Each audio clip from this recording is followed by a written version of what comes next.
Perfect. And yes, you started now recording. Yes, thank you. The presentation is about the construction management, and the presentation will be about it's difficult to predict the cost estimates during the preliminary stage of the construction. So the authors tried to ANN, artificial neural networks, can help in the prediction of this estimation, and they use MATLAB software with training through a neural network. So they will be presenting about this first, and the second presentation will be given by Potleri Sushma from India. The presentation title is A Study on Construction Waste Optimization with a Holistic Approach. The short brief is construction sites are afflicted with challenges with high waste generation and low awareness on waste production. And due to massive landfills and pollution created by its disposal, sustainable work practices are emphasizing the development of effective waste minimization measures to take for major construction projects. And the presentation will give us a literature review from the past 10 years through various journals to elicit the status related to construction waste practices. Potleri or Prani, are you here? The second presenter authors? Okay, I hope they catch the question and answer session. And the third author is from Italy, architect Alberto Bartolotti. The title is Architecture as a Tool of Financial Power. And his presentation will be giving us a little brief about to define the role of architecture as a bridge between spatialization and financialization process, which had characterized with neoliberal expansion of the economy during the last decades. His approach to research methods discusses the role of international economic and political actors, and on the other hand, the function of architecture typologies, collective imaginaries, and mediation specularization in decision making. So Alberto, have you come yet? No, he's also missing. I hope he will catch us on the time. And the last but not least, the present will come from Kire Stavrov. Am I pronouncing right, Kire? Hello, dear professor. Yes, yes, you're pronouncing it correctly, yes. Okay, thank you. You're from Macedonia, and your presentation title is The Influence of the Thermal Conduction and Detailed Development Process in Architecture. And he will be giving us a presentation about the issue of the heat flow of the buildings that can be considered during the architecture design process. The reflection of this paper reveals the principal compatibility of the materials from the thermal aspects, which means reflection of the thermal conduction in the process of architectural design development. And he will emphasize us the importance of the overall development of the public buildings. So the little introduction of our presentation is like this.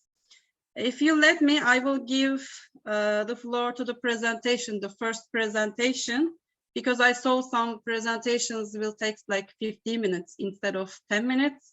So let's be on time for the end of the session. Okay, Ankita, I will open your presentation now. Okay, this will be.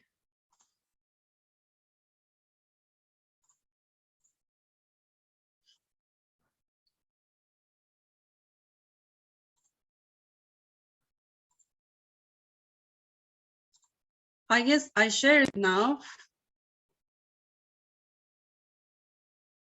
Let me know, please, if you can hear it. Hello, everybody. I'm Ankita Gupta, and I'm glad to be presenting at ICCAUA 2022. Can you hear the presentation? Yes, we can. Okay, let's start now. The topic is artificial neural network analysis for cost estimation of building projects in India. And this paper was written by myself, Ankita Gupta, and my co-author, architect Yali Devnath.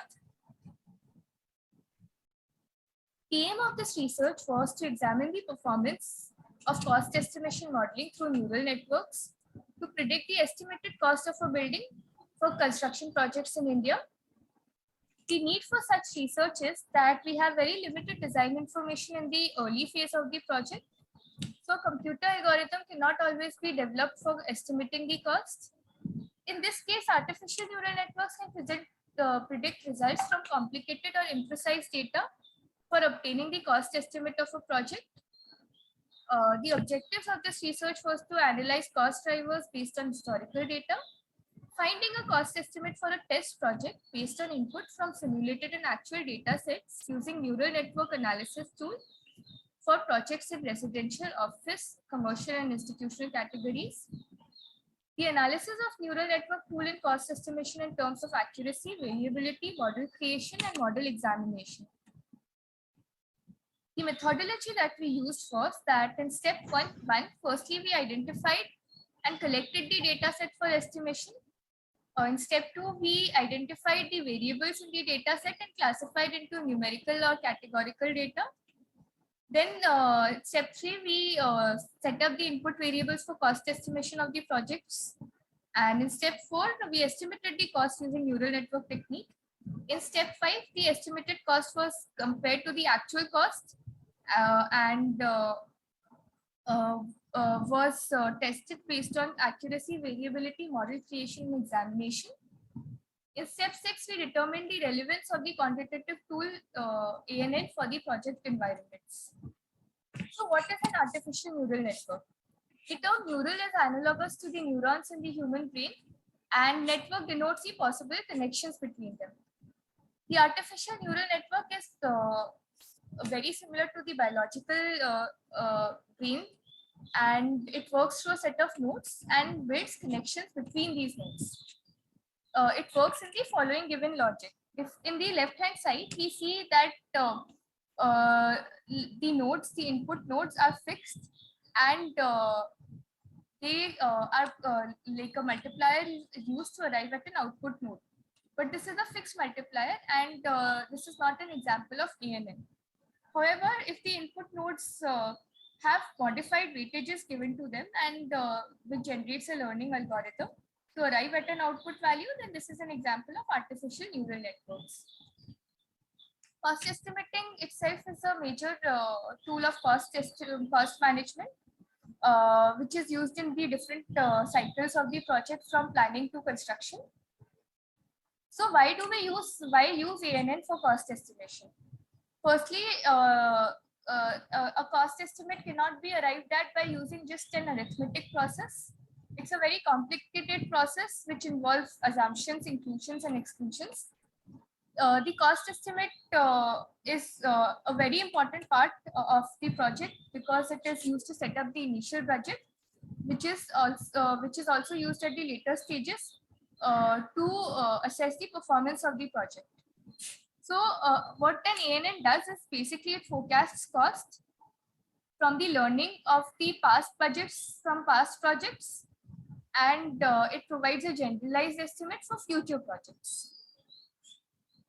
How we went about it was that we identified different cost drivers for a construction project using literature study, and then we formulated a survey to find out the most important parameters. These were ranked, the critical factors were ranked using RRI, and we arrived, so like from the 48 different cost drivers that we initially started with, we narrowed it down to around 20 input factors. The most important factors, cost drivers for a construction project were found to be the duration of work, complexity of the building in terms of plan, elevation, interior spaces, plinth and built-up area, height, and the specifications in terms of the finishes, furniture that went inside the building. Problem was formulated based on the critical factors identified, and these characteristics were further listed into categorical and quantitative data. For example, if we have like the location for a project is a categorical data, but we have quantified it like using like one for central business district, 2 for metropolitan areas, and 3 for regional areas. For example, plot area, plinth area, and the project principal structural the number of basements, these are all quantitative values. So they were directly inputted. A flowchart was developed, like we used MATLABs for to use this input data for neural network training, and the software was run several times till we arrived at a trained neural network. The case studies that we considered for the input data were 15 in number, and out of these 15, 10 samples were used for training, 2 for validation, and 2 for testing. Now we used 10 number of hidden neurons to build the network architecture, and we used 2 different techniques, the Bayesian regularization and the Lavenberg technique. The trained neural network shows a mean squared error of 6.0364. Now the training was done multiple times till the least mean square value was attained, which means that the network is well trained.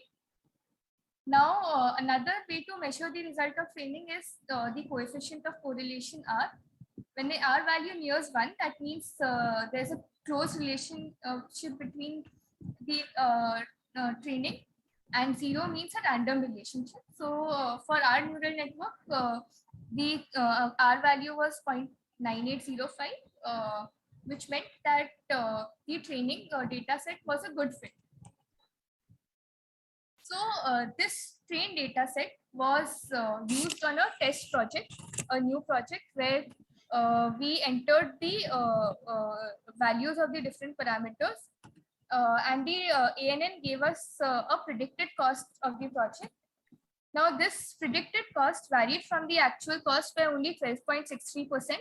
That means that our ANN was 87% accurate. Now some of the workings that was used for the network were that we used a 3-layer function which consisted of input layer, hidden layer, and output layer. The data set was trained multiple times till we reached the least mean squared method error and the maximum R value. The network is still not trained. When the network was still not trained properly, we increased the number of neurons. However, if the hidden layers were too large, then the problem itself became under-characterized. So we found out that 10 number of hidden neurons worked best. The neural network was trained by using the Bayesian regularization, which showed better results than the Lavenberg function. So the ANN showed us better results when the training data set was increased. Providing additional data helped in producing a network that could generalize well to new data and show more accurate prediction values.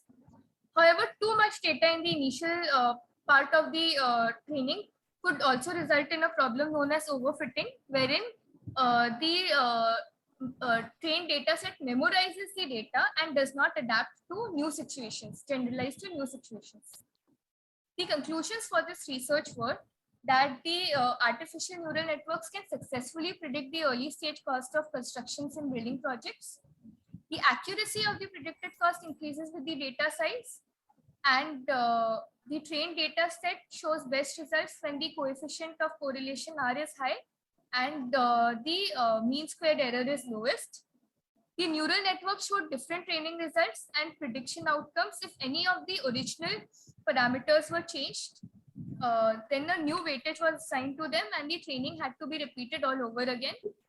After the repeated training iterations, the training model with 10 hidden nodes showed the best results, and the Bayesian function showed better results compared to the Lavenberg function.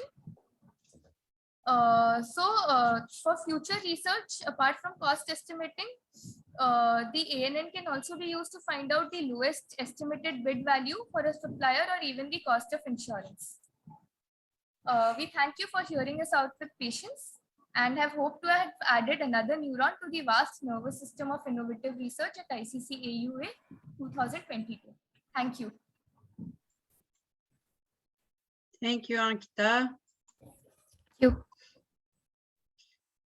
Yeah, I have a question about this one. But let's follow with the second presentation now. Are we all here? Yeah. Potluri Shushma and from Prani Sire, I guess. Let's share the presentation as well. Yeah, this one.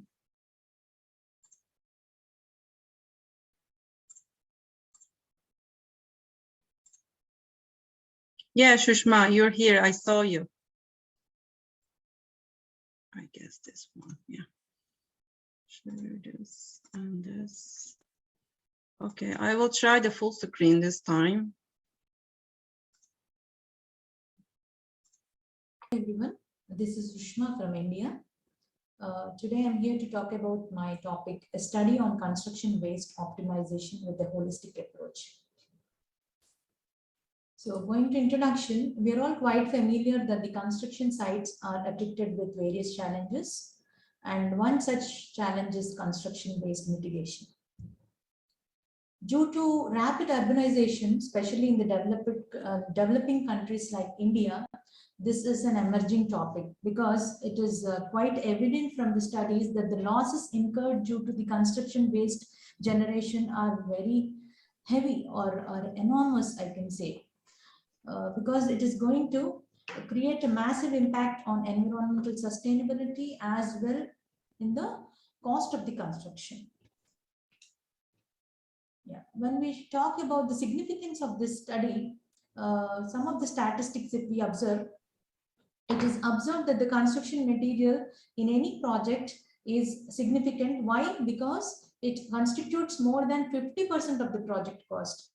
And surprising to hear this point, especially 30% of the building materials that are delivered to the construction site are ending up into waste. And if we see the annual figures of this construction waste, that really very threatening, like it is expected to reach around 2.2 billion tons globally by 2025.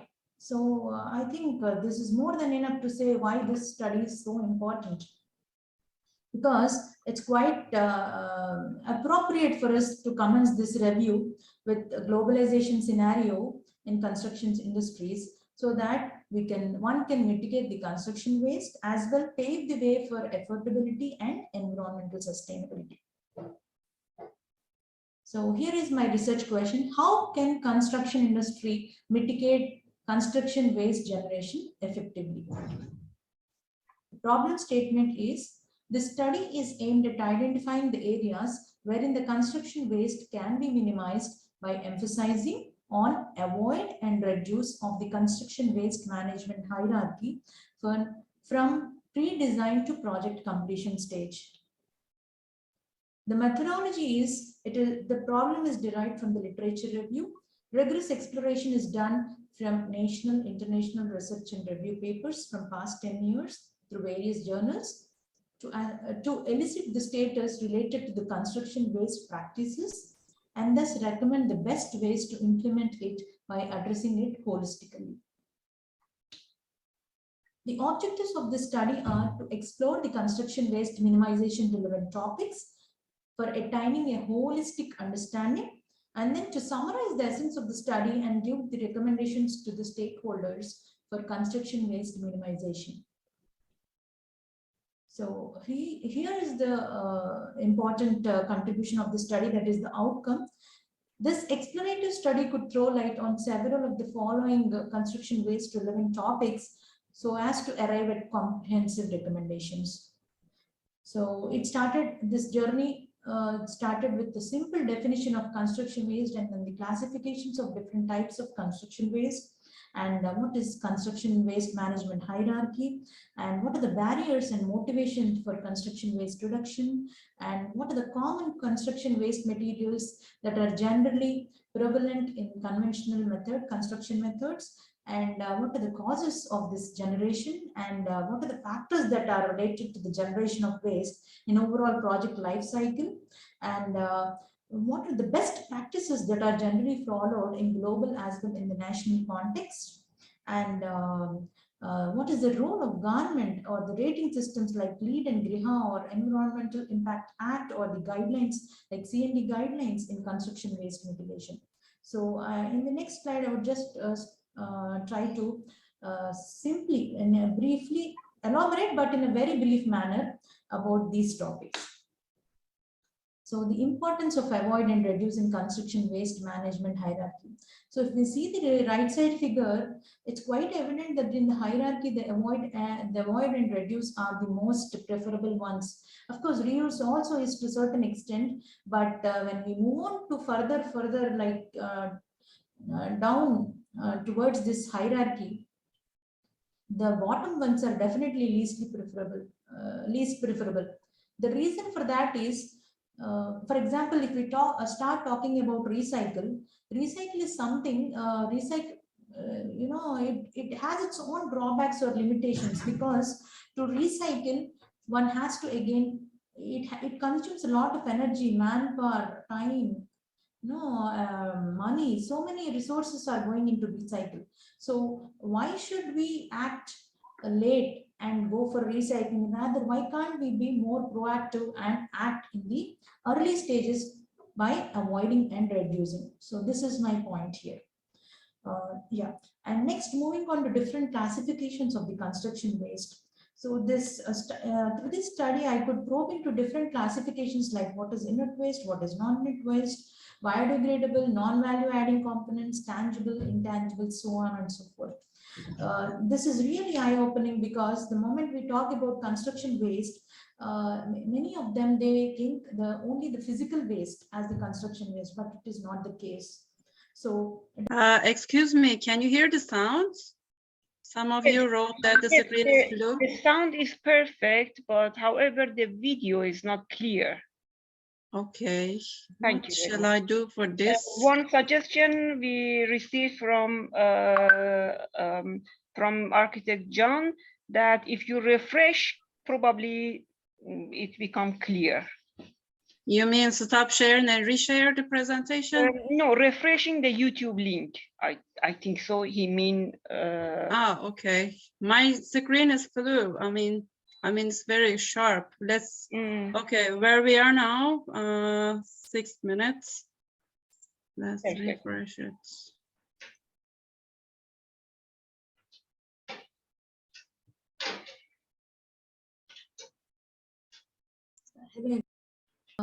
Is it okay now?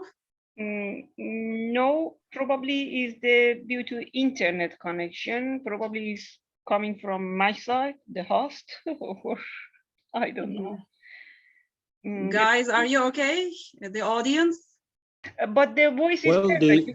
The voice is clear, but it's just the video that isn't clear enough. So we can make do with the voice that is clear enough.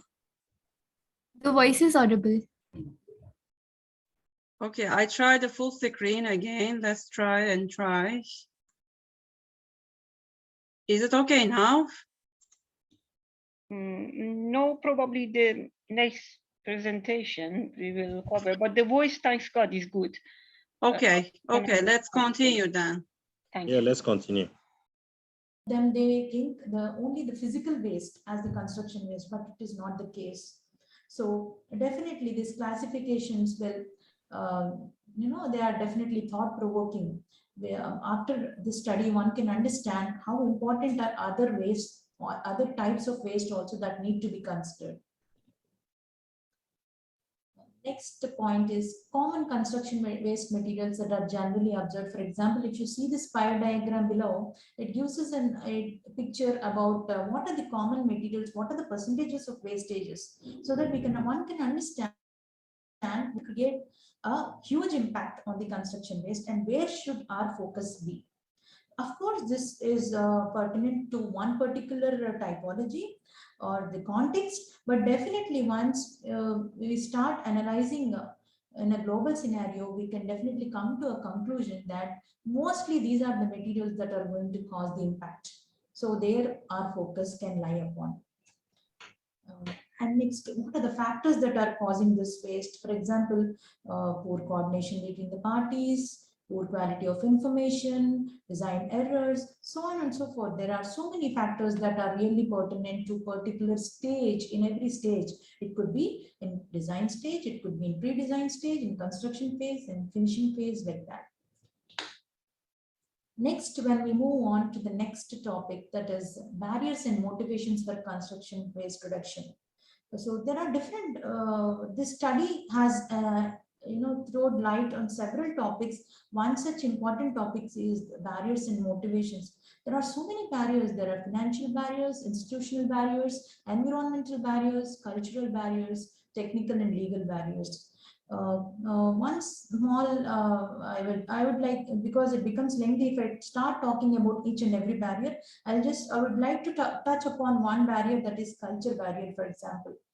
When I have read many papers, I understood there is definitely a cultural barrier, because many of them, the culture is that they think, most of the stakeholders, they think waste is inevitable, it is unavoidable, and also the waste reduction cost is more. So why should we unnecessarily spend more money onto this or resources onto this? So there are definitely cultural barriers. And next is the legal barriers. If you start looking upon, so if we don't have any stringent rules, like no polluter pay principle tax, or landfill tax is there, polluter pay principle, nothing, especially in India. So these are also some of the legal barriers. If suppose it is strictly enforced, maybe definitely people would take into consideration and start being more responsible towards construction waste minimization. The next important point is role of government rating systems like GRIHA, EIA, CMD guidelines in construction waste mitigation. Here I would like to bring one point,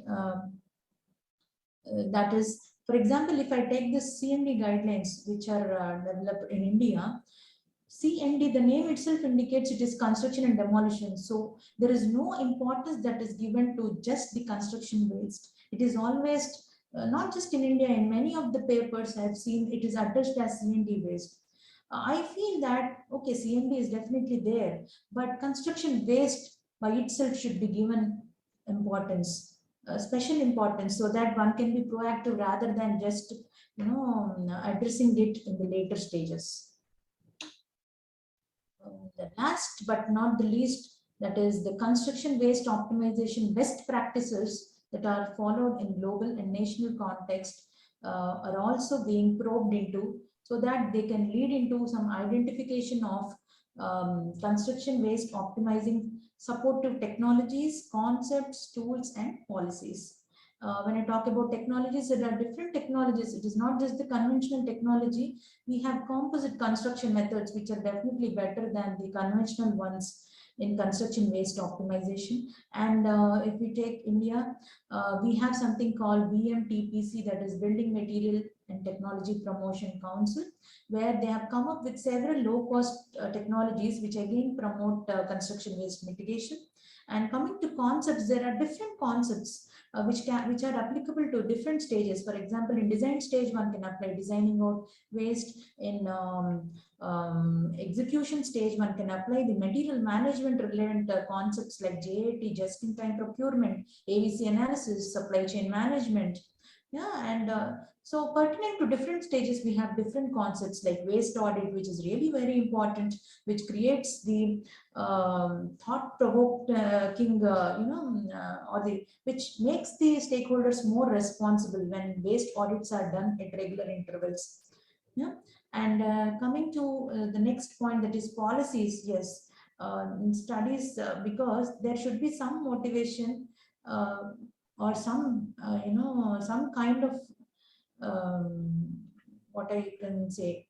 If suppose there could, just like how we have some incentives for doing something which is really good for us to follow something like that, if we are given some penalties like landfill tax or the polluters pay principle, definitely people will become more cautious, more responsible towards their job, and ensure that this is minimized. And there is something more interesting, that is extended producer responsibility. These are observed and followed in other countries. Next, coming to the tools, smart waste tool that is done by, that is again a big contribution from the Waste and Resource Action Program, WRAP. This again is very helpful, quite helpful for construction waste mitigation. And BIM, if we start talking about BIM, there are several advantages. But here, because in this context, I just want to ensure why BIM is important, because if we observe different causes of the construction waste, one very important cause is changes in design or the design errors. So last minute changes, all these are very important or the major causes for construction waste contribution. And BIM helps in such a case because once that is feeded in BIM, it is coordinated well to all the consultants, everybody in the group, so that these errors are there is no ambiguity, everything is clear. And one more important thing is forecasting the waste beforehand itself, before the design, before the execution of the construction process, in the pre-construction itself, with the help of BIM, one can forecast the waste. Yeah, so now my future research studies would focus on arriving at a project-specific comprehensive construction waste optimization framework by aligning pertinent technologies, concepts, and policies to the highly impacting construction waste generating factors and resolve the problem as per the context. So these are references. Thank you. Okay. Thank Thank you. you, Shushma. Okay, we will do the answers and questions in the last part. We will continue with the third one, Alberto Bartolotti. I'm checking his presentation. Yes, this one. Oh, this one. Oops, this, yeah.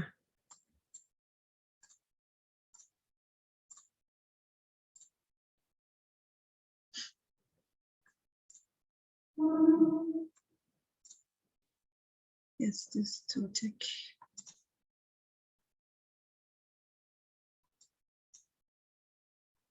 Okay, let's continue. Good morning. My name is Alberto Bortolotti. I'm a PhD student at Politecnico di Milano, and today I'm presenting my paper on architecture as a tool of financial power. Here we have an imaging of an important building, the CCTV Tower in Beijing, that represents an important form of this landscape, and in a way the idea that architecture can be spectacularized for empowering its importance in the scenario, in urban landscapes and in cities who are emerging worldwide. So the main topic of this presentation is about the idea that architecture can be used as a tool of power for enhancing in several forms leaders, global players, and so on. So how much the architecture of power weighs? Architecture of power deals with the imaginary that creates through its perception. It is precisely at the level of spatial perception that strong architectural meanings come to the visible surface. And architecture has always been a representation of power in each established society, as we show in the last picture. And there is a link between citizenship and the urban dimension that is expressed through the iconic meaning of buildings. Here we have another example, the Parliament House in Canberra, designed by Romaldo Giurgola. And this picture shows how this intervention impact in the landscape of the city. Here we have another example, the Pentagon. This is more about, of course, the form of the fort, of the castle, instead of the palace that we saw in the last picture. And here the Burj Khalifa in Dubai, which is the highest tower in the world, and is emphasizing the toll of this tower is emphasizing, of course, the power of the leaders who commission it. So materials and methods. This article carries out a literature review regarding considerations on how power has shaped architecture. It investigates the power of icons in the collective imaginary in order to highlight how architecture could empower or mitigate the government which commissions itself. Is about also tendencies and practices which affect the architecture design today, and I will conclude with some open considerations regarding neoliberalism and project financing. So the architectural power, let's talk about a brief review on what is architectural power. Building is the primary activity of powerful leaders. We are gonna see some example later on. Architecture tells the story of those who created it as some leaders. And unlike science and technology, which are conventionally represented as devoid of ideological connotations, architecture is both a practical tool and an expressive language capable of conveying extremely specific messages. So architectural languages does not have any fixed political charter, but it might be. So the outward appearance of the monuments played the same key role as their content. Here we have an example. Napoleon III commissioned this Haussmann plan for Paris, which changed the city and has been used as a tool of power. Here is the landscape, the urban landscape today. And here another example. Tony Blair commissioned the Millennium Dome for creating a new vision, a new material vision of England in its political career. Here another example. François Mitterrand, the president of France, commissioned the Grand Arc de la Défense for giving the idea of a new perspective of France as a global power worldwide.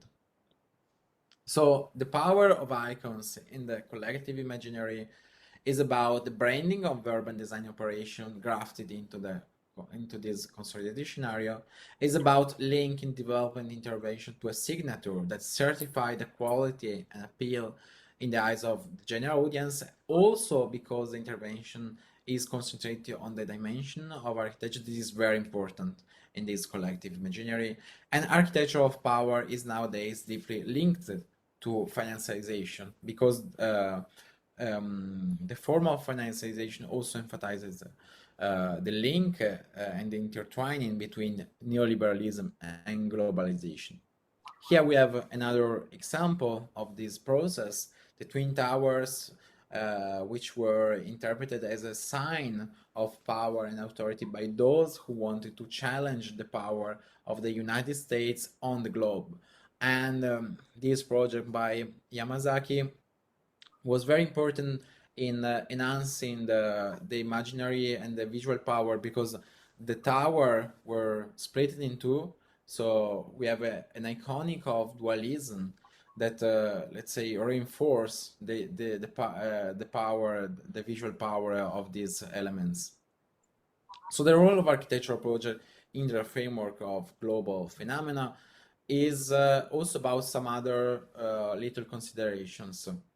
Architecture today is intrinsically linked to spectacularization, as we saw in the last pictures, and therefore to star architecture as a state of mind. So the idea that architecture can be star themselves. So what architecture does can be considered as the first and still very powerful form of mass communication. This was, of course, very, very, very clear also in the past, in the Roman age, and so on. So paradoxically, global cities that are part of a network of city-states used to share the same archistars. And this process is homogenizing their urban landscapes as final result. So their same architects we can find in Abu Dhabi, Dubai, are the same that we find out in New York City, in LA, in Paris, and London, and so on.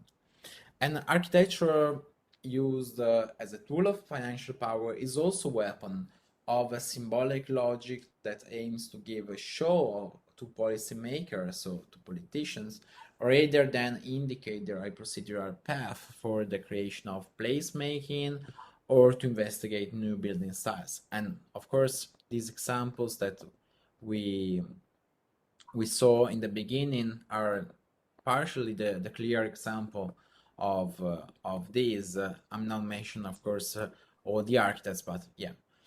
And as we noticed, also the scale of the project is very important. Here we have a little comparison of the scale of some big projects. On the right, we have projects in Milan, so Mind, Cascina Merlata, and Scalofrini, and on the left we have King's Cross, Clichy de Batignolles, Marina Bay Sands in Singapore, and we see that the dimension is very much deeply connected to the spectacularization of architecture, its iconicity, and the level of impact that these mega projects have on the cities and on the urban scenario they set.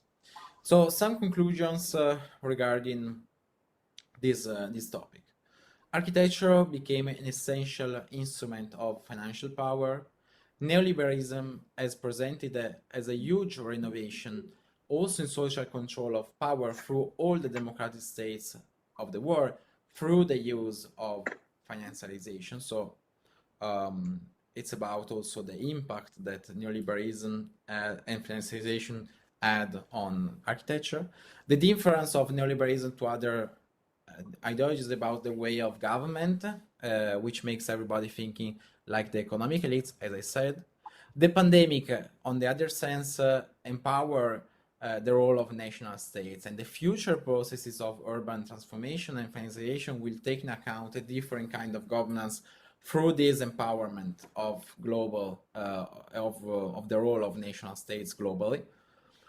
And finally, so I'm thinking that there is a need of a new architecture vision for enabling architecture as an instrument for enhancing other forms of power. Thank you very much. Okay, thank you, Alberto, who's not yet here. Let's continue with the last but not least. Okay.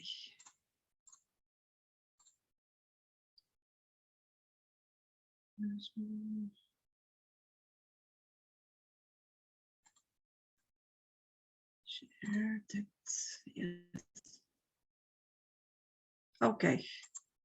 Part of this year's conference. Good day, everyone. I'm incredibly happy to be part of this year's conference of Contemporary Affairs in Architecture and Urbanism. Today's presentation covers the experimental and architectural perspectives of the authors of this research, Professor Strahimir Trapevski, who is professor and senior lecturer at University St. Cyril Methodius at the Faculty of Architecture in Skopje, Macedonia. And me, Kirill Stavrov, I'm a teaching assistant at the same university in Macedonia. Both of us are part of the Institute of Building Constructions at the Department of Architecture and Building Physics. Before beginning with the presentation, we would like to express our thanks and appreciation to the chair of the conference, Dr. Hurak Ahmed Mia, for providing us this opportunity and being part of this year's conference. The topic of today's presentation is the influence of the thermal conduction and detailed development process in architecture. From one side, we have thermal conduction with historic approach, and from the other side, we have architectural technology with thematic approach. Historically, thermal conduction has been the subject of research since the time of the physicist Jean Fourier. He creates postulates of the theory of thermal conductivity in solids through the terms heat flux, temperature change, and thermal conductivity. In addition to the historical basis, the concept of thermal conduction today is the subject of the research in various specific disciplines, such as building physics, architecture, and related disciplines of the built environment. The research problem related to the architectural technology is a problem related to the architectural envelope and a heat transfer process. For that reason, it is necessary to consider the concept of thermal conduction. In a general sense, thermal conduction is the transfer of heat through the various structural elements that define the architectural envelope. Accordingly, Ulrich Nack defined heat conduction as a principal heat transport mechanism in solid materials and material systems that contact each other. Architecture technology is a discipline applied through the materiality and the climatic context within the architecture. Methodological research is based on a relation to the building physics and architecture physics. To take it into account in architectural context, it is necessary to make a transition from scientific or building physics to architecture physics. This interdisciplinary transition is based on a reference literature. In the book, Building Physics of the Envelope, there is thematic approach of the building skin through the following conditioning: heat, moisture, air exchange, and sound. That define three research methods. The first research method refers to the heat flow in architectural buildings in various formal and material contexts. Based on the geometric patterns, structure of the building is related to the architectural tectonic. Those interrelated aspects are clear in showing connection between the following conditions: heat flow, building skin, and architecture systems.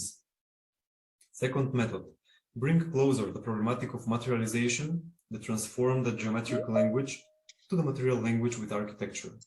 The transformation process has methodological basis to a reference literature in the following aspects: physical characteristics of materials, structures, and building constructions. In that direction, there is a necessity for a closer look to the thematic references of materiality, such as masonry, concrete, and timber. Third method, focus on architecture envelope as an entity distinguished from the primary structure. It is based on the elements of the building skin and defines the connection between the entities itself, such as mechanical connection and mineral connection.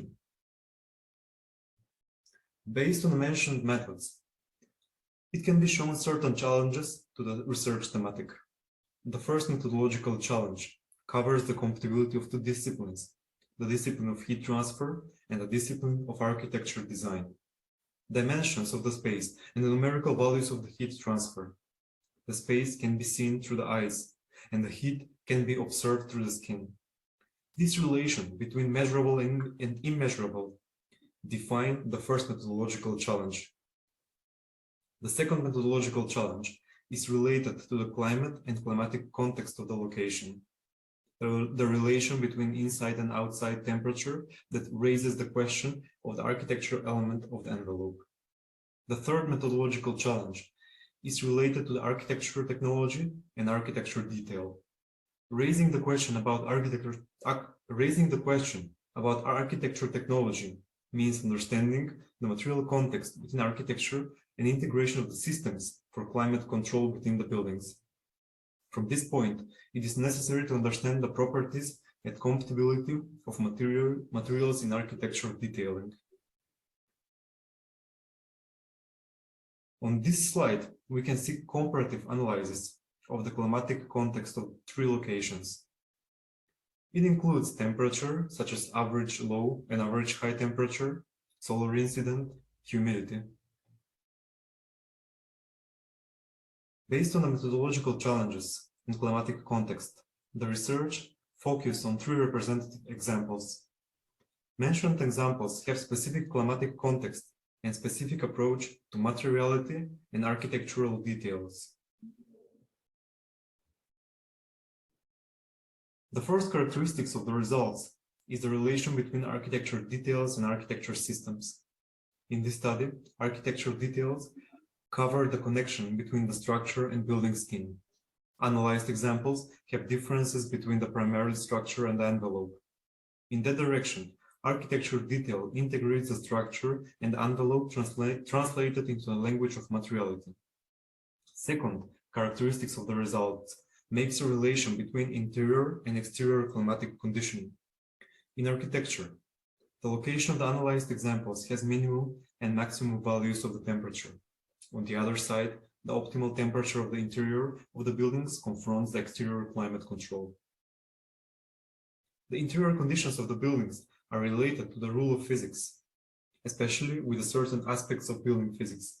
The conditions such as humidity, heat, air tightness is related in defining interior climate condition within the buildings. The third characteristic of the results is their numerical values. Every architecture element followed by the material has a value related to the heat conduction and heat resistance, thermal aspects connected and dependent between each other. Its results influence the process of architecture detail and materialization of each part. In this slide, we are showing visual data of the results such as transparency, materiality, climatic region, average temperature, average high and average low, connection, fixings, values of the coefficient of thermal transmittance and thermal resistance. All these features are strongly related to the proposed details. With this comparative study, we're connecting detail development process through the architecture detail with thermal conduction through the architecture physics. As a conclusion, we would like to emphasize the relation between the architecture design, details, materiality, and thermal conduction as interconnected aspects in architecture. As one of the authors of this study, I believe that conclusions of the research can bring qualitative results in further studies in architecture discipline. Thank you.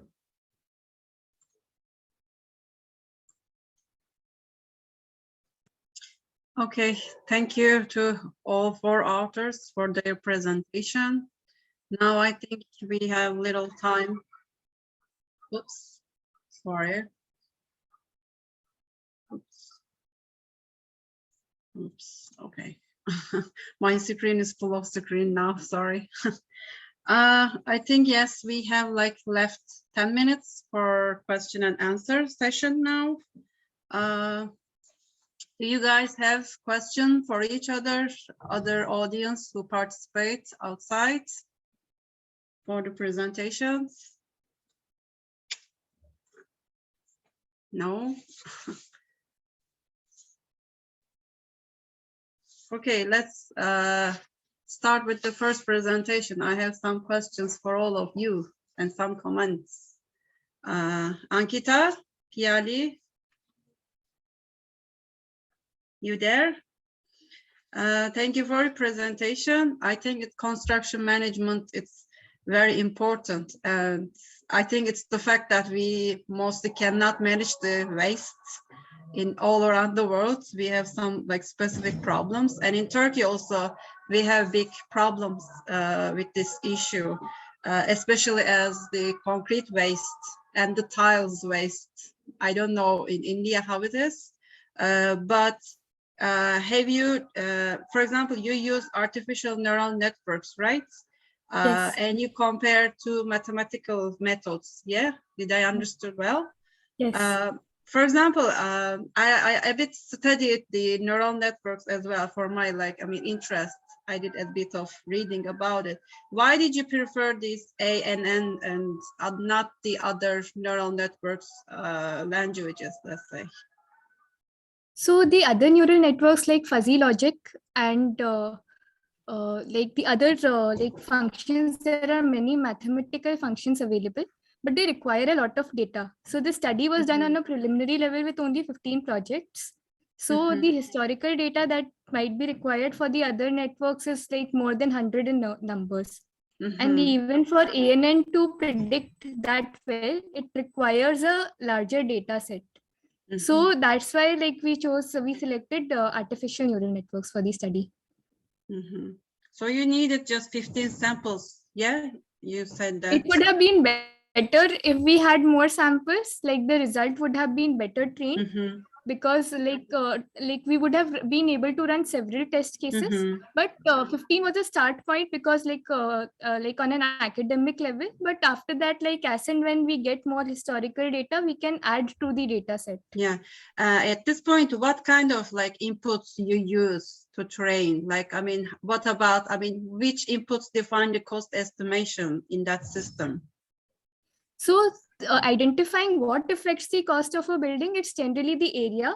the specifications, like the interiors or like the foundation, the kind of foundation that we use. One of the most important factors is location. Like if the project is located in a city, then obviously the like cost estimate would be more compared to that in a village. So we firstly identified 50 factors, but the problem with ANN is that for 50 factors, like we might need more than like for each factor we might need up to 10 case studies. So that's why we had to narrow down the like initial selection. So we did a survey and narrowed down the drivers to 20 numbers, like from the initial 48 selected. Yeah, And I then think we ran the first drivers.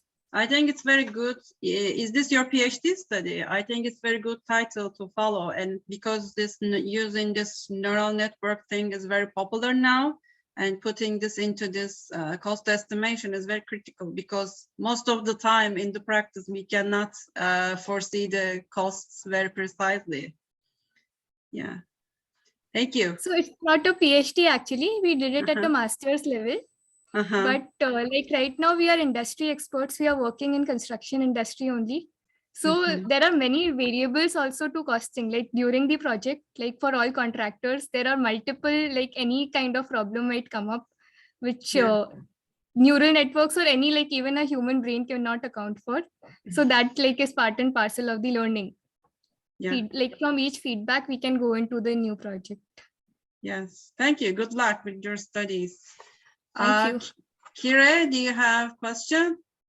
Yes, please. Thank you, Ankita, for your very interesting and very, how to say, profound presentation about your research. And I would like to, yes, to give a strong support to your research. And I would like to ask a question about your methodology. How this methodology can be implemented to a potential change of the entire construction industry, let's say biophilic design or some other, let's say some other future, like some other future practices in construction industry. My question is, does this methodology can be applied to and can be like adapted to any kind of like a change and any kind of offset of a future industrial change of this construction discipline? Thank you. Thank you, Kire, for your question. So yes, like an answer, we can extend this methodology to any future research, because it's so simple to use. Like it's the MATLAB training software is pretty easy. And apart from it, like to use it, what we'd have to do is break it down into data, like categorical and numerical. So any kind of question that we have, like in any research also, we like to make a function, like to develop a program on it, like or to make a neural network on it. Like first we need the input data. So like from our like study only or from expert survey, we can like break it, formulate a question. Like, okay, this is the input that we need and this is the output that we need to arrive at. So what the artificial neural network technique does is it assigns weightage to all of the factors, like whatever factors that we'll identify. And then like we can keep running it till the like we arrive at the least mean squared value. And then we can get an output. It might not always be the right output, but like we can change the input accordingly. Like so this works on a iterative basis. I hope that answers your question. Thank you. Yes, very nice. Thank you for your response, and I wish you all the best in your future research. And please, I will be very excited to see in the future what's gonna evolve from your further study. Thank you, Kire. I wish you all the best too. Thank you. Okay, thank you, guys. Do you have any question for the second presentation from Pottery Shushma, waste optimization? Are you there, Shushma?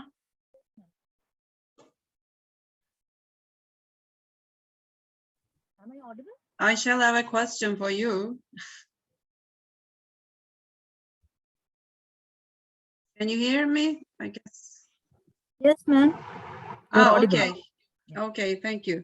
You studied the waste optimization, and I just I was actually very surprised that the 30% of materials turn into waste in the construction site before they use.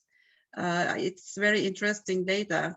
And I was just wondering, do you consider to study, for example, I don't know about the practice in India, but for example, for about like concrete and tiles, we cannot like manage the waste very well in Turkey.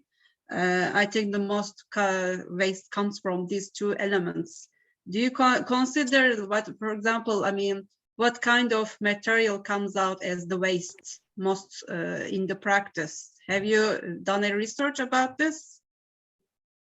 Not really. This is an explorative study, but what you said is right. Concrete waste is definitely there, depending on the technology what we are using right now.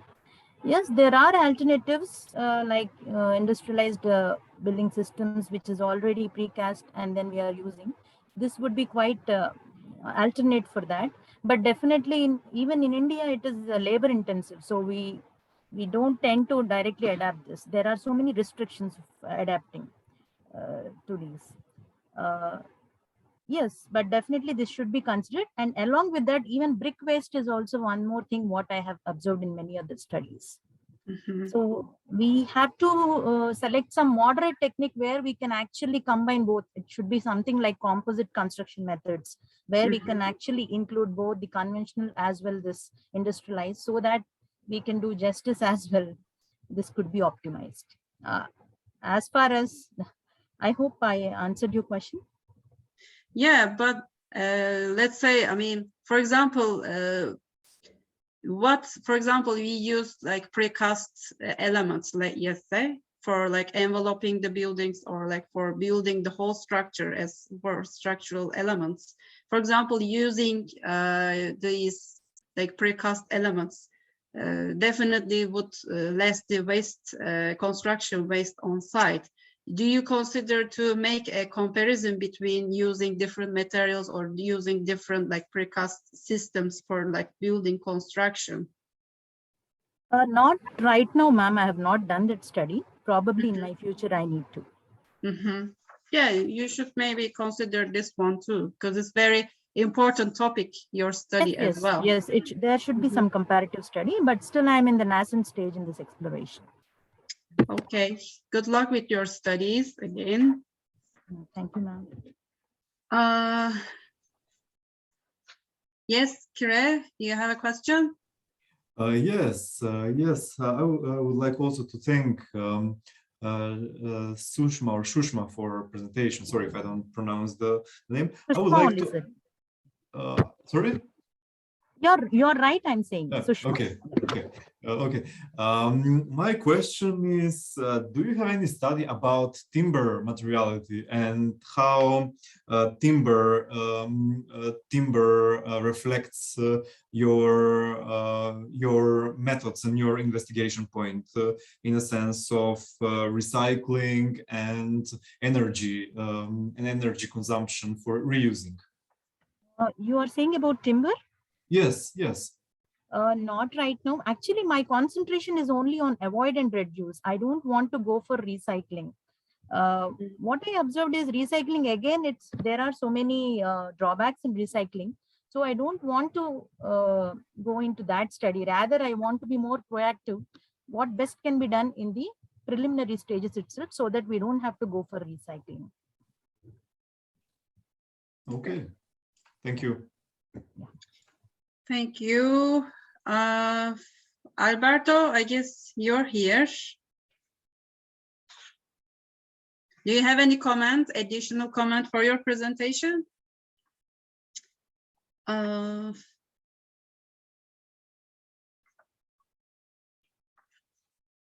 I can have some like little comment for your presentation, which was very actually like we can discuss a lot about it.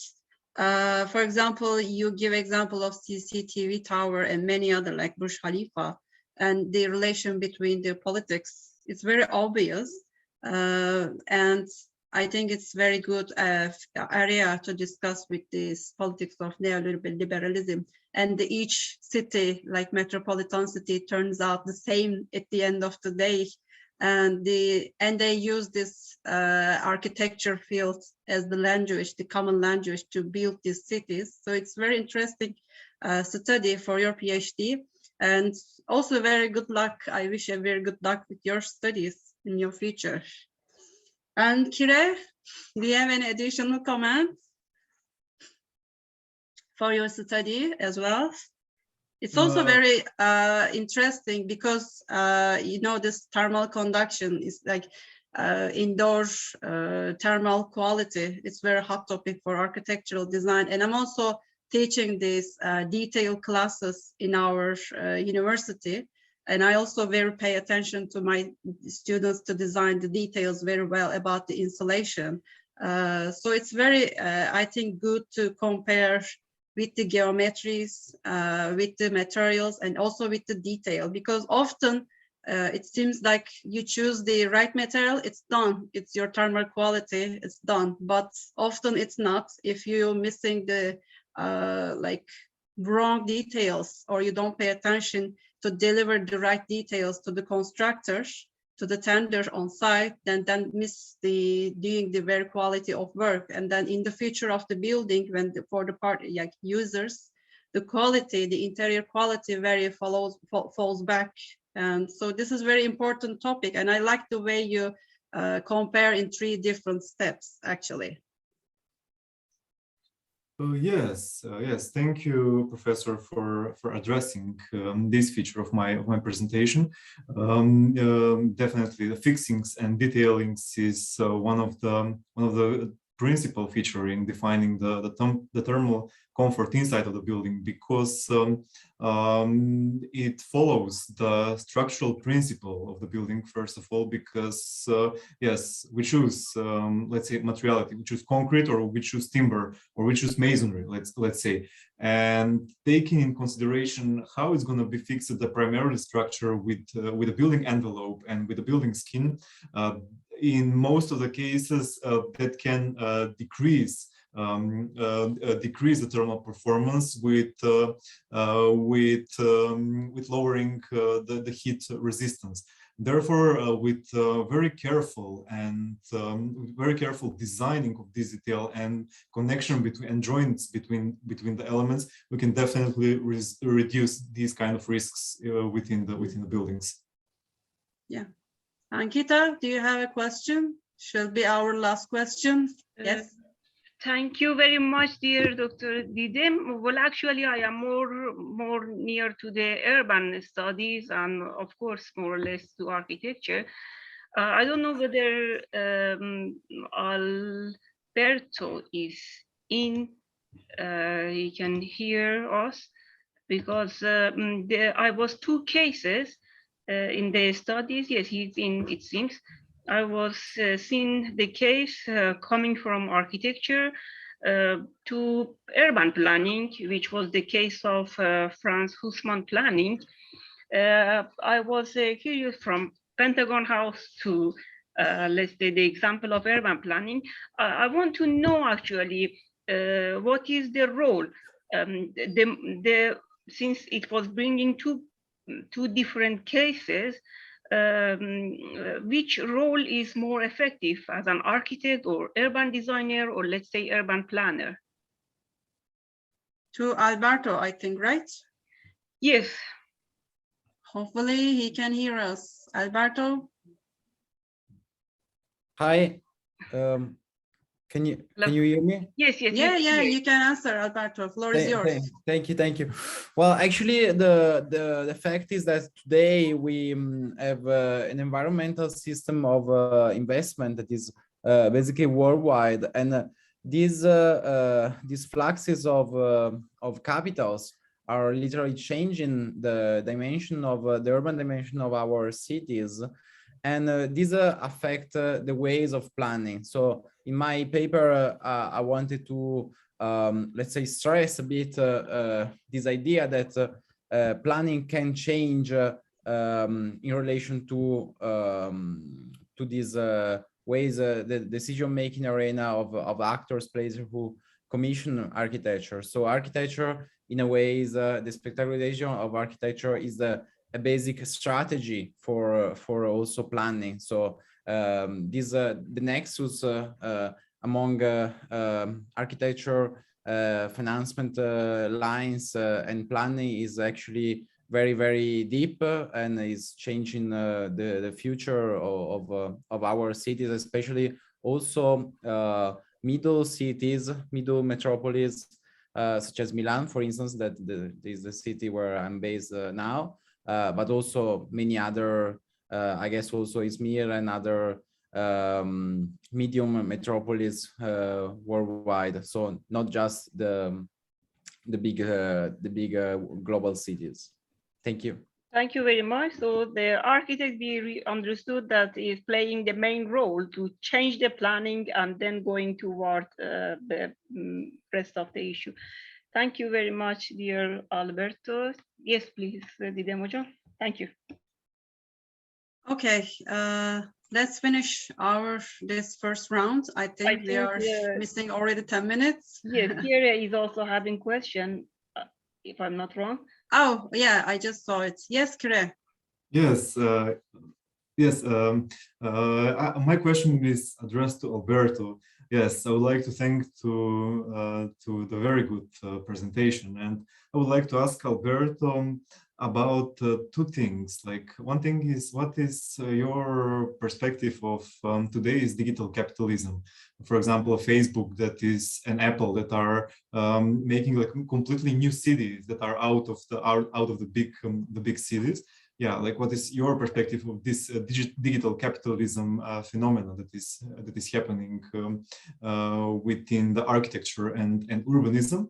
And my second question is about these investors nowadays that we're not seeing them. They're like not visible. They're in their yachts out of the city, or they're in their villas out of the city, but they make like a very strong decision for the city, how to grow and how to develop. Yes, do you have any perspectives regarding these two aspects that are related to the capital, to the power, and to the architecture that we're living nowadays? Thank you. Thank you, Kira, for your question. Actually, regarding the first one, I would say that we have examples of some big projects, mega projects carried out by some bigger corporations. There is the case, for instance, of the Atlantic Yards project in your city, where Amazon failed in the end. So this project wasn't carried out until the end, and now this mega project is still under redesign. So they are redefining the functions that are going to be planned there.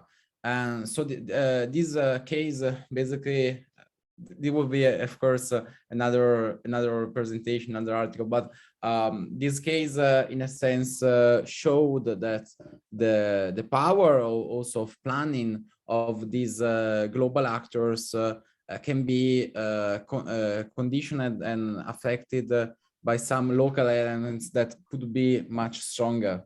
So I would say that of course these global corporations have an play an important role in financing projects and also in defining strategies for the future of cities. But relevant case studies demonstrates that also local actors are pretty important for let's say defining what's the framework of the future challenges.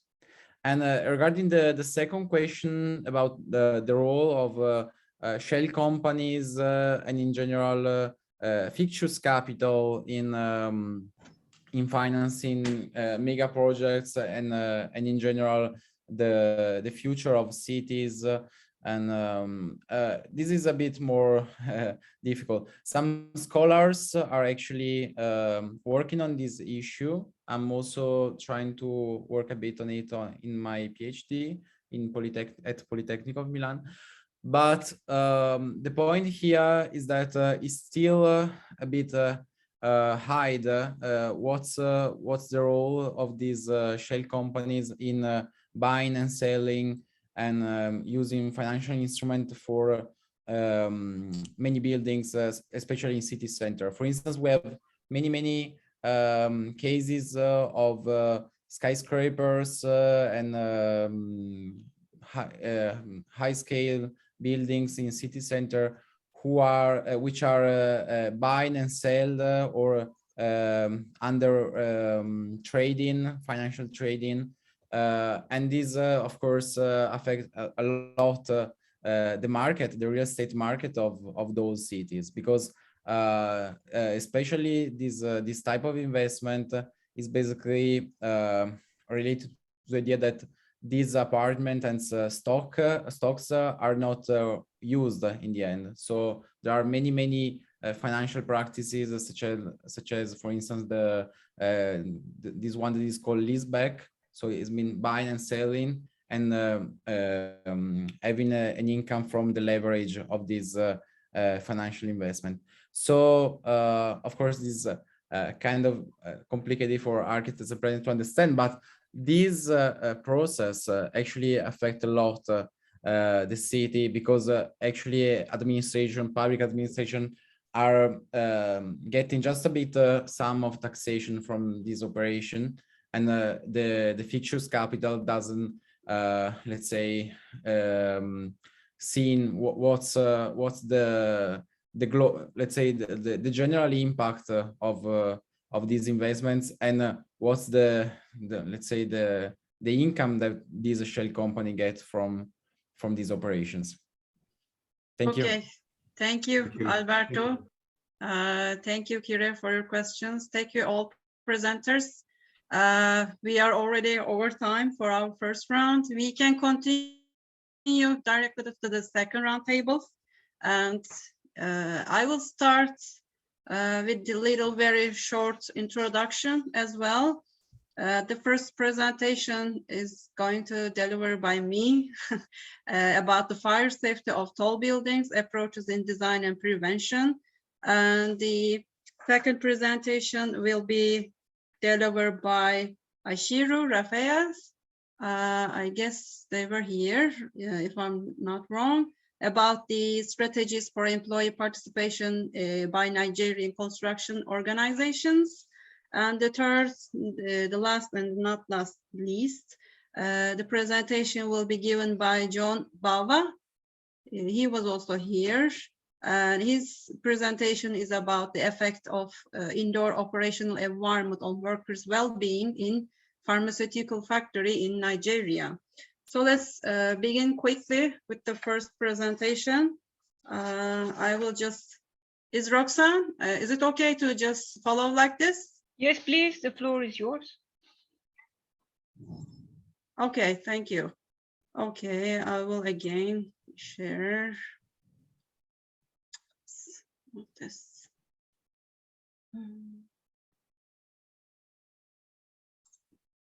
Yeah, I think.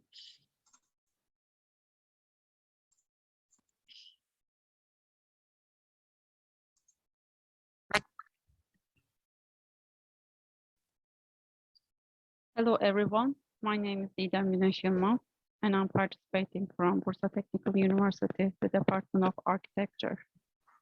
I'm going to speak about the fire safety of tall buildings, approach in design and prevention.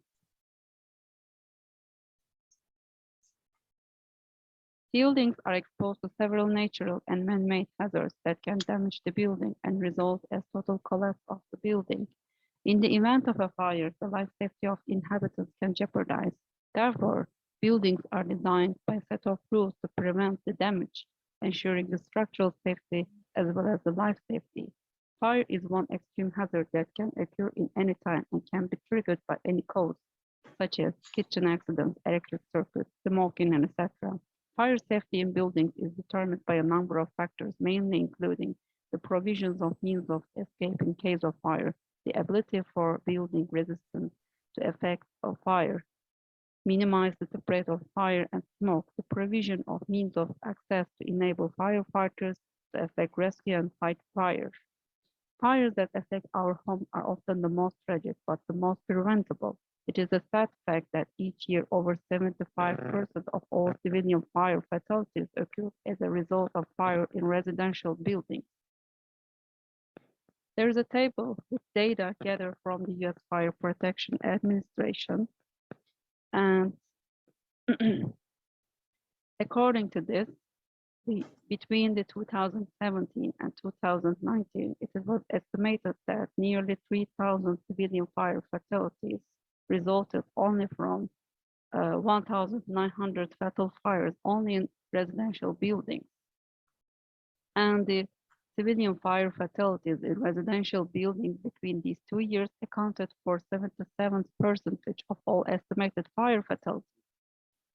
At the time of their death, 37% of fire victims in residential buildings were just trying to escape, and additional 31% were only sleeping. Thermal burns and smoke inhalation were the primary symptoms leading to death, accounting for nearly 90% of all fatalities in residential building fires. Unlike it was expected by the burns of death, its thermal burns and smoke inhalation is the primary causes. Let us remember the two significant fire disasters happened in the past few months and few years. The first one is from Bronx in New York City. The multi-story building, the fire occurred, and the multi-story building residents, 19 people were dead, 9 of them children, and 5,000, almost 990 people were seriously injured, and 13 in critical condition. The case was reported as the worst fire disaster in the city for the past 30 years. And also the Grenfell Tower fire, it was a memorable one from the June 2017 and also reported as one of the UK's worst modern disasters. The multi-story building has 23 stories. The fire started on the 4th floor.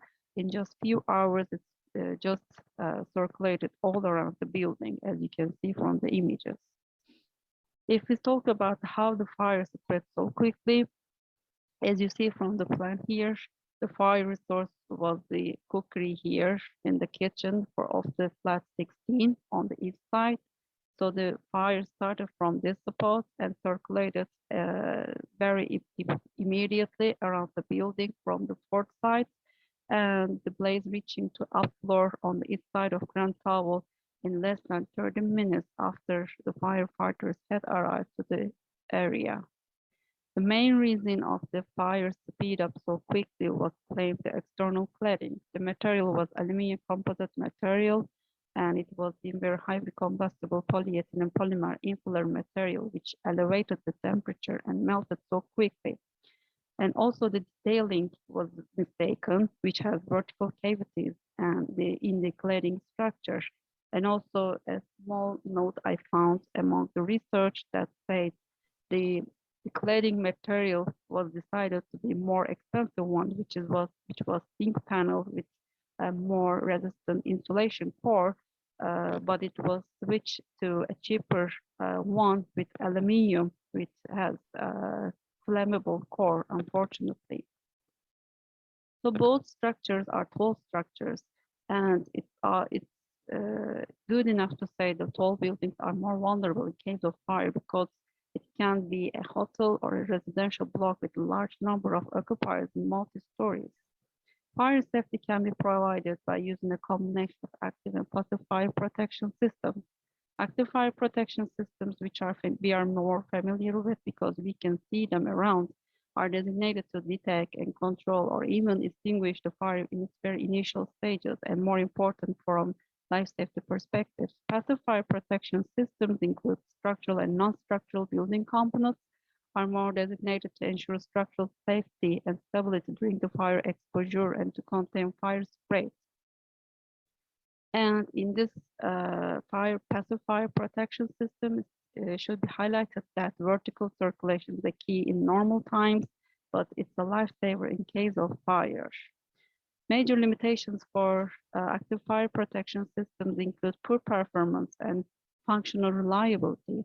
and high cost of installation and maintenance, which often becomes a big burden in developing countries especially. It's also a very unfortunate fact that after the installation of active fire systems, these systems are not taken under routine control. And also in tall buildings, the main target is that the building must remain intact throughout the fire, so offer refuge for the occupants until they can be fully evacuated. So the tall building design includes very many obstacles for us to ensure the fire safety for the whole building. For example, core design that brings together elevator stairs and fire escape stairs, as well as the kitchen and toiletries. Atrium design preference by architects. It enables the smoke and flame move upwards so quickly. Multifunctional stories, and especially for the base floors and ground floors at posh shopping malls and offices, whereas the upper floors are mostly hotel rooms or residential units. Material selection for furnishing and interior finishing. In the last years, we mostly use synthetic fabrics because of their colorful color and also because of their texture. Facade design and material selection from aesthetical perspective with insufficient details of isolation and low-cost concern as just happened in Grenfell Tower. Relying on active systems if or when passive prevention are avoidable or even ignorable. When I was lecturing in the last semester about the fire safety of structure, I come up with a study completed as master degree in Mimar Sinan University, and the study reveals the effect of vertical and horizontal elements' role in the spread of flames through the facade over a simulation. The simulation, the researcher study provided that the vertically used and combustible facade materials speed up the spread to upper floors, as you see in the last vertical line here. Horizontally used and combustible facade materials speed up the spread over the entire facade in the middle line here. As just it explains the almost Grenfell Tower case. So every country has its own fire protection code, and called Fire Protection Code of Buildings in Turkey, which replaced the old ones in 2007. So the main, one of the main figures is about compartmentation in this code. The compartmentation is about building, conforming one or more rooms, spaces, or stories constructed to prevent the spread of fire to and from another part of the same building. And it should be fire resistant minimum of an hour. Compartmentation can be planned in the plan layout and the sectional layout as well. For example, for hotels or residential buildings, the corridor, for example, must be designed as a fire protected wall, as you see here. And for the sectional cases, you see that sections can be done like this cross-sectional lines, or the underground or the ground floor and the basement floor can be separated with a total compartmented floor from the upper floors. And also there is another study that reveals that the brick gaps inside the walls, as well as the electrical circuits and other gaps, line gaps, causing fire, smoke, to the other side of the wall in just less than 4 minutes. And also in our regulation, it says if the building is a residential block that is taller than 30 meters, if it's another type of building other than residential, but if it's taller than 21.5 meters, you must comprise fire escape stair halls, with also emergency fire with their special hall, and the entire wall here should be fire resistant minimum 2 hours. So, and if the buildings are like these ones, each floor should be designated as a compartment by itself. And also, as I said before in the earlier slide, the HVAC systems channels, as you see here, and the like doors and the windows, joinery areas like this, or the wall lines, or the systems, the building itself infrastructure systems gaps are the cause of the smoke movement from one side to other side. So it's a danger for inhalation of smoke. So it should be also detailed for this one. For example, the HVAC channels should be roofed with the fireproof drywalls, or if it's the steel building or steel details, or even other metal like aluminum details we have, cemented sprays, vermiculite sprays should be applied. For the active systems, it's very favorable to apply smoke curtains. As you see here, it's a very special type of fabric with fiberglass, which can be resistant up to 1000 centigrade of fire and can be resistant up to 2 hours. Especially it's applicable for galleries of the floors and fire normal stairs hall as well. And also for multifunctional cinematic theaters, it prevents the stage from fire and smoke if the source is located here. And also the atrium design, which is very favorable by the architects, but it's called a complex for full fire protection. As you see here, for atriums, we can develop a solution as a separated floor almost in the roof, on the roof, to evacuate the smoke, because the smoke just moves up so quickly and it becomes very intense smoke area here, so it should be evacuated as well. And also it should be designated like this one. If there is this case, we can apply for like some smoke curtains in the horizontal way, like in this mechanism you see here. And also if it's residential or it's many like public building, you can apply upper floors like fully fire resistant and smoke resistant, whereas you can allow some spaces in the ground floor as like fully fire smoke. And also air pressurization is applicable for fire escape stairs for fully, and also for some volumes of the buildings. For example, if it's an office building for the offices or hotel building for the rooms. It just takes the fresh air from outside and it's speed it up, and it provides the high pressure to the rooms inside, and also for the fire escape hall. So it makes sure that the low pressure and heated smoke doesn't threaten the area. So fire safety in tall buildings require both active and passive protection systems designed that works together in plans and sections, have unique material selection other than usual segments. Each country has its own regulation and expert consultation, not only for the regulation, sure, but also for a proper design to make sure a real fire safety. So it's a multidisciplinary stage. The height of the building keeps increasing in the sector. The amount of tall buildings are increasing across our buildings. Fire protection issue needs particular attention, and not only for new buildings, but also for the existing ones. This is another example from Asia and Mandarin Oriental in China, which occurred in 2009 as well. Thank you for listening. Okay, thank you. Let's follow with the second. Where was it? This one.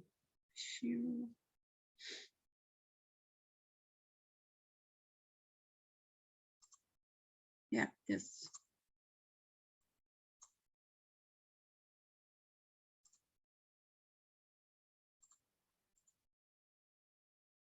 The second presentation. I am Adebenga Raphael Ashuru, an MSc student of Construction Project Management from the Department of Construction Management and Quantity Surveying, Church University, Edinburgh in Scotland.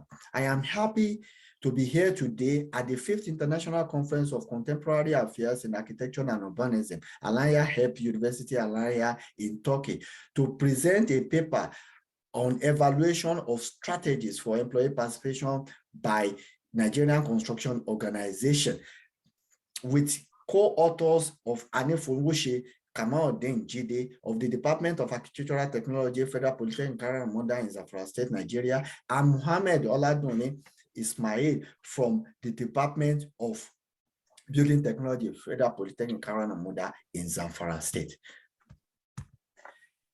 In the concept of human resource management, there is no general agreement as to exactly what the term employee involvement should embrace to be effective. Participative practices may include profit sharing scheme, quality circle, job enrichment, problem solving group, team briefing, and employee sharing ownership as described by Lusmo in ETA in 2003. Participation can take different form depending on the level at which it is focused within the organization. It may be between individual supervisors and individual subordinates, formal or informal, as how a job might be done more effectively. Job safety analysis as a form of group work participation. The degree of influence employees enjoy will likely determined by the willingness and eagerness of the employers and employees to embark upon a participative process of a meaningful change.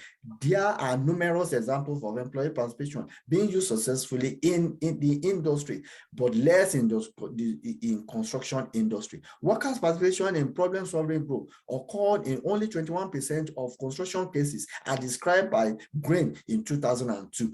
Therefore, the implementation of people development and participative approaches will enhance the ability of the organization to retain employees. Concept of employee participation in the construction industry. Historically, employee participation have taken several forms, resulting in a multitude of different definitions of participation as described by scholars. Employee participation first emerged in 1970s when the employers began to exert influence on decision-making through their leaders and representatives. The characteristic of participation was first identified by Tannenbaum and Masaryk in 1961 to be decision-making. Definitions of participation tend to fall into two broad categories, direct and indirect. However, the indirect decision often have a wider span than those of direct participation and extend beyond the immediate workplace of the employee represented. In today's working world, salary increase are not just enough for motivation. Employee needs to be acknowledged, encouraged, supported, and engaged. While most of the recent focus on employee participation has targeted office employee, inspiring and encouraging workers are essential to every profession. From project manager to foreman, every employee needs motivation, appreciation, and drive. Employee participation as a key concept, as a key component of high commitment in human resource management. Employees are involved at the workplace level through a wider number of participative practices held more frequently and include opportunities for workers to have a say, like investment in employee participation. Employee investment only occurs voluntarily. Involvement cannot be forced. Employee must be willing to contribute their ideas, and this only occurs when there is a genuine commitment on the part of employees and employers alike. As a topic of current interest in management thinking, participation have tended to rise and fall in prominence, but it consistently remains a significant part of management approach adopted by almost all organizations, and the emphasis on team and team building over the recent years. While management role is critical on achieving total quality, employee participation is one of the most overlooked parts of the process. Employee involvement evolves out of the business need to improve performance. The impact of human resources in the organization depend on the kind of empowerment given to them. Need for employee participation in decision-making by construction organization. Mark 2000 recommended that management should pursue a thorough road of people-based management that recognizes the importance of daily interaction with all employees and share identity with them in solving work problems. There is a little writing about the relationship between employees' right to satisfactory employee condition, employee responsibilities in decision-making, and employee willingness to share their knowledge collaboratively. It is argued that competition in the technologically sophisticated 21st century required intelligent organizations that manage knowledge rather than rely on hard assets. Ali, in 1997, argued that knowledge has to be developed constantly and shared collectively to facilitate a fundamental change in thinking from the based on Newton to one based of quantum physics, management equal employee. There is an assumption that employees, once understand the importance of knowledge, they are willing to share it. Management theory, although historically arguing from the management prerogative as a part of Taylor's 1994 managerial control concept, began to recognize the need of satisfy broader range of employee needs through greater employee involvement as part of the social technological system. By late 1980s, management really advocated improved quality of working life and increased employee participation in decision-making to satisfy employee needs for self-fulfillment and encourage their participation in productivity and quality improvement. However, continuous improvement through employee participation is the core lean principle that identifies the inability to utilize knowledge and skills of employee as the eighth waste. Lean theory suggests improving participative culture through different tools like improvement, suggestion, rewarding mechanism, and multi-skilling. In summary, employee participation practices are required in high-scale and complex construction projects with high level of technology, research methodology, and analysis. Employee participation in decision-making in construction was simplified in this study with a viewpoint of management to investigating the background of the organization. We measure employee participation by asking the employer to engage the position where their employees are allowed to make specific decision on project management. Samples for the study were selected from Zamfara State, Nigeria, with a total 19 construction organizations randomly selected from the study area in the questionnaire survey. Data were analyzed using a chi-square method in the analysis, analyzing the participation in decision-making variable. We have the hypothesis of HO, employee participate actively in construction decision-making, and H1, employee do not participate actively in construction decision-making. From our alpha is 0.05. From the result of the chi analysis in summary table, p-value of the analysis is less than the alpha value of 0.05. We therefore reject the null hypothesis and conclude that employees do not participate actively in Zamfara State Construction Organization. In conclusion, the research sought to evaluate the relationship between the employee responsibility to participate in decision-making and employee willingness to share their knowledge collaboratively. Many studies have found that employee involvement is significantly correlated with organization commitment and its predictors. It was discovered also that employee participation may reduce the likelihood of turnover, the exit option, because they have the opportunity to express their opinion, the voice option, about their workplace decisions that directly affect them. The research further revealed that there is no enhanced desire from employees toward participation expected as revealed by the chi-square analysis. Therefore, the overall positive attitudes towards the participation will remain weak. Lastly, with sincere effort on the part of leadership to promote trust, openness, and workplace safety, the construction organization will be able to reduce turnover and create and engage productive employees. Thank you for listening. Thank you, Ashiru. Let's follow directly with the third. Just a moment. Yep. Yeah.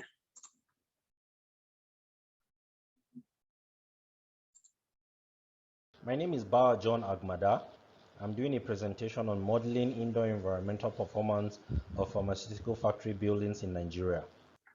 As a way of introduction, the process of making drugs is a specialized one. It places premium on security, serenity, and control of the built indoor environment. And in achieving this, the quality of the indoor air, the thermal performance, the thermal factors affect indoor environmental performance significantly. Researchers have opined that continual indoor stress reduces physical, mental well-being, performance and productivity of the workers. A poor indoor environment can also increase absenteeism, respiratory infections, allergies as a result of the biological and chemical contaminants that might be found in the factory. Noting that most pharmaceutical factory buildings are designed without windows, and these production workers are meant to work in this enclosed environment between 7 to 9 hours of 5 to 6 days per week, with only about an hour break daily. There is therefore the need to suggest ways to improve the indoor environmental performance of pharmaceutical factory buildings by proposing a model that will enhance the well-being and productivity of these workers. As a way of literature review, the indoor environmental performance considered condition in the workplace and help in minimizing workers' complaints. Researchers have considered thermal comfort to be dependent on the individual indoor user's adaptation and geographical location, climate, age, and even the gender of the individual. The parameters considered by other researchers to constitute the indoor environmental factors include air temperature, relative humidity, air velocity, while body metabolic rate and clothing insulation are classified as personal factors. Regulatory bodies, both at the international level and the local level, have always regulated the drug production and to a degree the environmental hygiene of these buildings. Indoor air are known to have large amount of impact on the building, which also have direct impact on the inhabitants of the building, far much more than the outer air because of the biological and chemical contaminants. These chemical contaminants include carbon monoxide, carbon dioxide, nitrogen oxide, and a host of others, while the biological contaminants even include the house plants, the pests, and a host of others. Certain researchers have looked at nitrogen oxide to be a source of respiratory problem, while others have looked at low ventilation rate as possible cause. Other researchers have looked at other things such as formaldehyde, and others have looked at cleaning agents as the factors. The factors that influence workers' productivity as determined by the indoor environmental performance as related to indoor air quality include air, temperature, relative humidity, total voltaic organic compound, and a host of others. While carbon dioxide are mainly as a result of the number of the occupants that occupy a building with little or no air ventilation rate. Over time, formaldehyde has been worked upon to reduce the release of its contaminants because it's been found to cause cancer of the nasal cavity when exposed in remarkably high level of exposure, and symptoms such as irritation that feels like burning of the eyes, the nose, and the sore throat are some symptoms of formaldehyde. Lagos and Ogun State, Nigeria have been chosen because of the higher number of pharmaceutical factory buildings contained in these states. Handheld instruments were used to carry out measures in this research. These are some of the instruments that were used for this research. And as a method of data collection, all the parameters were measured at 15 points in all the production rooms of these 14 pharmaceutical factory buildings within an interval of 3 to 5 minutes while the machines were running with occupants in the building and the drugs being produced. And the instruments were placed between 1 to 1.2 meter high for consistency. These pharmaceutical factory buildings were categorized into three based on three factors, which included small, medium, and large pharmaceutical factory buildings, and the number of production workers, the number of drugs, and the size of the production hall were factors that were used to categorize them. And for the purpose of this research, the large pharmaceutical factory building was considered. This is a graph showing or illustrating the total average variation of, for instance, the temperature, which has shown some level of consistency of about 5% average of the 29 degrees centigrade that is allowable in a pharmaceutical factory building. It also shows that air velocity and carbon dioxide were maintained at about 239% and 412% respectively, which are the two indoor air quality variables that were below the 500% threshold. Discriminant and logistic analysis was employed to develop a predictive model for productivity of pharmaceutical factory buildings. And this table shows the canonic discriminant function coefficient. The predictive model here shows that these parameters and the measurements that were derived have to be maintained for a good quality of indoor air and high productivity by workers. So in a large pharmaceutical factory building, these measurements have to be sustained. This shows a logistic regression classification table of both the workers that were productive and those that were not productive.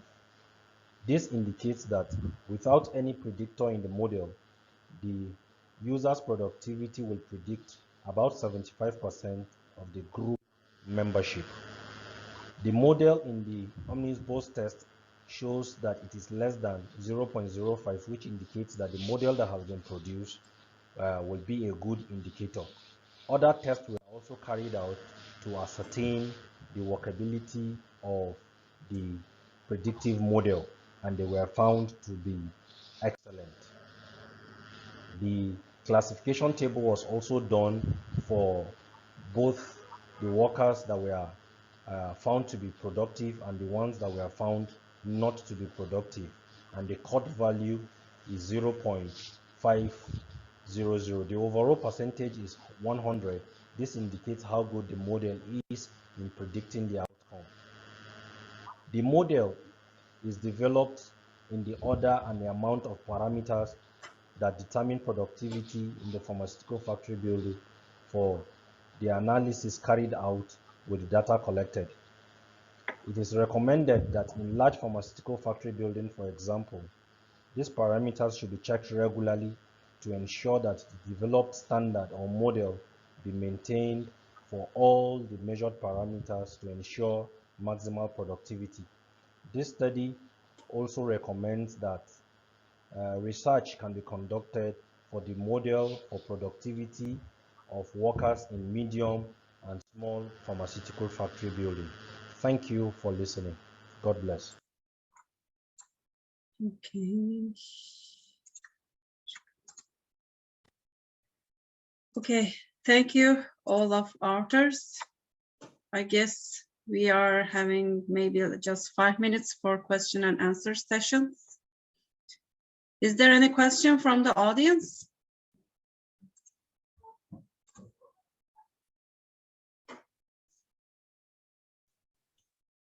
Probably no. Okay. I have one question about, it is not a question, it's just a concern. After architect John, I will ask my question. Because John was supposed to ask a question or not, I was wrong. John, yes. Yeah, we can hear you. Okay, thank you for the. I want to ask the presenter before the last that presented on evaluation of strategy for employee participation by Nigerian construction organization. My wonder, as you presented, sir, is that in the construction industry, especially at the construction sites, you go to the construction site with your designs already. And though we are making it a building, a construction, but the design has long been prepared. It's been approved by statutory bodies. The architect has done his work and the client has approved. I am wondering how the workers, if the workers here or the employees here mean the artisans, the laborers, the masons, the plumbers. I'm wondering what other form of participation you are talking about, aside coming to do their works according to the design, right? I'm wondering how they can take decisions that has already been taken. So I'm a little bit confused on how employees can participate aside coming to play out their roles or coming to construct or lay bricks or whatever it is they are good at doing. I'm wondering how else they can participate in decision making.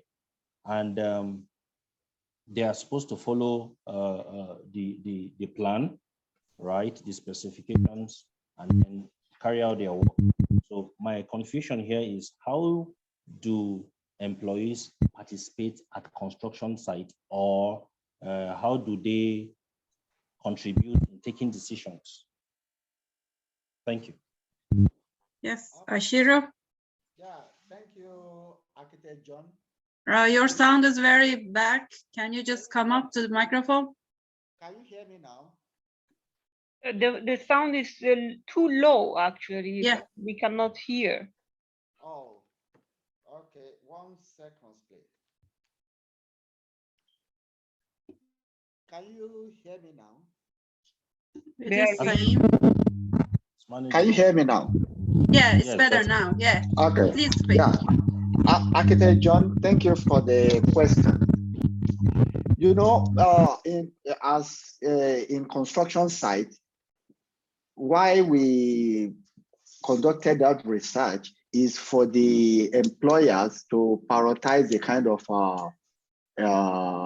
participation they will want their employee to be involved in.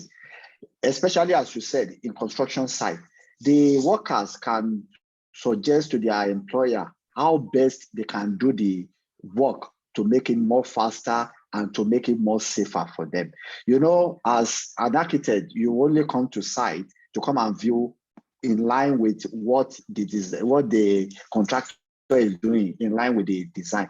And as the contractor, it will be on site to monitor what is the workers are doing in line with the design. But the worker themselves can contribute to the way they will be working on site, so as for them to make the site safer and to deliver the project into to deliver the project on cost, time, and to the required quality. So that is why we suggested that through the presentation, we suggested that the employers should prioritize the kind of decision they will want their employee to make, in order that it's not every decision that the worker on site will make, but the kind of decision that will affect their well-being, their safety, the quality of the work on site. That is how they will contribute to what they are doing. And as a project manager, we need to listen to them so that we'll be able to take what they have suggested. Since we are in between the contractor and the client, then we will now take what they have suggested to the client to make them know how the workers can contribute to the decision making on construction sites. Thank you. Okay, thank you, Ashiro. Roxana, I think you should direct your question and we conclude. Thank you. Well, actually, in middle, I missed some part of your presentation, but then it was, I found it a very interesting topic and very nice presentation. The question, my concern is, since we are talking about dealing in design studio courses, maybe it is not related directly to the topic that you are working technically about the fire safety. But my concern, since I am instructor in architecture department and we are dealing, imagine in graduation project, still we are convincing this, we are trying to convince the students that fire safety is the main part of the, imagine the project is about is designing hospital, designing, let's say, not even a small building. Yeah, yes, the airport and so on. How you are considering those things in also design studio courses? If you have any suggestion, recommendation, in education part, in fact. Yes, thank you, Roxana. We have a selective course based on fire safety in buildings, not specifically in tall buildings. And apart from the design studios, in this class, I teach the students about the fire safety measurements in the law, in the regulation, and the protection systems. And I ask the students to reorganize and replan their previous project that they have concluded in the previous semester. So they needed, and they realized that they need to update their project according to the regulations to be accredited from the municipality to be built on the site, and they just really surprised. But as you said, in the studio, in the design studio, we don't have enough time, and we don't have enough, let's say, critic hours to give the students to teach about the fire safety. And it's also very the handicap that if we were based upon the regulations in any kind of regulations, and it's concluded, including the fire safety as well, their imagination can be, break down into pieces. So I think in the design studio, they're set up for like free thinking, and in this like following up detailed classes like this fire safety, for them, I think it's enough for them to realize that they need to replan their design, and there are some serious regulations. This is how we do in this department in Bursa Technical University. It is very perfect. I'm curious to know that is it an elective course or must course? No, the fire safety is an elective course. It is very interesting. At least it is supporting the students. Also, they become familiar in their professional, in their career. They become familiar with those regulations and those safety, which is important part of design as well. Yeah. Thank you very much for your response on your presentation. Okay, I thank you to all presenters, for all researchers, and I wish good luck to all master students, researchers, PhD students in their future studies. I think we need to end the session and to pass the floor to the other presenters. Thank you, Roxana. Thank you, researchers. Have a good day. Thank you very much. Enjoy the rest of the conference as well. Thank you. Thank you very much. Yes, we are starting. Sorry, Dr. Dalia. We are starting, 5 minutes probably. We are starting the session late, 6 minutes now. Dr. Dalia? Yes. Yes, dear doctor, very happy to see you over here. And if you don't mind, I will start to introduce you to our dear authors and presenter, Dr. Dalia Hossein Dardiri is a professor from Department of Interior Design from University of Faisal in Saudi Arabia. Yes, dear doctor, the floor is yours. Thank you very much. Hello, everyone. Welcome to the pandemic studies in session C. I will introduce myself again. Thank you, Roxana, for introducing me, but I will add my, I am Dr. Dalia Al-Dardiri. I am from College of Design in Imam Abdulrahman bin Faisal University in Saudi Arabia. It's my pleasure to be here with you in the conference for second time. Yesterday and today is to introduce you and your valuable presentation. I hope everything will be run smoothly. We have in the session includes 3 presentations.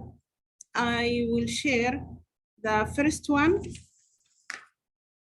The first presentation is under the title Courtyard and Controlling the Spreading of the COVID-19 virus in Commercial Buildings. Dr. Islam Al-Ghunaimi, professor in Department of Architecture, College of Engineering, University of Bahrain, will present the paper, and I will share the presentation with you.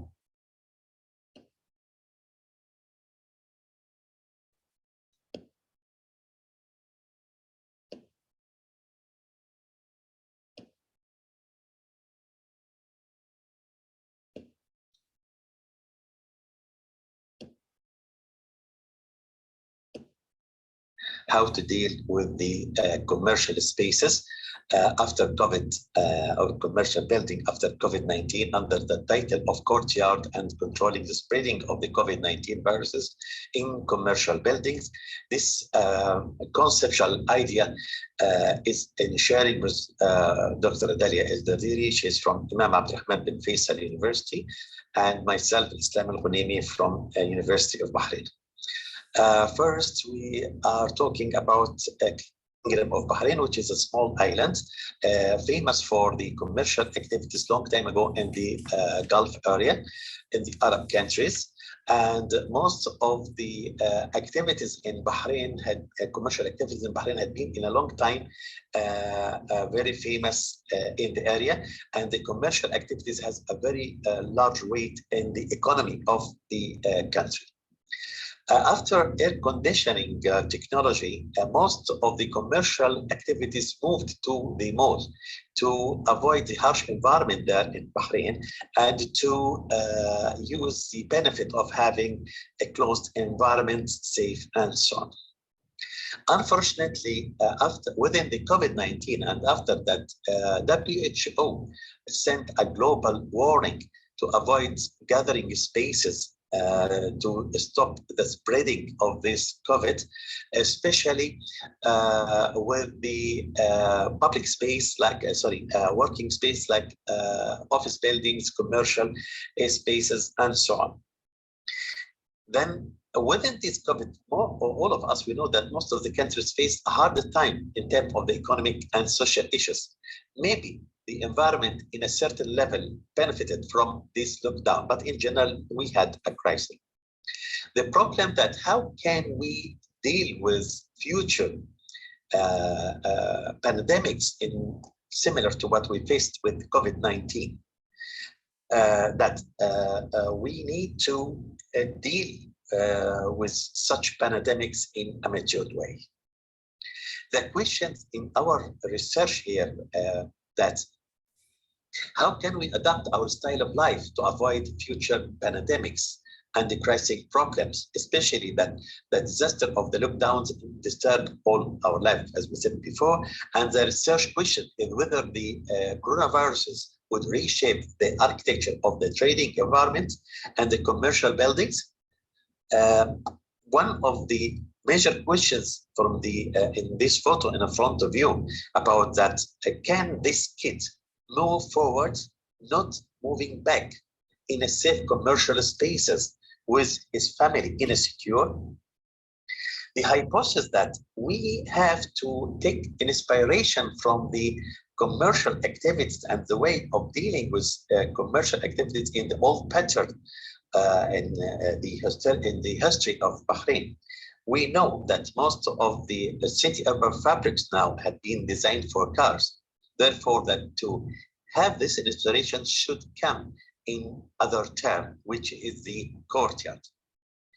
So the methodology here, we went through doing like theoretical studies and did analysis for some commercial buildings here in Bahrain, and a questionnaire to ask about the opinion of people.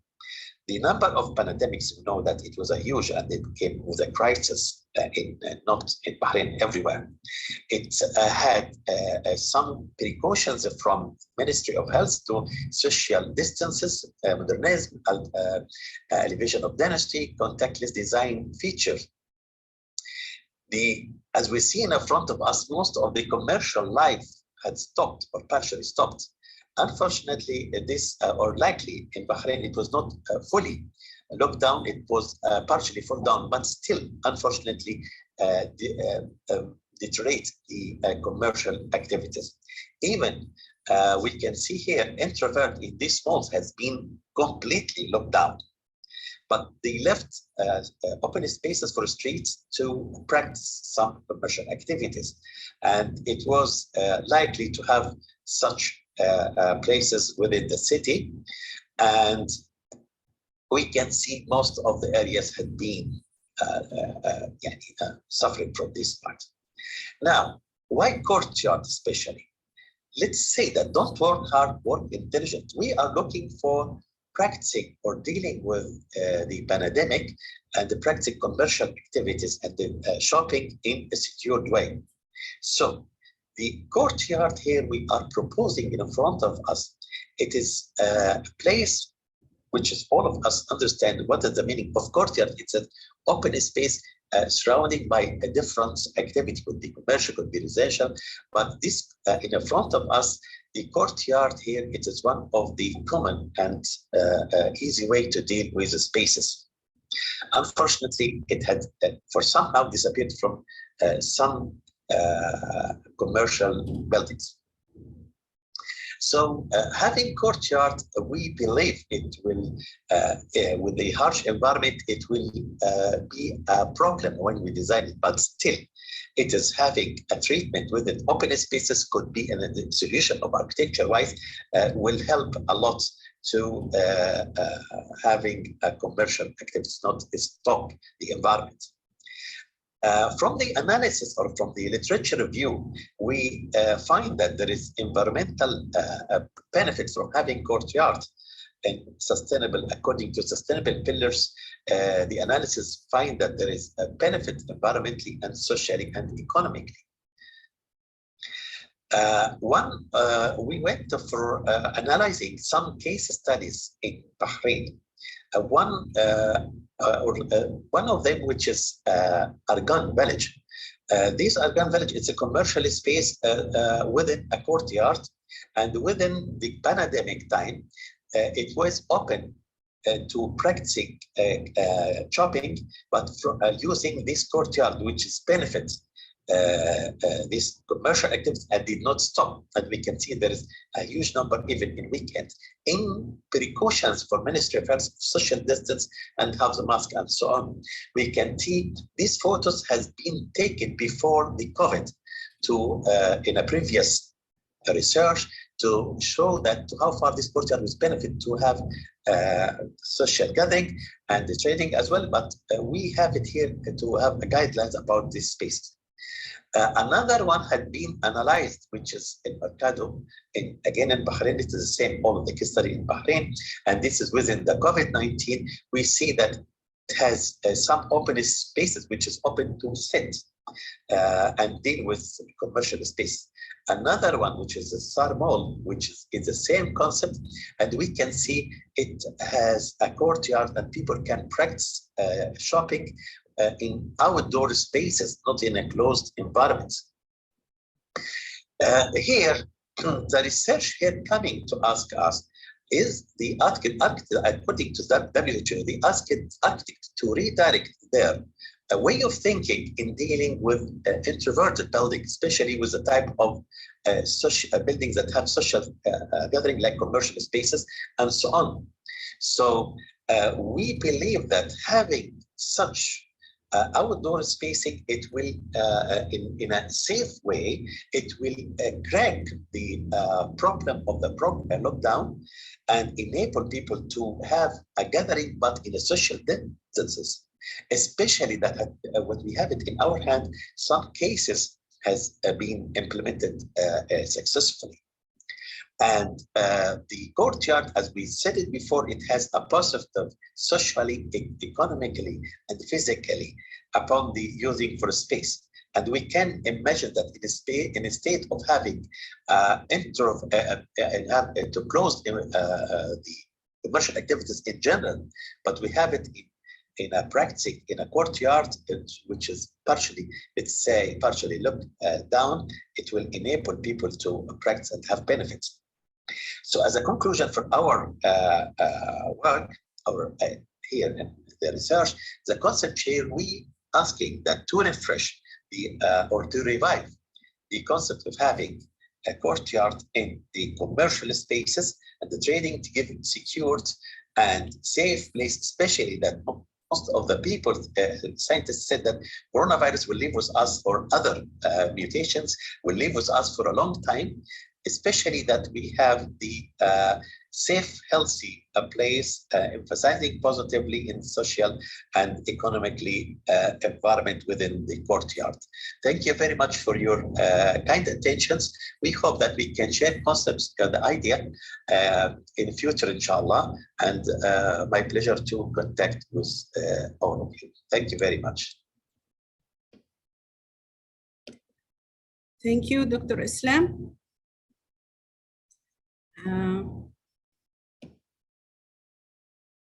Thank you so much. Now we will go for the next presentation. The second presentation is with the title, The Impact of the COVID-19 Pandemic Crisis on PIM, Building Information Modeling, Architectural Practice in France. The paper is a joint research between PhD student Hannah Rizgoy, I'm sorry if I couldn't spell it well, Livanerit Insa, Montpellier, France, and Gay Camiliogi. Erit, please, would you please? Okay, so my name is Hannah. Yes. And my supervisor is Hassan Aitadou. The second one, sorry, is Guy Camilleri. Okay, thank you so much. Okay, I will share the presentation now.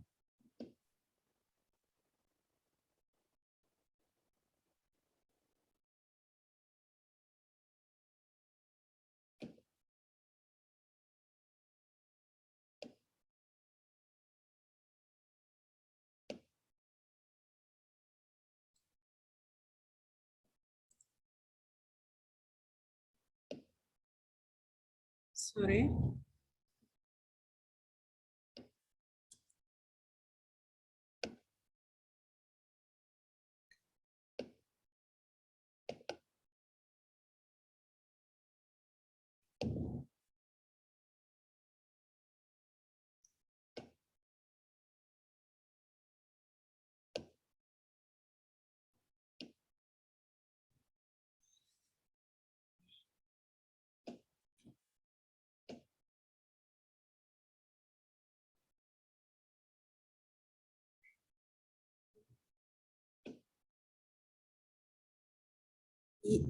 Okay. Everyone, I am Rezgui Hannah, PhD student at the National School of Architecture of Montpellier ENSAM, under the supervision of Mr. Hassan Aitadou and Guy Camilleri. Our research will focus on the impact of COVID-19 pandemic on the architectural BIM practice in France. The pandemic COVID-19 has affected France as most countries in the world, which pushed the government to apply sanitary measures for a period of 2 years. One of the sanitary measures that affected most of the sectors in the economy of the country is the confinement, and that lasted in France more than 3 months in total. The confinement has pushed a large part of the agencies to move to telecommuting and exchange information in digital format. In some countries such as the United Kingdom, agencies and architectural offices are working in BIM building information modeling, unlike France where BIM is still in its first steps. What is BIM? BIM, antonym of Building Information Model, is a work process that brings together all the actors of the construction around a unique digital model, multiple information specific to the various trades involved in the project. Here is an illustration which explains it. On the left, it is the standard process without the BIM. Each one works on its part, then sends it to its co-worker. And on the right, it is the BIM method where all the participants work around a same model. The French government has been interested in BIM for a few years now and has set a BIM plan to be implemented by early 2022. We have established this research because with telecommuting many sectors have gone to the digital. The purpose of our research is to answer the following question: how the pandemic crisis of COVID-19 has impacted the architectural practice of BIM in France and the use of digital in the field of architecture. Our work will be divided into 2 phases. Phase 1. Government decisions in relation to the construction sector. We will start with a bibliographic study and collection of information on the decisions of the government towards the construction sector. Phase 2. Case study. Based on the previous research on the practice of BIM in the agencies. We have established a questionnaire and we have sent it to some architectural agencies in order to make a comparison before and after the COVID-19 and to follow the evolution of BIM practices in the agencies. We will take for this study the practical and economic side because these are the 2 causes of the non-implementation of BIM in agencies. Architects must switch to teleworking and inform clients of deadlines. Architects must work in good sanitary conditions. In the event of a site visit, they must respect barrier gestures. Limit appointments with project owners and prefer meetings by telephone and video. The instruction of all the files can take up to 3 months of delay. The same for the payment of contributions and taxes. Facilities have been offered by the government since March 14, 2022. The French government has lifted most of the restrictions and sanitary measures, vaccination booklet, mask in public places. So we decided to start our survey within architectural offices and agencies. This survey has been sent to the Order of Architects and the Hexa BIM website and shared on LinkedIn and 2 architect groups on Facebook. Since our questionnaire has not yet generated many responses, we then supplement our results with the CNOA survey conducted in June 2020, on which there were more than 600 participants. The second phase, case of study. The French government had announced a confinement 3 times for a total duration of more than 3 months. According to the survey, we have 1 agency on 3 which did not make the telework for several reasons: unavailability of the material, not respect of the recommendations. 46% of the agencies are neutral on the subject of degeneration, 23% are worried about the evolution of the role of the architect, and 31% are confident. Concerning the use of BIM, the number of people who responded did not allow us to make an analysis, and we based ourselves on the questionnaire of Beishikdu. The use of BIM is still an issue, as only 32% of agencies are working with BIM and 14% are planning to use it, and more than 50% of the agencies surveyed are against its use. 45% of agencies are neutral about the idea that BIM will replace the role of the architect. 37% are concerned and only 18% are confident. Per our upcoming work, this research has not been done for a long time. We will continue to generate more responses and send the questionnaire on other platforms to get more responses. Then we will make a comparative analysis with previous surveys that were conducted before the COVID-19 to be able to put conclusions. Our proposal to answer this problem is to make seminars, webinars to inform and sensitize agencies and reassure architects on the issue of BIM. This research was prepared for the conference and is not yet complete because a very important number of agencies have not yet responded to the survey.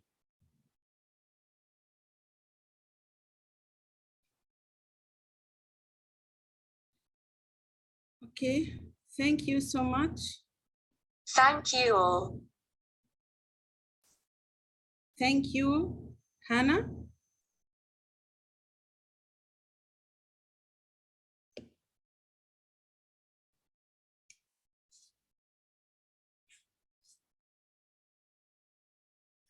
Now we will go to the last presentation. We are only 3 presentations in our session for pandemic studies. The last presentation is under the title, Delineating the Impact on Design Parameters Due to COVID-19.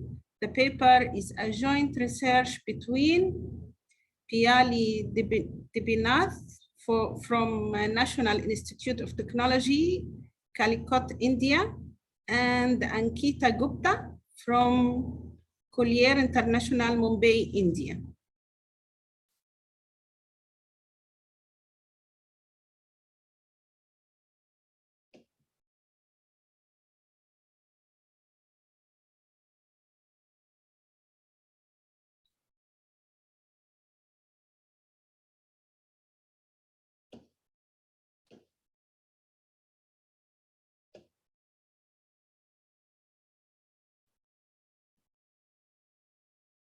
Okay, just a second.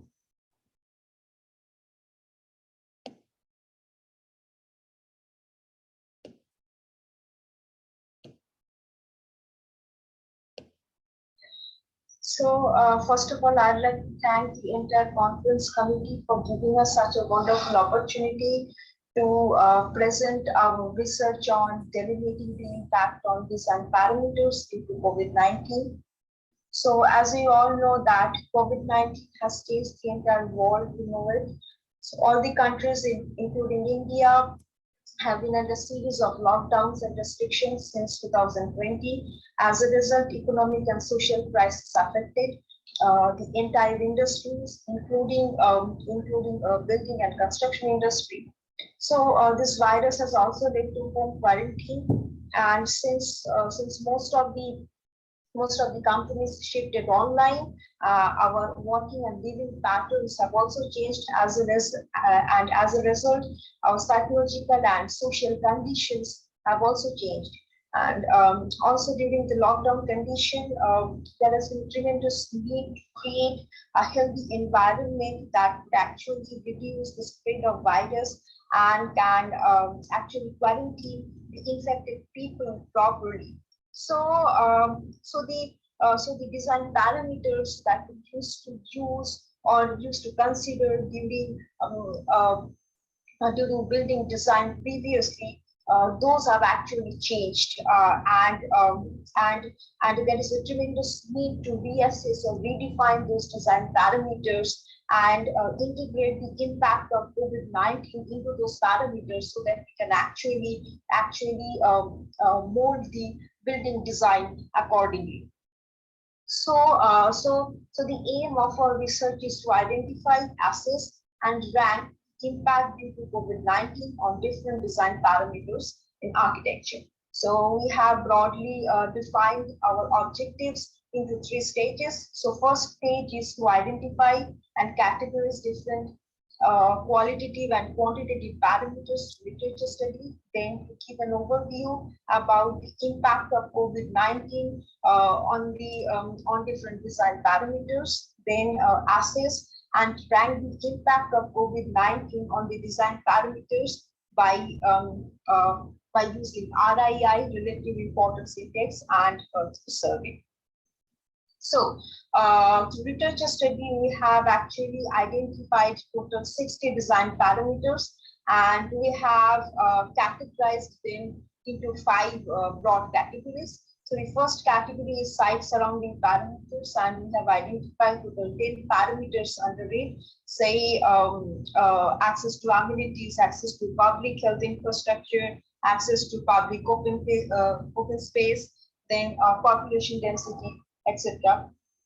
And then the next category is site parameters, and we have identified total seven parameters like zoning and size, then open space, circulation, utilities at size level, at site level, etc.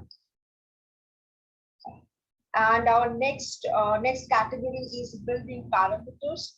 Since building was inextricably connected to the impact of COVID-19, so number of parameters here is more. So altogether we have identified total 31 parameters like spatial layout, spatial flexibility, building level zoning, space size, circulation, etc.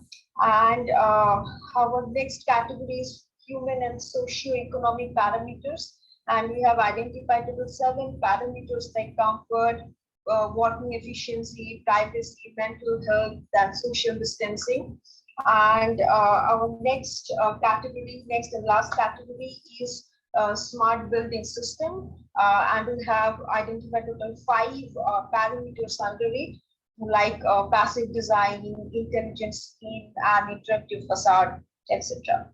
So we have followed 3 steps during ranking those design parameters. So first of all, we actually interviewed experienced professionals, and we asked them to rate all the design parameters on a scale of 1 to 5. And then we analyzed those qualitative data and then ranked the design parameters by using relative importance index. So if we look at this graph, we can see that the average RII is coming out to be 0.773. And this average RII is actually dividing this entire set of design parameters into 2 parts.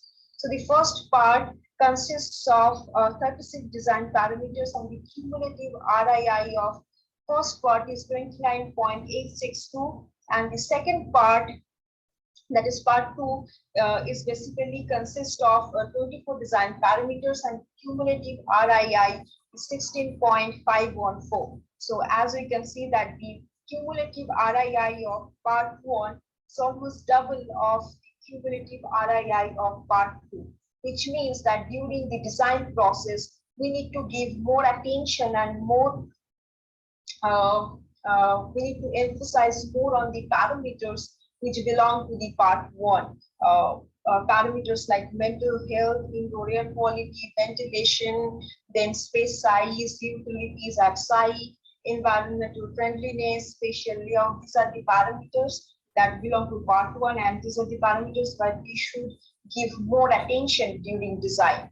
And parameters like man-made features, then personal vision and style of architect, then building automation system. These are the parameters where we should keep least attention during building design.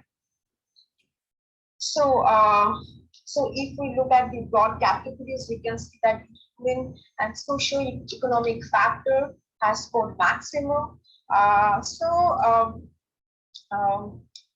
Currently we are in an era where we are more inclined towards incorporating technologies. But this survey has told us that we need to give more focus on the human and social part So we need to give more attention on parameters like comfort and then social distancing, mental health, etc. And this way we will be able to create a human-centric design. So to conclude, we'd like to say that since through the survey we have ranked several parameters. So out of all those parameters, the mental health has ranked first. So and also as per WHO, during the pandemic situation, the mental illness actually aggravated. So by focusing on well-being through architecture, we can actually improve the mental health. So to do that, we need to provide natural light, fresh air, then we need to control noise level, and by controlling the design of a building and also by proper designing, we can actually improve the mental illness. So the access to the health infrastructure has ranked second. So as we all know, during the pandemic situation, water disaster situation was created. So we need to upgrade our health infrastructure accordingly so that we can handle such situations in future. The indoor air quality has been ranked third in the survey, and also as per a study, it was suggested that enhancing the indoor air quality is actually equivalent to vaccinating 50 to 60% of the population. So improving air quality is very crucial. And also the social distancing has been ranked fourth in the survey. And as we have seen that the social distancing was one of the most important factor during the pandemic situation, and the social distancing actually helped us to prevent the spread of virus. So we should try to incorporate this into the design. And there are other factors like water efficiency, water quality, and waste management. These are also important as well. So we'd like to say that these are the parameters where we should provide more attention to create an improved design, and the design that could actually handle such situation in future. So yes, thank you all for giving us time. Thank you. Thank you so much. Okay, thank you all for your presentation, and I would like to open the session for questions and answer. Let me see in the chat, is anyone ask any questions? Or anyone can raise the hand to ask? No one? Okay. Or anyone want to comment? Okay, I want to ask Hannah. I know it's in the primary stage, and it's a good research to complete, and but I want to ask, did you concentrate on the different types of architecture offices in France in a limited region, such as Paris or whatever, in a limited region, or it's for all the architectural offices in France? No, it was for all offices, agencies of architecture. From all the region in France, but yes. you didn't build your questionnaire yet? I did the questionnaire and I sent it. I sent it to other architects and another state examine, and in LinkedIn my. And you are waiting for the Yes. for the result. Yes. Okay, it's a PhD thesis or what? It's just a part of my PhD thesis. Okay, wishing the luck for you, all the luck. Okay, I have a comment also about delineating the impact of design parameters. You talk about all the design parameters. Did you make a different weight for each parameter? I saw that you mentioned you dealt with 60 parameter, right? I saw from you, 60 parameter, and it's a huge. You make it as a group, and at the end, you find that the group of human and social is a very important, right? And you should consider.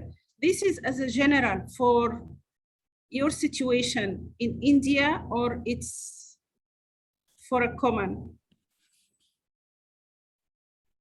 We can apply it. Mute, it's mute. Anyone? Yes, yes. Yeah. Am I audible right now? Yes. So at this point, we have considered Indian cities only. So this study is limited to India at this point. Related so, to but India. Yes, but this has the possibility that if someone else considered to extend this this research, they can also do it for other cities also. Okay.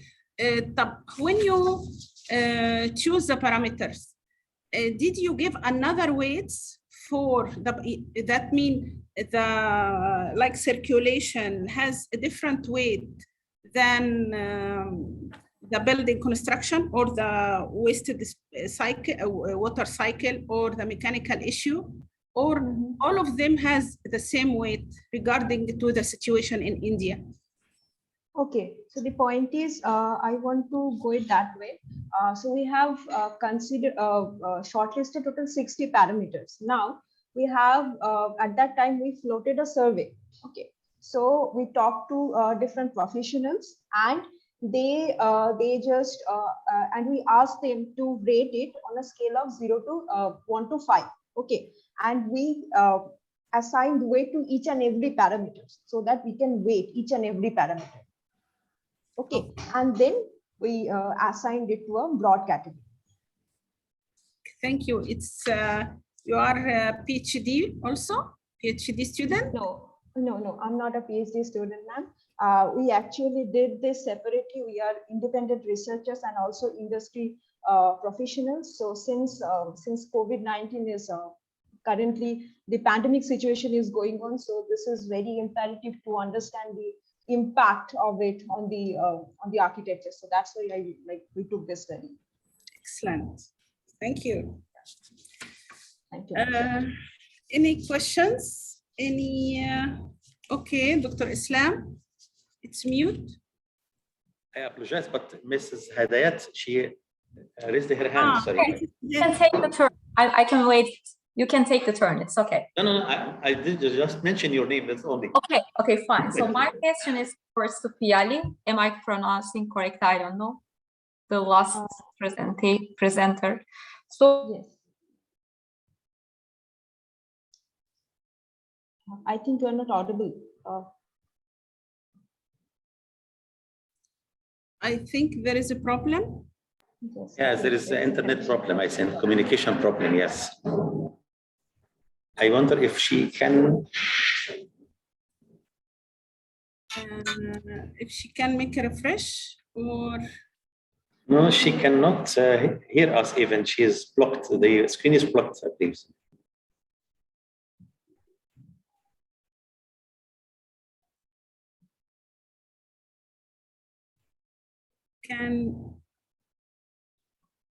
Okay, we will wait for her for. Okay, I think she's out of. Yeah, she's we'll out. try to log in again. We have time.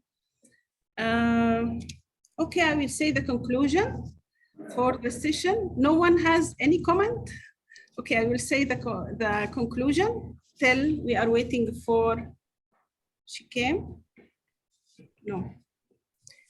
Thank you so much. The session includes 3 presentations. Dr. Islam explained in the first presentation about the courtyard as one of the types of an open spaces in the commercial area that we should encourage in our design, especially after the pandemic, and it's a successful solution to accommodate safe open air spaces in these types of building. The implementation of the other precautions such as social distance and sanitary should direct it toward safe and healthy places. And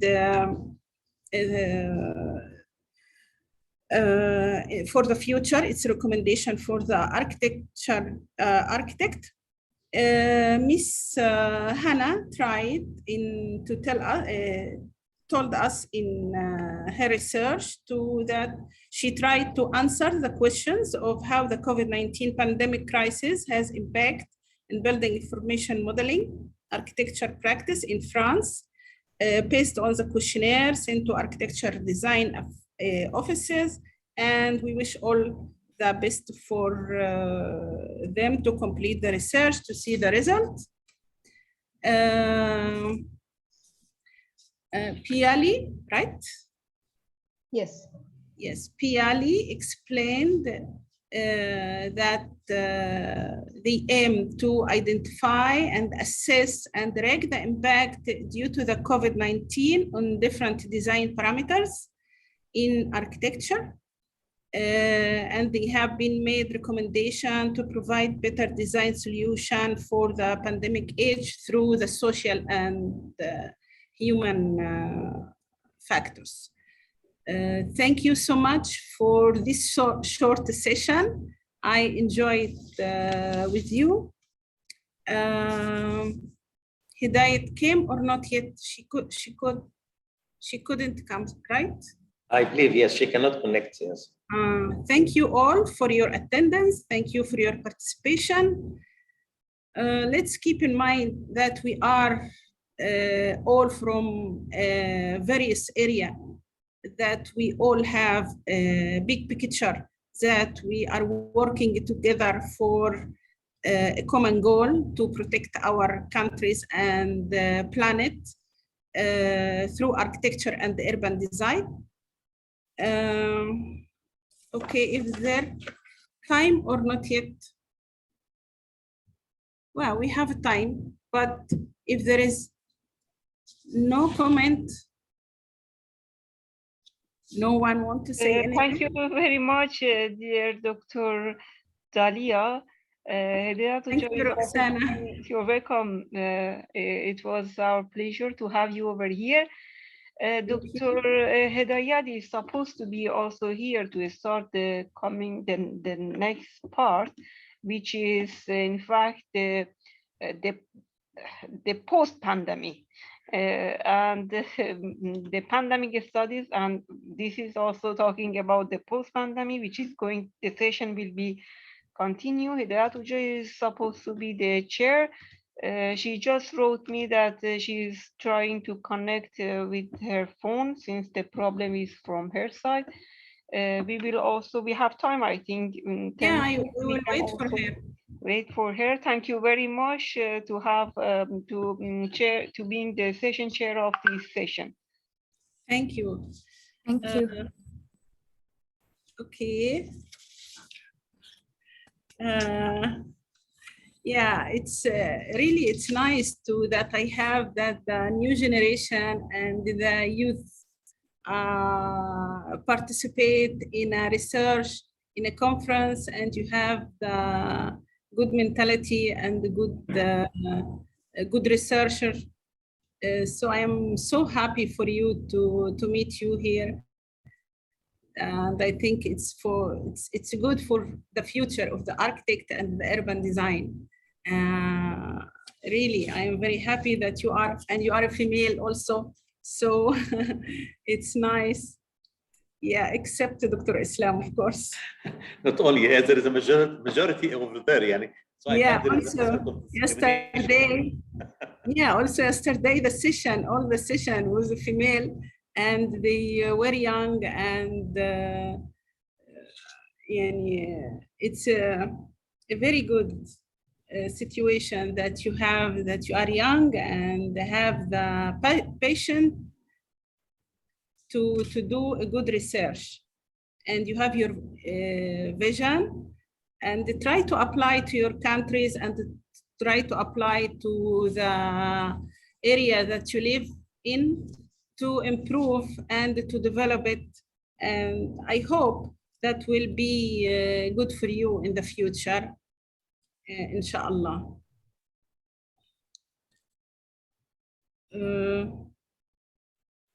Okay, we are a short presentation. So if anyone wants to ask anything about what do you think, okay, I will ask a general questions.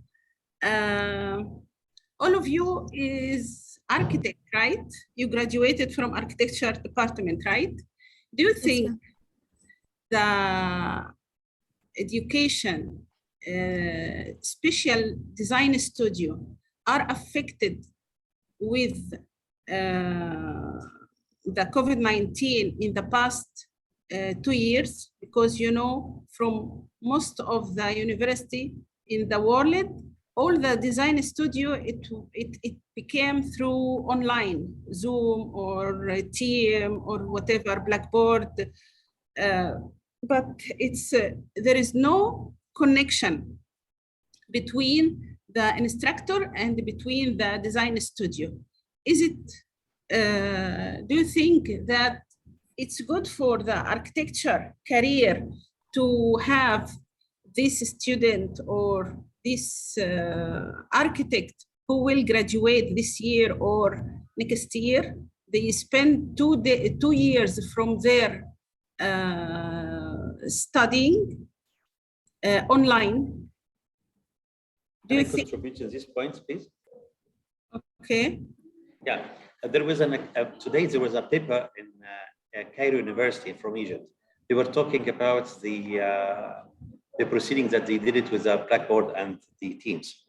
The problem that online different from physical learning. The main dilemma was about the level 4 and the 3 that have the basics 1 and 2 physical. They have skills about graphic and so on. But the main problem they face it, according to their statistics, that they have level 1 and level 2 who had in a pandemic period of time the skills of drawing, proportion, ratios, and so on. They missed it, unfortunately. And this is the problem that they face it now, since they become now physical learning and physical, I mean, man-to-man or peer-to-peer. They face this problem that the skills, it's not there. Moreover, about the scale, and when they go for, especially for basic designs and these courses, they go for doing like smaller sketches or compositions and so on. So that was the problem. Unfortunately, due to the evaluation, which is, we called it fake evaluation, because grades are not reflected at all the standard of the levels. The grades are in a comparison between the students themselves, but the grades should be according to the proposed skills should have. So the evaluation here in their statistics, they escaped this point, and she mentioned that there was a problem in the evaluation between the instructor and the students. That was the point. Okay, but you know that the design studio, when you in architecture, in architecture program or interior architecture program, whatever this or both of them, we have knowledge the student should have, and they have a cognitive elements they should practice. Also, a professional thing should practice on it. It's not only skills. Maybe the skills, it's affect on the, as you said, in first year or second year, but the cognitive, the practice with the real life, the communication with the field survey, going through to see the you know, when you took architecture design studio, you should have a case study, right? To understand your project, to know what happened. Some case study, it will be through the internet, but the other, they should go and walk through the street and communicate and know the project, the real life project. Go, like you said, inside the courtyard, inside the mall, inside the school, inside, to be more relevant to the project, to understand the case study, a real case study and online case study. They missed the part of the real case study. I don't know what will happen to the. Yeah, especially in level 1 and level 2, the basic, because most of the students in that level, especially level 1, who come from the orientation or from secondary school, they have most of their life depend on mathematics, chemistry, language, and so on. But when they approach the, say, good and bad, high and low, smaller and bigger, all of these are relatively talking in the front of a screen, different from in a class physical contribution and physical discussion to explain about this point. The issue which is in last session, it was today morning, that the issue there, and I believe not only here in Cairo University, it is even in Bahrain. The issue that in the basic level 1, especially in level 1, they need to have examples, physical examples in front of them. Yeah, for this example, is what I'm talking about. Yeah. Yeah. But in level 3 and 4, since they are mature enough and they have good skills enough, it's okay. Something like, for example, today, for example, I'm in a class with the working drawings for the high level for the graduation project. There is some sort of site visit should be there to explain for the student about reality, what is this and what is that, especially for the relation between spaces and so on. For the technical part of the working drawings, you need to see in front of them. Unfortunately, within the pandemic, likely in Bahrain, there is no closed lockdown. We have the opportunity to go out and go in, but in schools, we cannot take the student from the architecture to go site visit and come back. That was one of the problems. Student in the architecture plans not only case study from the internet, contribution, touching, clashing, all of this, even he's moving in the street, walking in the street, discussing this, all of these skills. Eye contact, it's another skills. The feeling itself, even if someone talking and like what we have, body language, it is there. Even within a screen, it's not, from my point of view, it's not enough for level 1 and 2. Therefore, I believe level 1 and 2, which they are in level 3 and 4 this years, they will not be strong comparison with the others. Even if it is saying that we taught them, we give them, we evaluate them, we have a project, we have exam, we have exercise, even all of this, I believe there is something missing in their skills. This is my point of view. Yeah, I think, yeah, I was, we have time yet, yeah, right? We still have a time. We have a discussion in our college and about are the new architect who will graduate this year and the next year has the confidence to go to the real life? Do you think? They will get regularly in the regular days, the fresh graduate or the alumni, when they graduate from the School of Architecture, they need to have a practice about 1 or 2 years as a primary practice and so on, to contribute in the practical life, to learn from each other. I believe if they will not have this, it will be a problem. So, for example, if for the last couple of years, some graduated students, now they are architects, they face a problem about communicating within a professional offices. That was a point of a problem as well.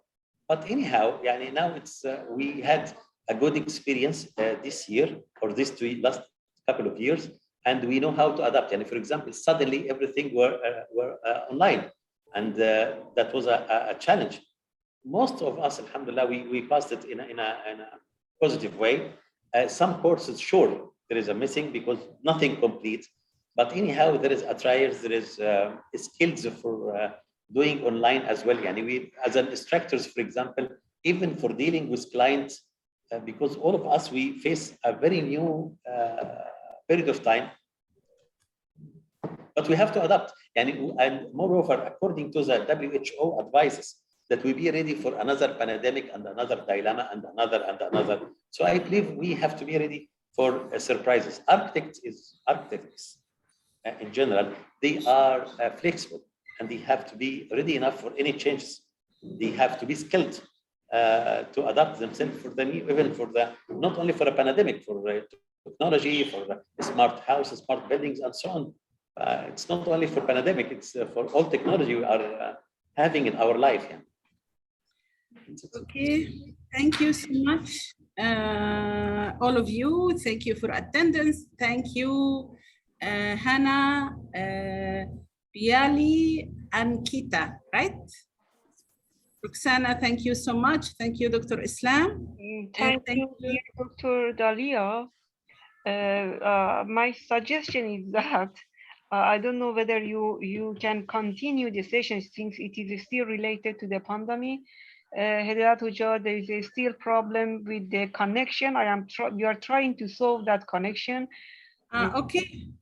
For the next the next 3 session, if it is possible to continue the post-pandemic studies as well, I would be very pleased. Okay. Thank you very much. Okay. Thank you. Thank you, Dr. Dalia, and all the best. Best luck. Best of luck for you and for other colleagues. See you next conference. Thank you. Thank you very much. Okay, we will go for next. Now connected.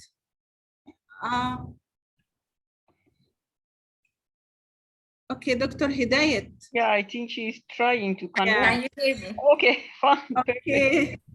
Thank you. This is amazing. Today, I specifically come to university because I had really bad internet connection at home. And since this morning, I am following all the presentation up until mine. It is karma. I can't believe this. Thank you. Okay, you can go now.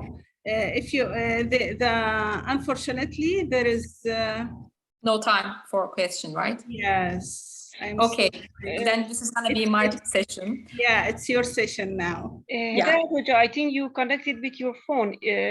Can you also play the videos or no? I'm changing my place from another way all the time because I don't know what happened.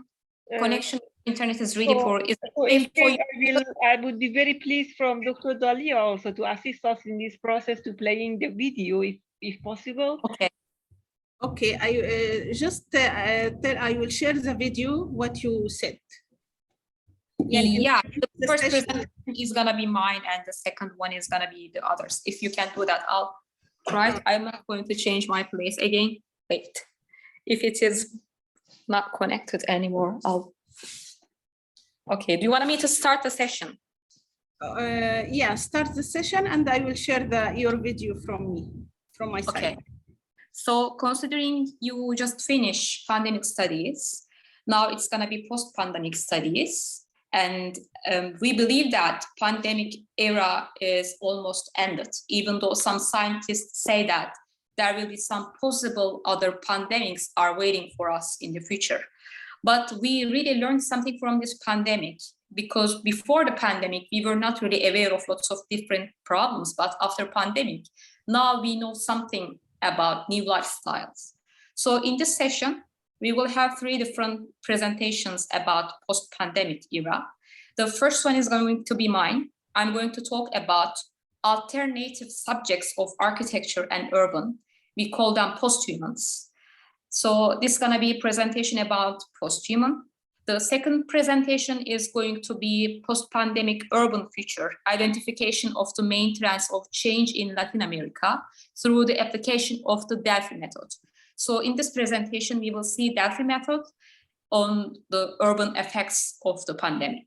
And the last presentation is going to be new normal third places after COVID-19 pandemic. We have a case study from Sri Lanka. We have Mount Lavinia, where we will see the examination and the change of first phase before pandemic and after the pandemic.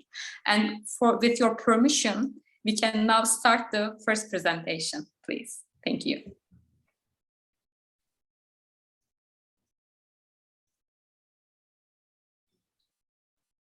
Sorry.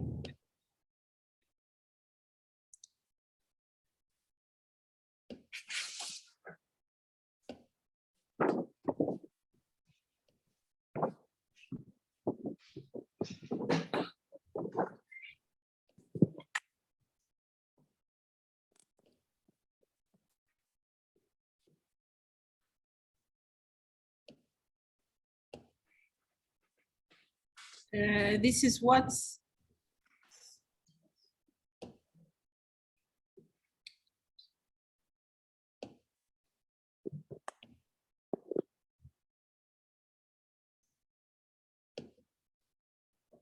From the coronavirus, we learned that a human being is not the most powerful subject in the world anymore.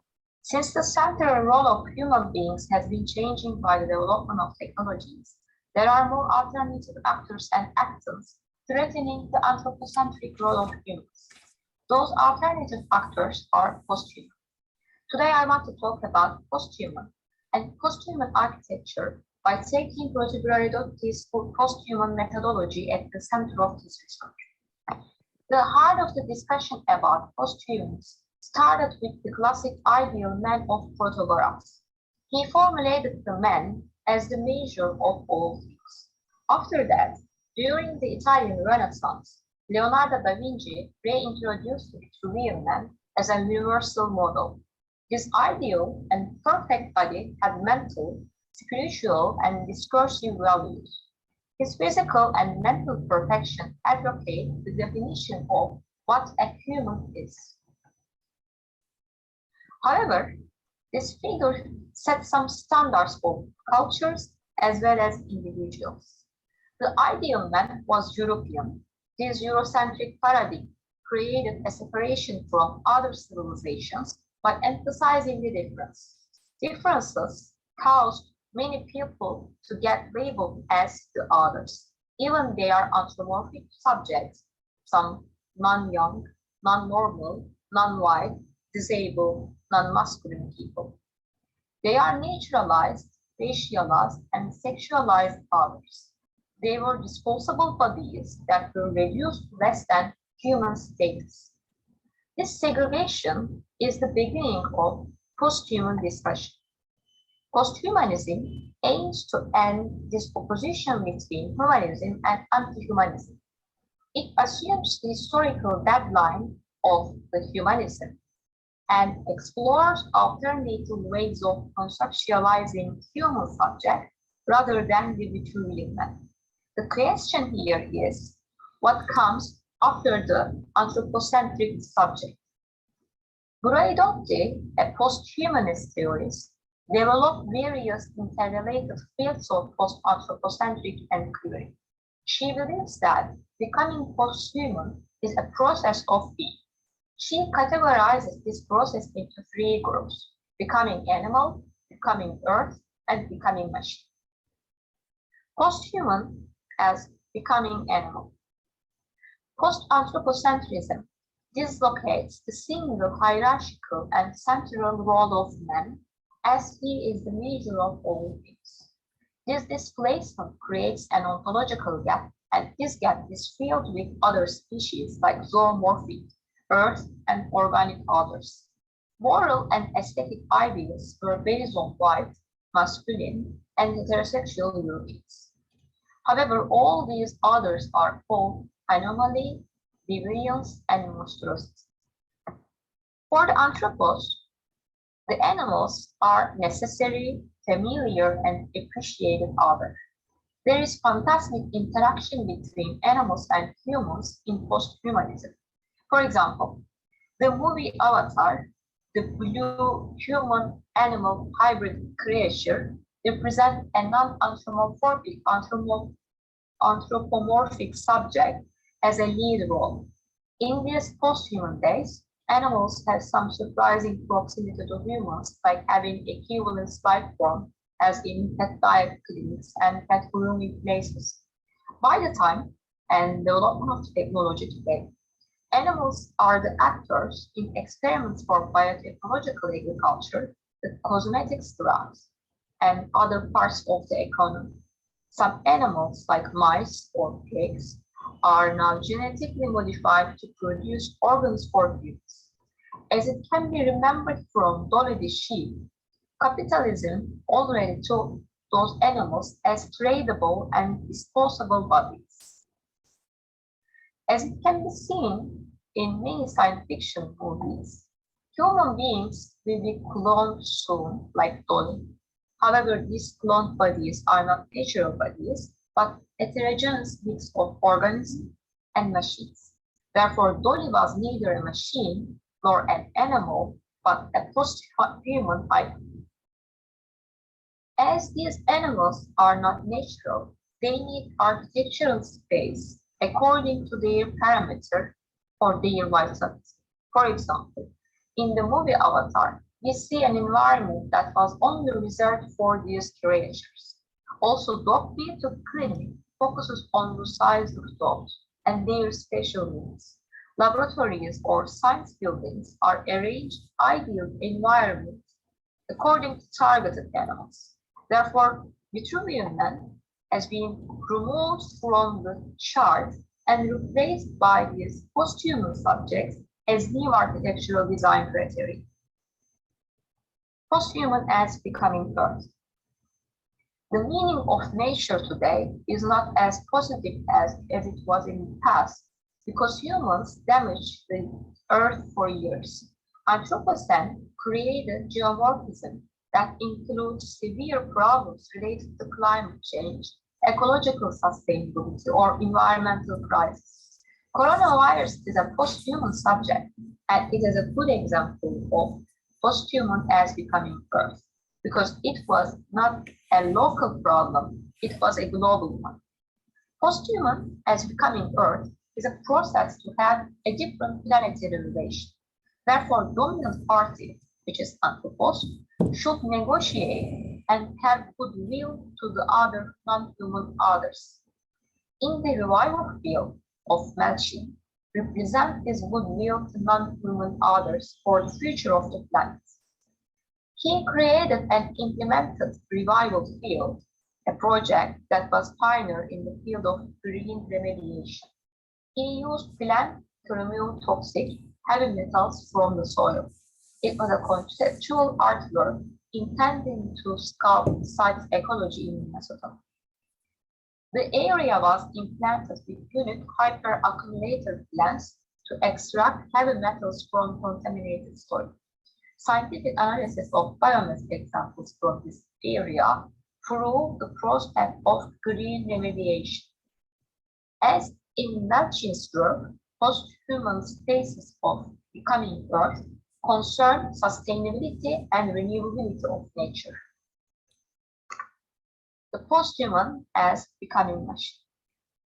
The issue of technology is at the heart of post-human. Human beings become biomediated in this era. This dependency is a protagonist role to technology by developing new software and devices. At some point, humans cannot think about everyday lives without technology.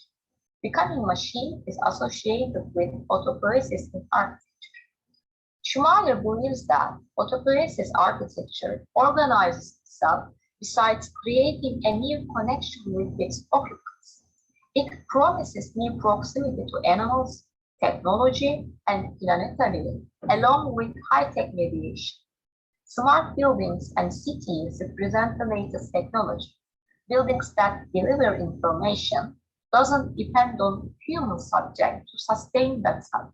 Also, They promise a new lifestyle that merges human, animal, earth, nature, and technology within the same constitution. The technological devices and equipment do not represent something because they deliver the information as a nervous system. Post-human spaces of machine beings are like cyber cities and buildings. They were equipped with technology. To sum up, architecture may not answer the needs of different subjects rather than seeing them as a problem. However, considering description of human as a subject is already problematic itself. Therefore, design has become a method. Through this presentation, I try to illustrate three different post-human becoming. In each process, many positive alternative subjects could emerge. Therefore, there is neither one unique post-human subject nor one post-human space, as each of them creates and needs their own spaces. I try to take attention that human beings are not the only subject of architectural and environmental design as it was in the Renaissance. Therefore, today's world and technology needs architecture who are aware of that fact. Thank you. Thank you, Hidayat. Mute. On the routes, we'll see. Okay, thank you, Dr. Dalia. You are a lifesaver. And if you don't mind, I'm switching to second presentation. And narrower in proportion to grounding مقارنة بالgrounding. بس هي أطول من الroutes of the permanent. Okay. Okay. So can't you? Okay.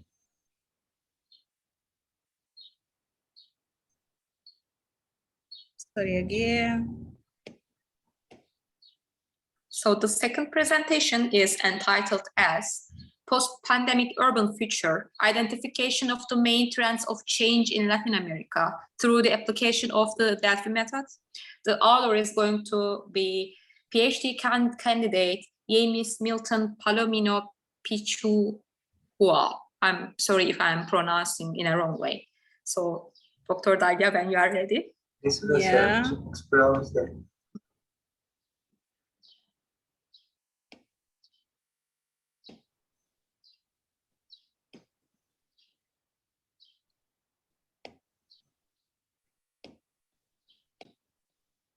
Okay, it's clear now. agreement and disagreements regarding the future of Latin American cities. A prospective exercise focused on the pandemic and its local effects on urban spaces. It considers the opinion of urban planning experts residing in the region because the appraisals manifest the post-pandemic discourse. However, the intention is not to find the generality, but to value the divergent opinions. In these ways, the idea of an homogeneous territory, commonly called Latin America, is questioned. Based on interviews and questionnaires, it identifies frequent themes, and then assessing the level of consensus among the participants, who come from different places. The technique chosen was the Delphi method, a procedure that combines qualitative and quantitative analysis to obtain agreements related to a common issue. Despite the age of this method, it maintains validity as a tool for trend analysis, especially when dealing with phenomena in process or lacking information to perform advanced calculations. The opinion of experts in the field encouraged the debate of the factor to change capable of driving future events. This is a prospective study of a mixed nature focused on urban transformation in Latin America during the pandemic. It employs the Delphi method of consensus building to assess the experts' opinions on the urban trends visible in the region of the world. Complementarily, The research used predictive methods based on autonomous learning algorithms, which are cross-checked with the conclusion found in the first interpretative phase. The main objective is identifying trends of change in post-pandemic. For the panel, it contacted professionals and researchers in urban issues from different Latin American countries, after searching for profiles through academic repositories. Subsequently, it communicated to candidates via email to request their participation. The selection criteria were academic publication, teaching experience, and professional practice in urban planning. Initially, 32 panelists participated in the individual interviews. It subsequently reduced this number to 26, and finally to 25 in the final round, or consensus. It should be noted that it guaranteed diversity in terms or place of origins, a key factor in forming a global Latin America panorama. Countries like Peru, Mexico, Colombia, Chile, Brazil, and Argentina. It developed the study remotely, using various digital tools. Email was the main tool used to initiate communication with the panelists, the interviews, and later helped to maintain contact during the rounds of questionnaire. Initially, it developed brief meeting through video conferencing, while the second phase, questionnaire, it used the Google Form application exclusively. To point out that this facilitated response proceeding during the study. Subsequently, it used data mining method to process the information. Free software or data mining specialized in predictive algorithms stand out. For this purpose, it built a database for successive response of the panelists, which were subsequently transferred to the software. It automatically executes algorithms and then compares in a confusion matrix, where it has shown the different probabilities of agreement or disagreement. Results reinforce the idea of Latin America as a complex and asymmetric region, a condition that makes it difficult to build an homogeneous discourse. Examination for the urban effects of the pandemic reveals its asymmetrical impact on both territories and cities. Visions of the post-pandemic city are pessimistic because widespread uncertainty uncovered pre-existing dysfunctionalities on urban risk factors. However, it has gradually diluted its renewing effect. The increase in inequality, a direct effect of the pandemic, became the dominant narrative both in Latin America and globally. Opinions analyzed emphasize the inaction of local governments because the measures applied in Latin American cities had a slight impact on pandemic progress. In other words, they did not manage to mitigate the emergency effects, nor did they address pre-existing problems such as the deficit of public spaces, public transportation, and housing. Not all conclusions are negative. There is a tendency to recognize that we are witnessing a new normality in general terms and a new urbanity in specific terms. In other words, conditions imposed by the pandemic are leading to new modes of coexistence. If it maintained, could significantly transform our cities. Conclusions.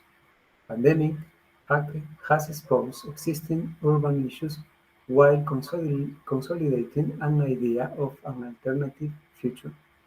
Its urban effects are not entirely clear and vary significantly from one city to another. Therefore, it is impossible to construct a single narrative about the post-pandemic future. The new urban normality has no clear form. However, it's possible to connect it with virtually and all its implications in the future. In summary, the urban panorama in Latin America is not optimistic. Nevertheless, there is growing interest in specific urban issues such as transportation, housing, and public space. This can mobilize diverse social actors and urban decision-makers to build a shared vision to the future, the new urban agenda in pandemic. Thank you very much.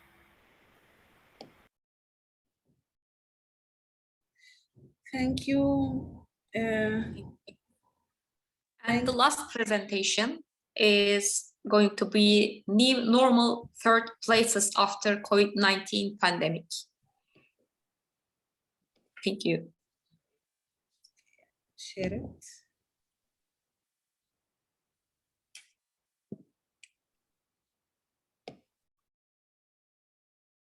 Welcome you.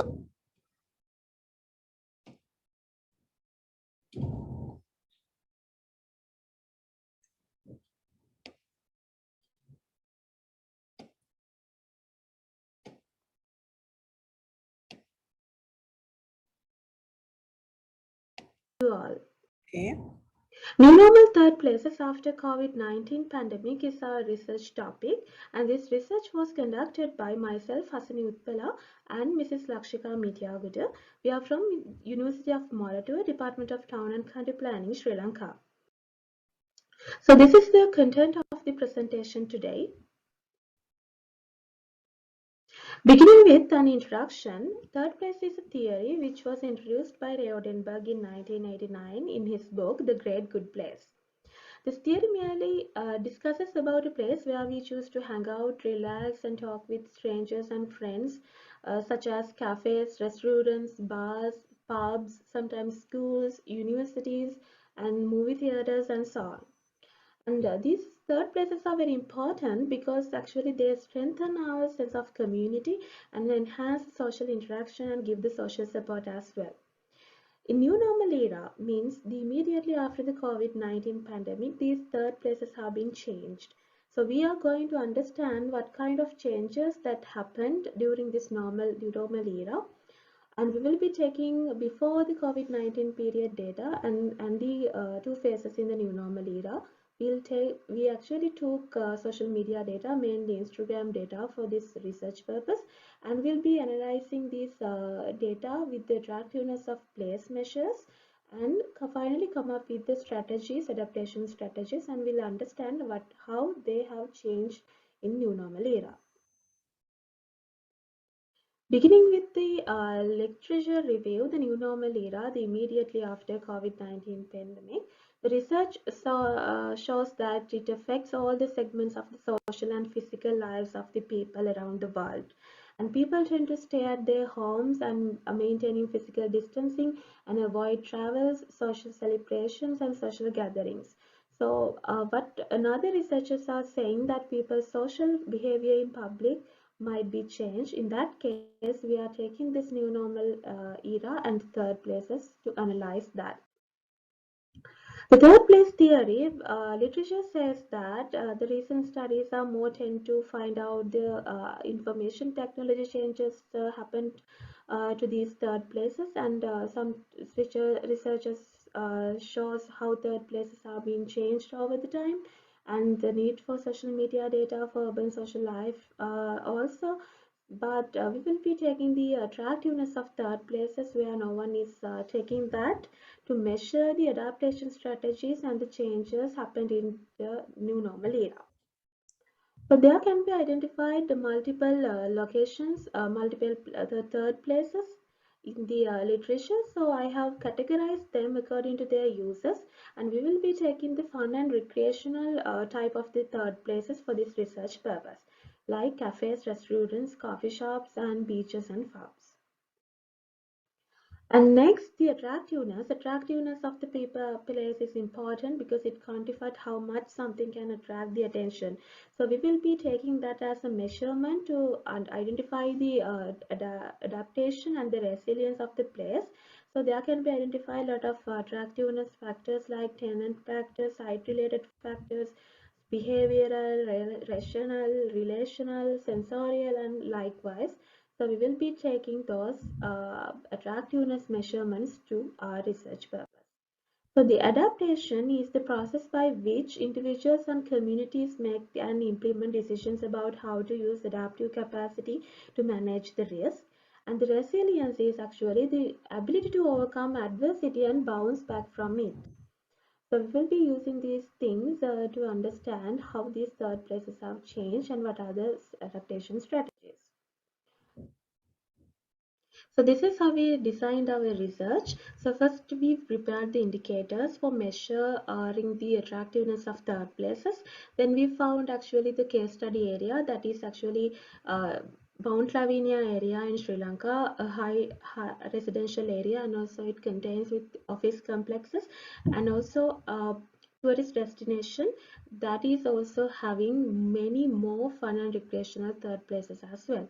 So once it is done, we actually found out what are the places, and then with their availability on social media, we collected the data, and then we compared them with the indicators and analyzed and got the results. And then we actually conducted an online questionnaire survey in order to verify this data. And finally, having the comparison, we actually got the data to understand what are the strategies, adaptation strategies, and the changes happen to third places in new normal era.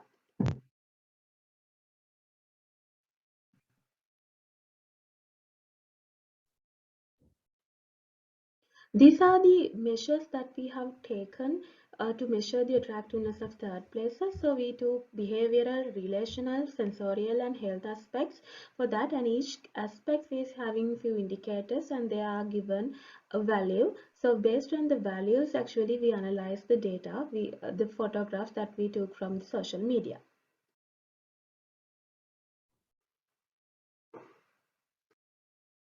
So the finding shows us that 2019, before COVID-19 period, 643 photographs found from the social media, and 2020 May to August, first phase of the new normal era, we could found 368 photographs only. But in 2021 October 2022 January, the second phase of the new normal era, it is actually increased massively, even more than 2019 before the COVID-19 period. It has become 846. The frequency of posting photos in these locations have been increased when it compared to 2019 and the second phase of the new normal era. But when it comes to this first phase of the new normal era, it actually has been reduced. But now what we could identify is that now the people are becoming normal and visiting these third places, and it have become more than ever that people are visiting these third places. When it comes to the behavioral aspects, we could identify that the relaxing social gatherings and the celebrating are the most social activity that they have used. And social gatherings, we could identify in the first phase of the new normal era, it has been reduced by 8%, where it has been increased in the second phase of the new normal era by 12%. And even comparing to 2019 to second phase of the new normal era, it has been increased by 2%. And when it comes to the relational aspects, we could identify that the intimate relationships have been reduced by 5% in the second phase of the new normal era, where it has been increased by 6% in the first phase of the new normal era. But compared to that, the personal relationships with the friends and colleagues have been increased by 33% in the second phase of the new normal era, where it was 17% reduction when it compared to 2019 to the first phase of the new normal era. Based on the sensorial atmosphere, the visual atmosphere shows that in 2019 and the 2021 to 2022, the second phase of the new normal era are a bit similar because people are more tend to visit these places by looking at the photographs. The similarity can be identified. But when it comes to the first phase of new normal era, we could identify that not lot of people have been visiting these places. The emptiness of the place, the visual atmosphere shows that most of the people reluctant to visit these places in the first place of the COVID-19, this new normal era. When it comes to wearing mask indicator, we could identify that in the first phase and the second phase, people are wearing mask, but mostly a lot of people didn't wear the mask when they are taking photographs. But we could identify that people are wearing mask where we couldn't see any photos in 2019 before the COVID-19 period. And also the number of people have been visiting these places together have been reduced as well. And the 1 meter distance, actually what we could identify that they are keeping the social distance, but it couldn't identify it from the photographs. Finally, we've done the verifications for the findings from the social media with the online questionnaire survey, and it confirmed that almost all the data that we could find out from the social media data are similar to the real ground. So as the conclusion, it clearly showed us that these third places have been changed, and these are the adaptation strategies that we could see. Actually, they have reduced the number of people gathered together, and they wear masks and keep sanitizing facilities, and they visit third places with their families and loved ones more than the friends and colleagues, and they keep social distancing, and they make seating arrangements differently at the locations as well.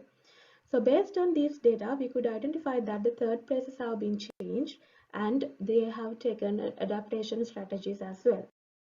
So this is the end of our research presentation. Thank you for listening us. Have a good day. Thank you so much. Technologies that lower greenhouse gas emissions from mountain to seashore, from small island communities. Dr. Daya. Yeah, thank you so much, Hidayat. Thank you very much for your support. I don't know what could I do if you are not there. No, really. And thank you for your presentation. Thank you. Thank you. And now this is the round table discussion. I want to ask if there is any questions to any presenters.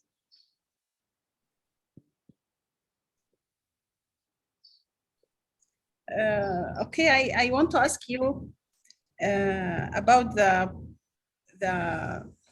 criteria you think that it should be for the future, that the architect should take into consideration the post-human, the future that we have. We connect the machine with the animals, with the human. You really, it's something new for me. Yani, I didn't imagine that it could be. But if I can mix the robot with the human being, but not the animals, in my opinion. But do you think that there is too much changing in the architecture? It can be done because of that? Because yes, at the end, it's a human. If you connect the machine with the human, it's a human also. If you, I don't know what's your opinion about that? What's the difference in architecture? Okay, if I didn't drop from my internet, in your previous session, I had a question to one of the presenter about human-centric design.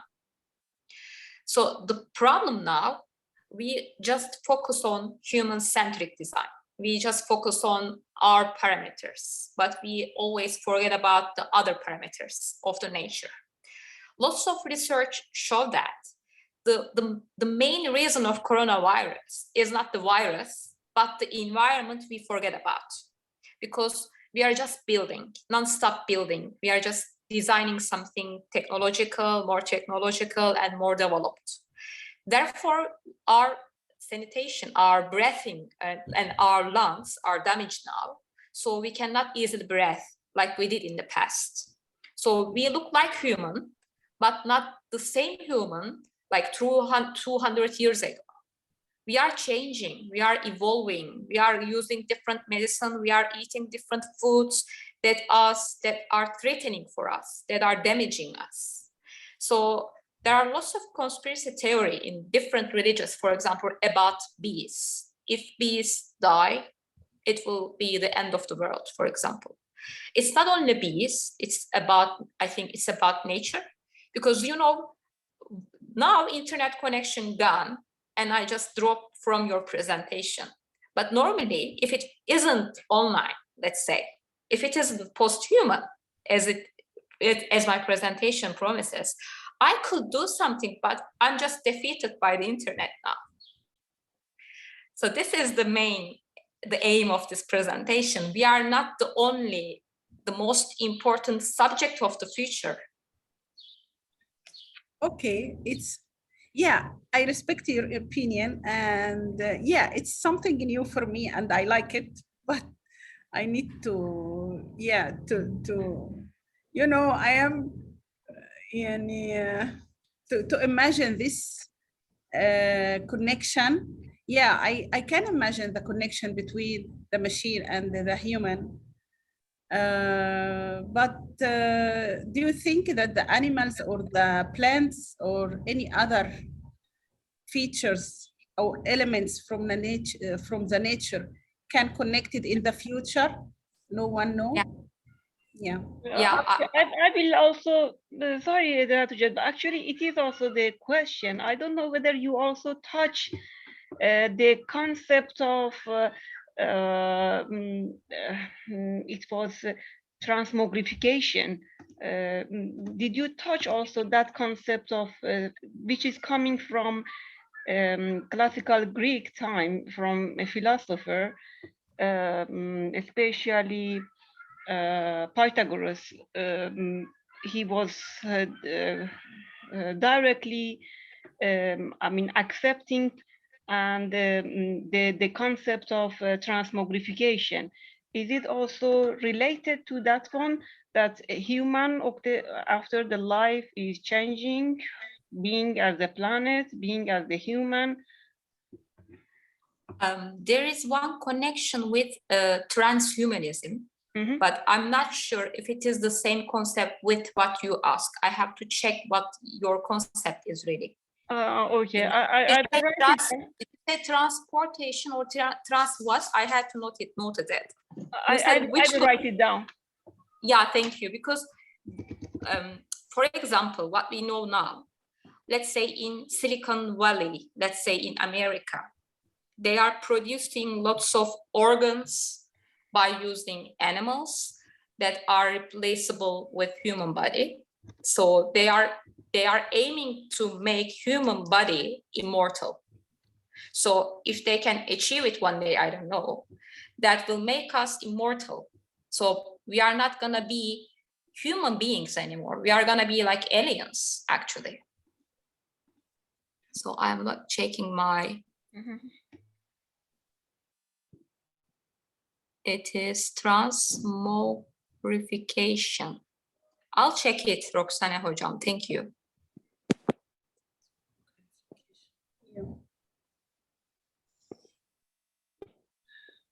Okay, I'll check it. I'm not sure, maybe there is, because we know lots of connection we have with lots of different species, and we are evolving. We will evolve more in the future. So up until coronavirus, I was also thinking about human-centric design, human-centric parameters, human-centric buildings. But now researchers show that we are not the only subjects anymore. Yeah, I respect your, yeah, I know, I respect your vision, yeah, or your opinion, yes. Is there any question? If not, I have a question for, I think, Lakshika. Am I pronouncing correctly? The last presenter. Yes, yes. Is she here? Yeah. Yes, we are there, myself and... Because my phone doesn't show everyone. I'm just seeing two faces at once. So my question is, how do you describe third spaces? What do you mean third space after coronavirus? Yeah, the definition, the literary How do you means, describe it? sorry. So I'm not How going do you to. describe it? Sorry, I'm not going to switch on my video because there's a power cut here and you can't see me anyway, right? Sorry for that. And we define it like first place is the home where we stay, and the second place is the workplace, the place that we are doing our employment activities, and the third place is the places in between these two. First places and the second places. That means the places that we use, not our home as well as not our workplaces. Those are the third places. Okay, I asked this question because have you ever heard about Edward Soya? Oh, no. Can you please spell it or you can type it? Okay, please? Edward is E-D-W-A-R-D, Edward. Soya, Okay. S-O-J-A. Okay, an author, right? Yeah, because you know, Edward Soya has also his own third space definition, and it is completely different from what you are proposing today. Okay. And I was just wondering, the third space that we have before coronavirus, do you think it is different from what we have now as third space? This was actually what was. That is how actually we also thought, because previously, immediately after COVID situation, the third places were changed actually. Yeah, I know that, but Soja. And now the situation, now we wanted to actually, first of all, our comparison was only between the before the COVID-19 situation and immediately after the COVID-19 situation. But we extended our research and we wanted to find whether it is the same after like 1 year time. Now we understood that third places are still the third places that we use, that people used before COVID-19. There might be some sort of small change immediately after, because previously people went to some beaches or some other specific recreational places for their recreational activities. But immediately after COVID-19 situation, they used maybe 2-minute distance sort of locations, maybe near their house somewhere, inside the house sometimes they find their third places, something like that. But again, people adapting now, and third places are still the same. That is how we define it. It's still the same as it was before 2019. Yeah. Okay.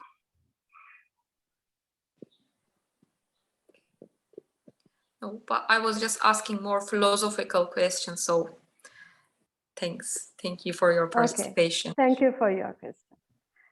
Is there any other comments or questions to any of us? If not, I think Roxane Hocam, this is almost the end of the session, I guess. Yes, thank you, dear Dr. Hidayat, dear Dr. Dalia, for being with us and continue the post-pandemic session. Thank you. Yes, within probably 10 minutes, we will start also the next session, which the session chair will be Dr. Shantaram Pati. And yes, she is also there. And we, dear authors, audience, we will start within 10 minutes the coming session. Thank you, Dr. Dalia, and thank you, Dr. Hidayat. Thank you, Roxana Hocam. Thank you, Dr. Dalia. Nice to meet you. Thank you very much. Nice to meet you too. Bye. Bye.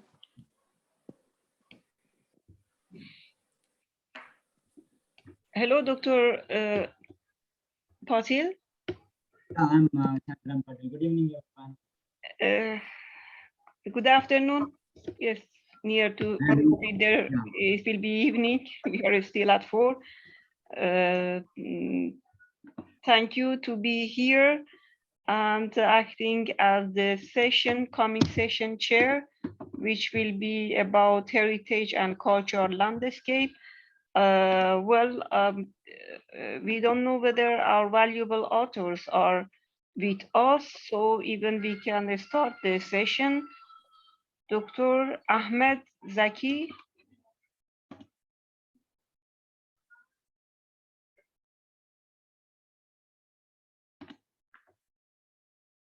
Dr. Ahmed Zaki. Well, let's check architect Maria Antonia. Yes. Okay, very good. You are here. Yes. The next will be the presentation of our valuable chairman, Dr. Shantaram Patil. Yes, Doctor.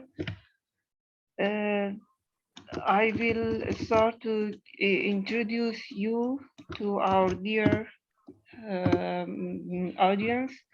Dr. Shantara Patil is in fact the instructor in the School of Architecture and Planning in Manipal Academy of Higher Education in India. Yes, please, Dr.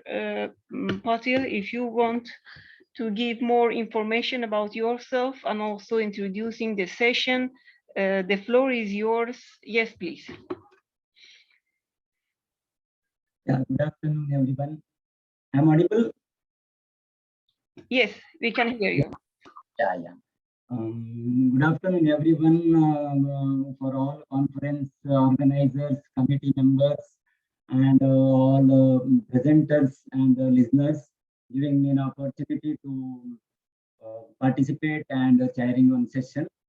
This session especially is a heritage and cultural landscape.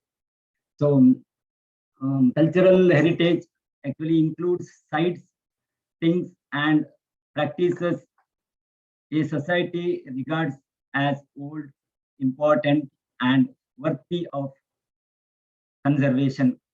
It is currently the subject of increasing popular and scholarly attention worldwide, and its conceptual scope is expanding.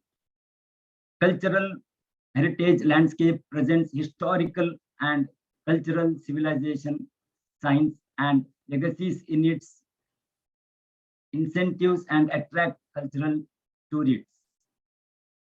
Cultural heritage is also legacy that we receive from the past experience in the present and transmit to the future generation. Obviously, conservation of historical sites requires understanding of its actual values and adapting planners, architects, engineers, and managers' perception to such real values.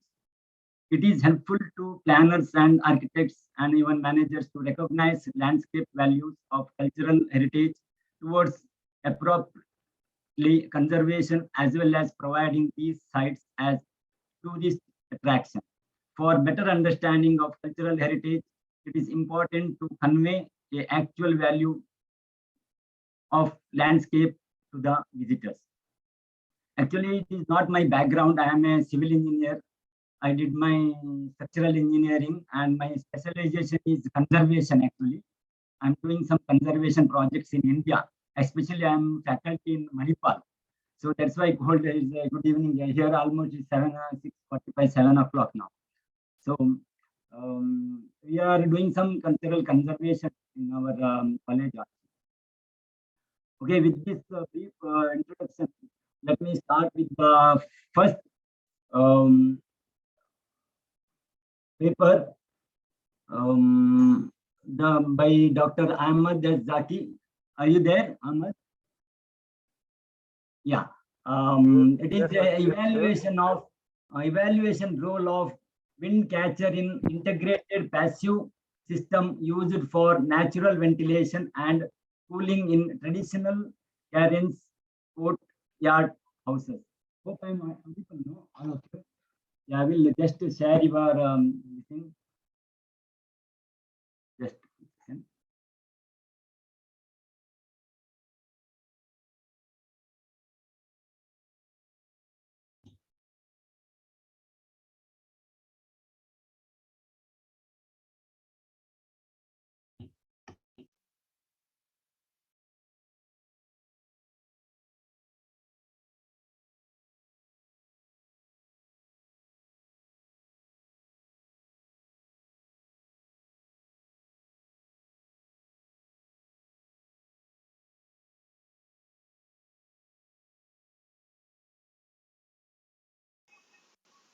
Today, we will present a research title, Evaluation Role of Wind Catcher in Integrated Passive System Used for Natural Ventilation and Cooling in Traditional Karen Courtyard Houses. Introduction. The approach of an integrated design involves the recognition of architectural features and the role in buildings to assess the performance of the thermal environment of the building's natural ventilation concerning environmental criteria in its context. However, it can be used to draw attention to interdependencies between building subsystems, which have commonly been identified as being independent. The interaction of entities develops a rising performance of the building by considering how a change in one domain affects performance in another. Energy use in buildings can be reduced without the cost of complicated technologies, but only through the effective integration of passive architectural designs.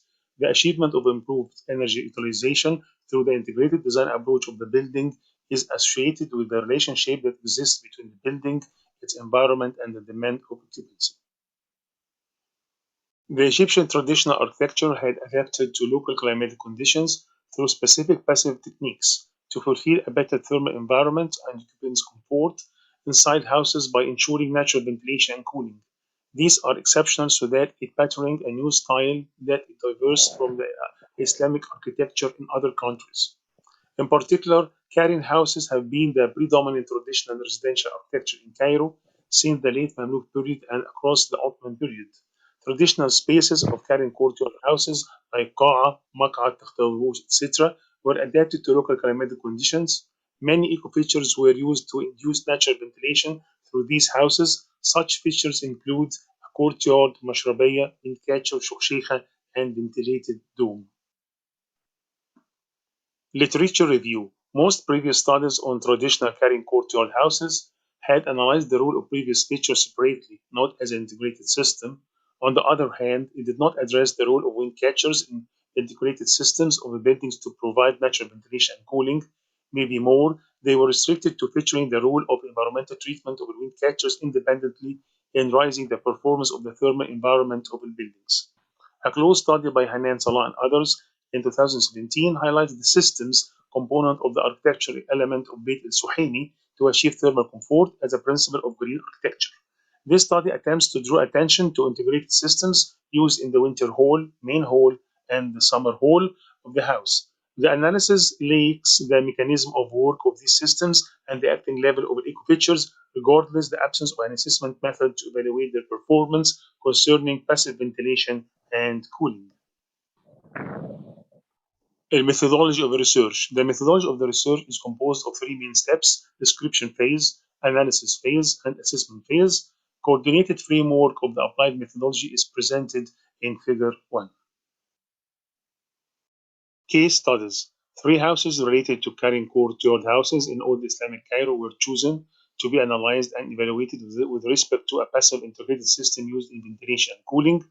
Case 1, Qa'a of Muhaib al-Din. Case 2, Hall 5 at Beit al-Suhaimi. Case 3, Ilmain Qa'a at Beit al-Sinari. The approach of choosing the case studies is based on a group of variables and constants. Table 1 indicates the constant and variables of a chosen case study. Analysis of case studies. Number 1, the integrated passive system at Palace of Muhaib al-Din. The conceptual acting level of the ventilation passive system at Qa'a of Muhaib al-Din is analyzed as follows. Action 1, breezes enter from the inlet A through wind catcher passing inside the inner space. Action 2, dry air is cooled through the marble floor and fountain at the Durqa'a that distribute around the Iwan where residents actually sit. It intensifies the humidity in hot seasons. Action 3, cooled air remains downwards at the residence user level, while hot air raised up to escape through high openings of the shukshikha by the stuck effect.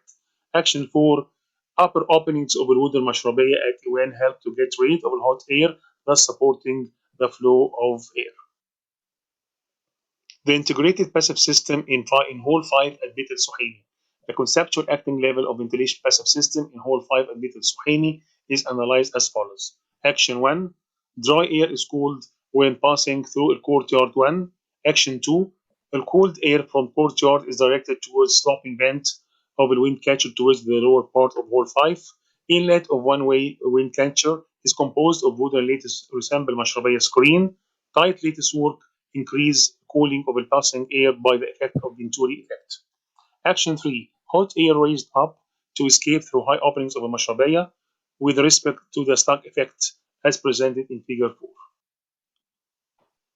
The integrated passive system at Beit el-Sinari. The conceptual acting level of the ventilation and cooling passive system in the main QAA at Beit el-Sinari is analyzed as follows. Action 1. Breeze is maintained by employing the phenomenon of the stack effect induced by the courtyard. Action 2. Cross ventilation occurred inside the QAA between two mashrabiyah located on the edge side of the QAA. Action 3. The lower section of the mashrabiyah with tight lattice supports the cooling of air. On the other hand, the upper section of mashrabiyah with wide lattice supports the escape of hot air. Action 4. The north part of al-Qa'a comprises a wind catcher with large inlets allowing the breeze to enter through the lattice work.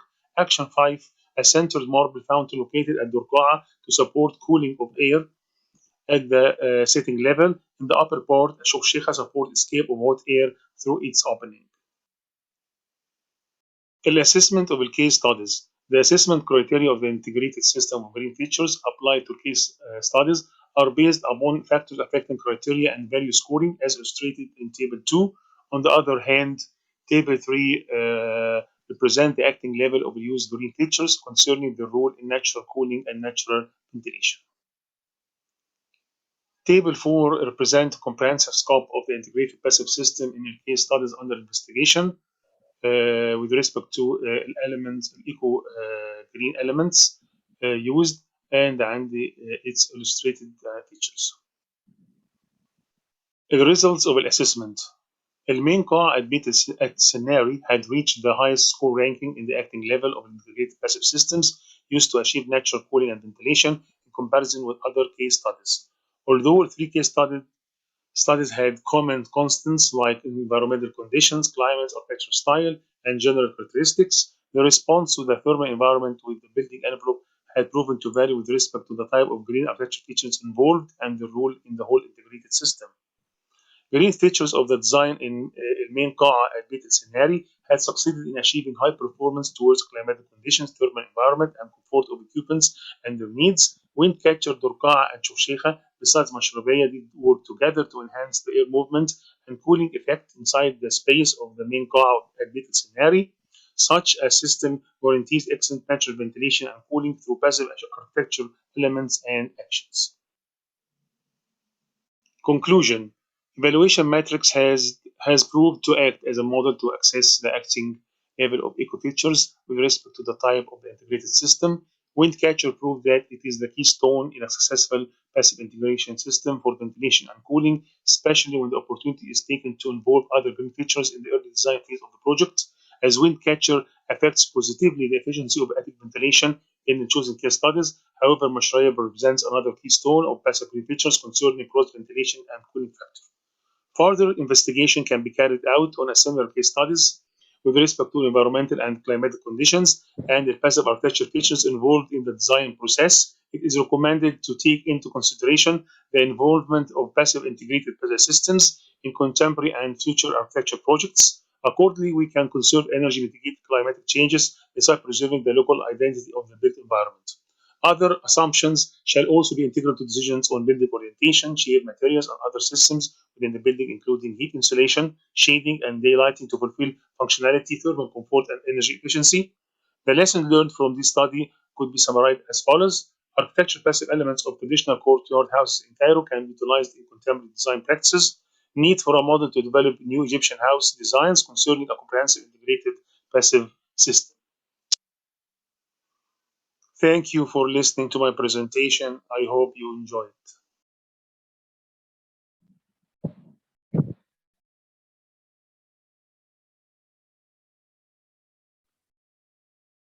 Thank you, Dr. Ahmad Sidnaki. Thank you for your presentation. Next presentation. Sorry. The next presentation title is the typomorphological facade of the Catholic churches of Michael Azores. Sorry for pronunciation. It is from Mario Antonia Vieira and Dr. Mafalda Sampaya and Dr. Joa Alves the no. I think the presenter is Antonia. Yes, I share. Yes. No. Yes, you can. Can you share? I share or You share. you share. Your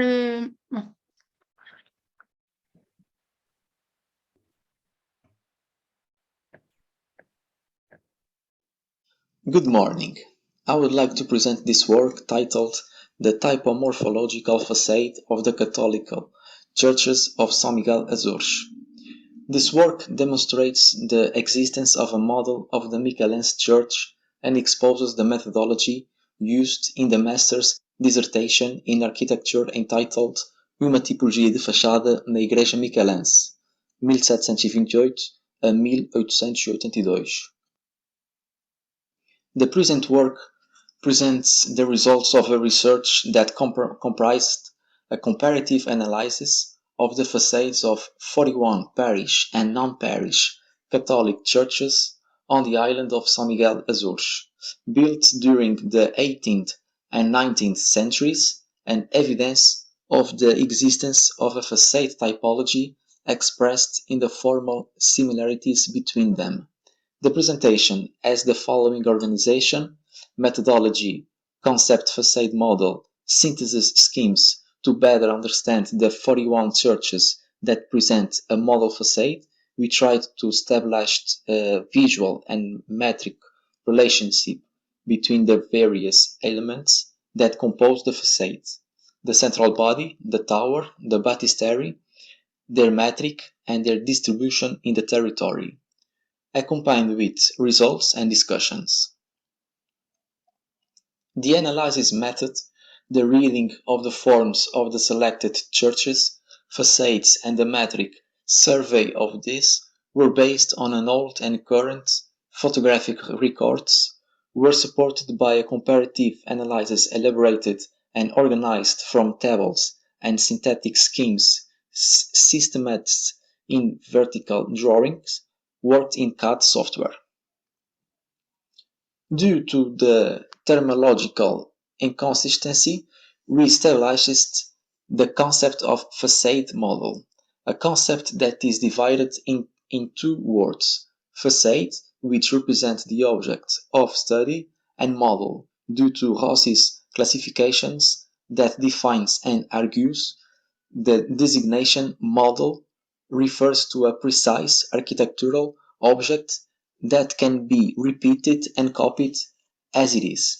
Therefore, the concept of model facade applies to any facade with Baroque Michelense ornamental elements whose compositional matrix is a classical referent and which conveys the notion of an analogous image, which is consequence of its material, natural basalt stone on a white background, and its construction system adapted to the endogenous material of the island.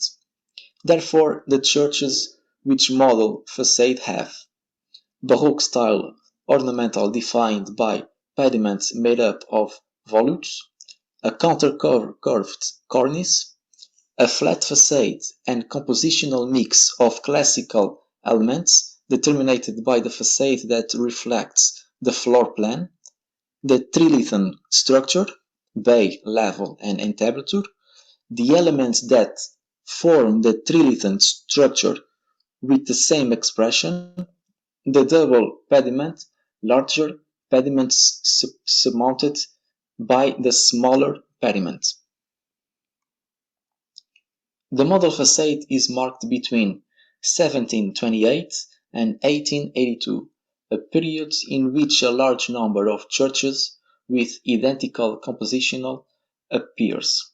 There are 18 model churches, parish and non-parish churches, in 18th century and 23 model churches, parish and non-parish churches in the 19th century. It was necessary to use a synthetic drawings to represent each facade's compositional and metric logic. Thus, The scheme is divided into 3 groups according to the number of naves planned and the number of bays, levels, and entablatures. Next, each group is organized and classified according to the elements that make up the facade, that is, according to the type, number, configuration of the lintel and location of the spans along the bay and levels. Through this scheme, we can see that the model facade followed the various scales of construction occurring on the island, from 3-nave main churches to more humble and smaller churches of one single nave. Thus, the model facade is present in churches which 3 naves, a compositional matrix of 3 bays, 3 levels, and 2 entablatures, or a compositional matrix of 3 bays, 2 levels, and 2 entablatures. In churches with single nave, a compositional matrix of 1 bay, 1 level, and 1 entablature. In a generic way, to better understand the organization of the church's facades, the first level is for access, the second level is for lighting, and the third level illuminated the nave. Although the body of the tower and the baptistry are seen as independent elements concerning the central body, and in some cases are subsequent constructions to the church construction. The tower is a fundamental element by functional character of communication. Thus, scheme specifies the study of tower morphology divided in 2 groups according to the number of naves and consequently divided according to their location. The respective drawings shows the body of the tower divided in 2 levels separated by an entablature. At the lower level, also called tower bay, we will have to study regarding the type, number, typology, and the discussion of the spans. And on the second level, also called the crowing, we will have the parts corresponding to the belfry composed of 1 or 2 windows, crowned by a baluster or a dome roof. The model facade presents only one tower, and most are located primarily on the left. The tower in the upper level is crowned by a belfry lit on each side by a window in a perfect round arc, usually set on pilasters finished by a balustrade, and the lower level present by the 2 most significant situations. Those present distinct logical compositions. The lower composed of 3 windows that relate to the facade of the central body from its alignment, size, or decoration of the frame of the spans, or the tower composed of 3 round windows that are in no way related to the facade of the central body. However, the last composition is the most significant model. The scheme is organized similarly to the tower study. Generally, baptisteries are present with or without spans and composed of 1 or 2 levels. In the cases of a single level baptisteries, these present only a single central span with a simple or worked frame. In the case of 2 levels baptisteries, this feature or 1 or 2 centered worked frame windows. We can see that most churches don't present baptistery in the composition of the facade, regardless of whether they are parish or non-parish churches. For example, there are 3 cases of non-parishes and 15 cases of parish churches. The baptistery is located on the right with a simple composition composed of only 1 window, which usually follows and related to the facade of the central مروان body from its alignment الفيديو or ما decoration وقف خالص. of the frame. Its analysis is also understood about the metric of those 3 bodies. In this way, the table is divided by its various bodies, presenting width of each body in meters to better analyze the number of existing cases.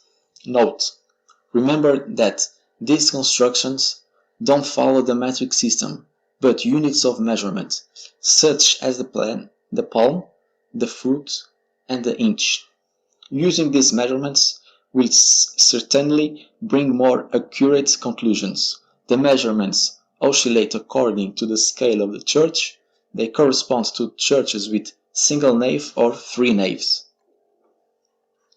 Regarding the size of the central body, it was observed that this varies in both scales. Churches with three naves generally presenting 14 and 15 meters wide, and churches with single nave generally presenting 8 meters wide. About the dimensions of the tower, in both scales the most common case is with 3 and 4 meters wide. The baptistry in both scales presents 4 meters wide. The location of each church on the island was also studied according to their typological distribution and according to the typological classification assigned to each building according to the composition of the facade. First, we can see that municipality with the largest number of model facade parish and non-parish churches in Ponta Delgada with 13 cases, and the municipalities with small number are Vila Franca do Campo and Lagoa with 3 cases and 4 cases, which shows the relationship globally the 6 municipalities the island. Secondly, although Ponta Delgada municipality has the most churches with a model facade, it is in Povoação and Lagoa municipalities that this type of facade has the most presence, which shows the relationship individually the 6 municipalities in the island. In summary, we can observe that facade that prevails in all municipalities is the model facade. Thanks.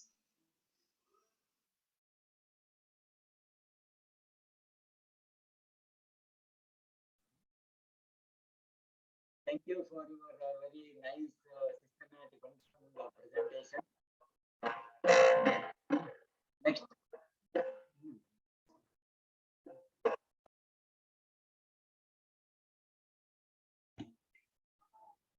Dr. Shantaram, it is muted. We cannot hear your voice. Okay, sorry. Can you hear me now? Yes, perfect. Thank you. Yeah. Now, next presentation is the evolution of Buddhist architecture in Andhra, southeastern coastal region of India, by Dr. Shantaram Bhatt. That is myself, and Preeti Belman and Chakuri Krishna Jyoti. I just presentation is done by Chakuri Krishna Jyoti. I will share the video.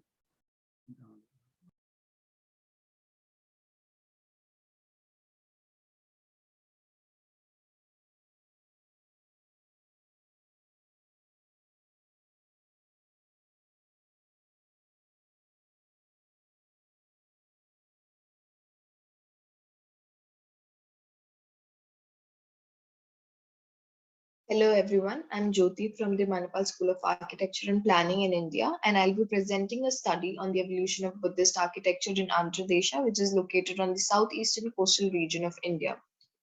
The following is the order of today's presentation. Before we get started, I'd like to provide some context for the research. The study is intended to understand the evolution pattern of Buddhist architecture of sites present on the southeastern coastal area. The attempt is to present an account of various forms of existing Buddhist monuments in the region and how has it transformed and influenced between 400 BC to 900 AD. The focus of the study is on the remains of built heritage which contributed to the development of the trade route, and it is an attempt towards understanding the ancient architecture of these Buddhist monuments and its diversification over period. History of Buddhism dates back to 5th century BC. The teachings preached by Gautam Buddha emerged as a new school of thought.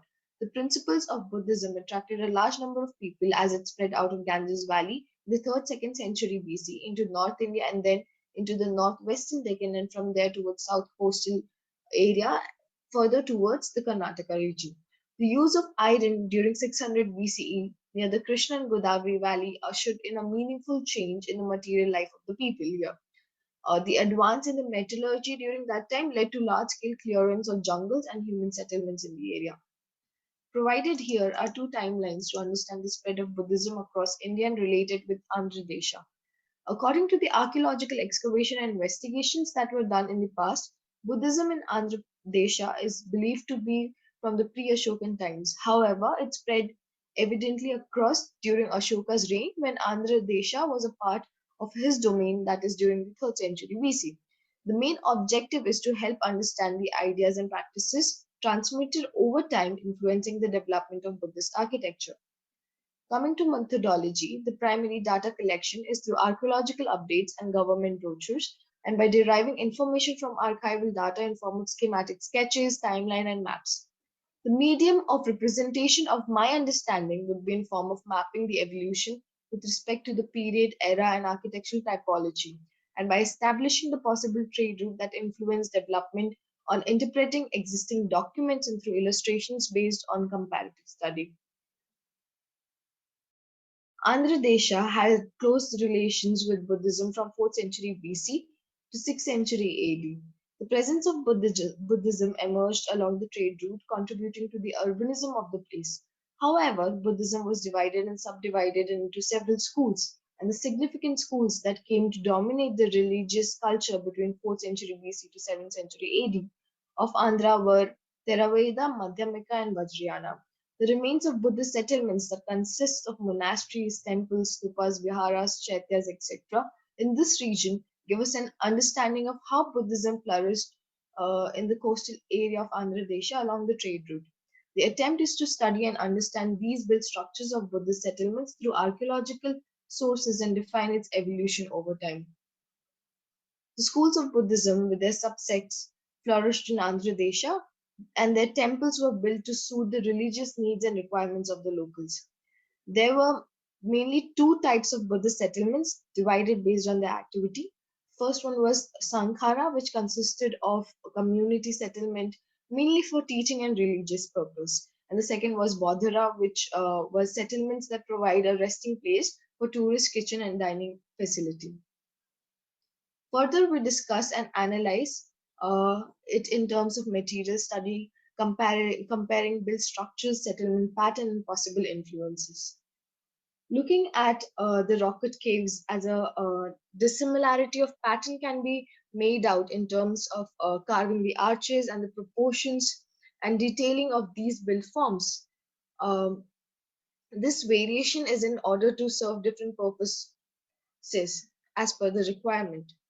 Next, moving on to the stone monuments that came into the picture during the Ashoka's reign mainly. The stone was mainly used for surrounding enclosures as is railing and structural support such as stupas, mandapa, vihara, and stone pathways. The settlements were mainly made up of local material that were available such as condylite and black granite. Next, moving on to the brick monuments. The transformation of technology from rock cut to stone and to brick was majorly during the 1st century BC and it continued till 13th century AD. As bricks would be made and used in plains as well as hills, brick of different dimensions were made on site and used for construction. Most of these sites seem to have gone under phase-wise constructions.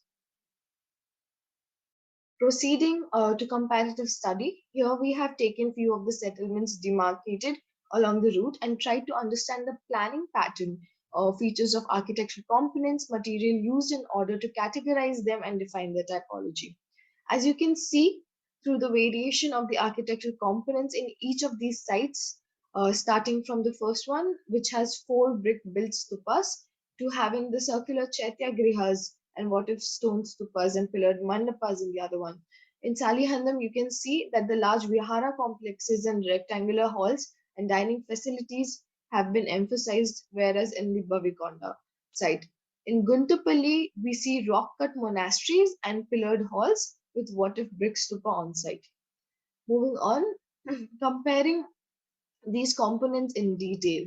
For example, here in terms of Mahastupa, you can clearly see there's a variation in terms of shape, form, and the Mahastupa is not only in terms of the area but also in terms of the material and height that they differ from each other. Moving forward to discussing votive stupas that were constructed to commemorate visits or to gain spiritual benefits, one can see the variation in form of how from an earthy wound progress to small, how it has transformed to a small votive stupa, where they are mainly wheel pattern, and they have a base made of brick and stone, and they are also progressed towards having tired form of votive stupa scattered all over the site. Coming to viharas, which are considered as Buddhist temples and monasteries, variation in terms of usage and composition is evident. The vihara set up in various regions, paved with bricks initially, later has turned into large complexes made of terracotta blocks and bricks. Whereas in terms of chaityas, one can see that there is an advancement in terms of size to accommodate as per the requirement of the period. Deriving some key understandings from the comparative studies that are listed here.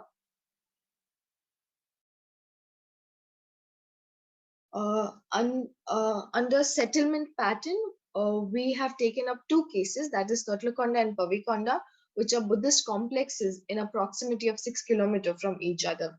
These are located on hills overlooking the sea near Bhimunipatnam, that also lies in the southeastern coastal area. The strategic location of these monasteries is said to have played an important role in spreading Buddhism towards Sri Lanka and other parts of South Asia. Buddhist monks used it for both residential as well as academic complexes. So Totlakonda and Bhavikonda have primary similarities such as spatial arrangement, division of ritual area, cloisters and refectory, but they differ in terms of layout, sizes and elaboration in the main stupa. The differences are shown in the figure and are assumed to be influenced firstly by the phase-wise construction funded by the merchants and sea voyagers, travelers, etc., and that brought with them different ideas and cultures. Secondly, due to the demand to adapt to the local traditions and practices of the place. The settlement pattern also indicates that the monastery was not isolated in both the sites. Instead, it was meshed within a landscape of relations, both religious as well as economic, sort of connecting monks to the local area. Located at a central place in terms of roots, Andhra Pradesh acted as a maritime power that took a leading role in spread of Buddhism. The road to Kalinga connected it with the northern part of the India, whereas the road to Dravidya connected it to the south. The famous Buddhist sites are found along the routes, either by the water bodies or on the hills. It was along these paths that the Buddhist monks traveled and brought with them different ideas and cultures. Buddhist establishments were often set up in strategic places that would give shelters to merchant caravans and the sea voyages. The spread and the vitality of trade was directly linked to the spread and vitality of Buddhism. Andhra played a crucial role in the propagation of Buddhist religion and the birth and the growth of the various sectors of Buddhism. These sectors had their establishment consisting of stupas, chaityas, and viharas built by the donation of the followers. The economic part of Buddha's teachings significantly made an impact on the society during his era and later. So Buddha believed in the advantage of collective ownership of the property, and most monasteries were located near the river valley basin or the flat hilltops running along the east coast of Andhra Pradesh. These areas are observed to have rich and fertile lands, equipped with river connections for transport and communication. The recovery of many Buddhist sites along this area serves the evidence to state that Buddhism spread from southeast coastal area to Burma, Sri Lanka, and other southeastern Asian regions. To summarize, the coastal region of Andhra Pradesh grew as a focal point, particularly during the Satavahana expansion, when the coastline became a trade hub and which significantly contributed to the growth of religion, art, and architecture. It is also clear that the circuit of Buddhist monastic sites was responsible for urbanism because they attracted a large number of people by encouraging trade. Through a comparative understanding of these Buddhist sites, it is possible to conclude that the built aspects have changed over time in terms of shape, form, and dimensions, and in order to meet the user's need of that time period. The variation in the physical form and the arrangement pattern, whereas, was primarily influenced by the material and construction technique shifts that took place, where there appears to be an attempt at synthesis of different practices, attempting to incorporate social unity and cohesion as seen through the evolution of architectural features. These locations are significant landmarks in the history of Buddhist architecture because of their uniqueness and antiquity. The development and restoration of these Buddhist sites would not only broaden the scope and avenues for proper utilization, but it would also boost tourism. Thank you for your valuable time and patience. I'll be glad to answer your queries or questions if any.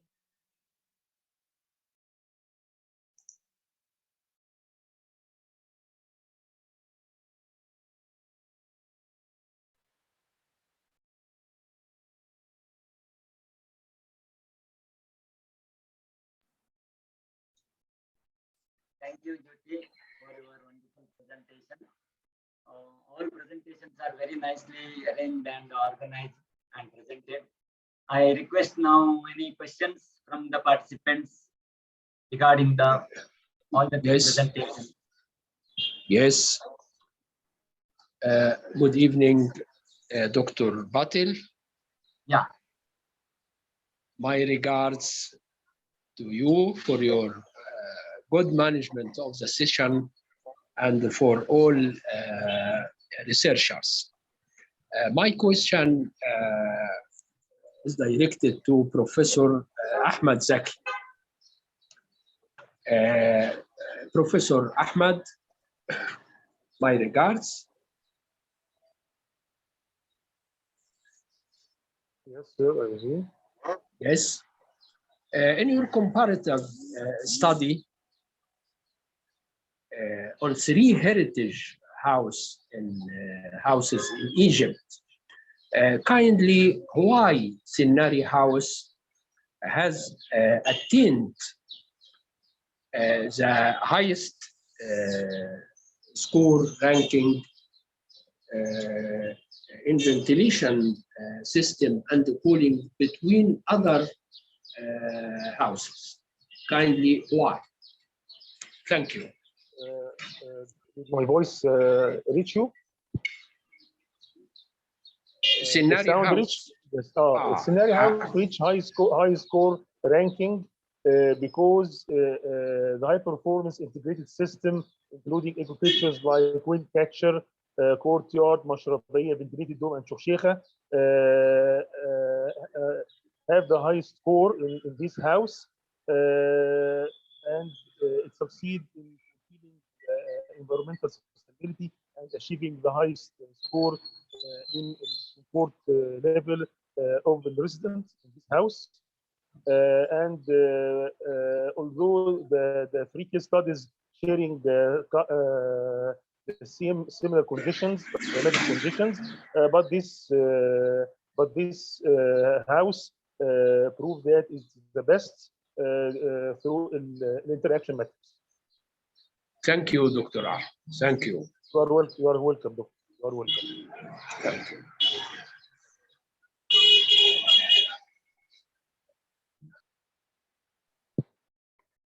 Any other questions, please?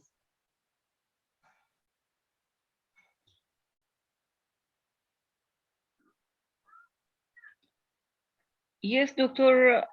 Allah Abdel, I think you are muted. You are going to ask the question, but if the voice is muted. I want to ask Dr. Ahmed about how to teach the ventilation system to the student of architecture, how to help people who studying architecture to know exactly the design of ventilation system and to our houses. It's a very good question. I already during my academic participation with my university, ERU, the Russian University. With my colleague and my student, we have research of Islamic houses, and through the research and the seminar and presentation, we make many workshops to highlight the role of eco pictures like wind catcher and mashrabiyya through analysis process. So we can aware our students, the future architect, about the experience gained from the case studies of the carrying courtyard houses. I think we have to teach all engineers in the market how to take ventilation system into the account when designing house. Right, you are very right. From my recommendations in the research, I put some consideration about the design phase as a life cycle of the whole building in order to apply in the future domestic or other houses in the future. Thanks, Dr. Ahmed. Thank you very much.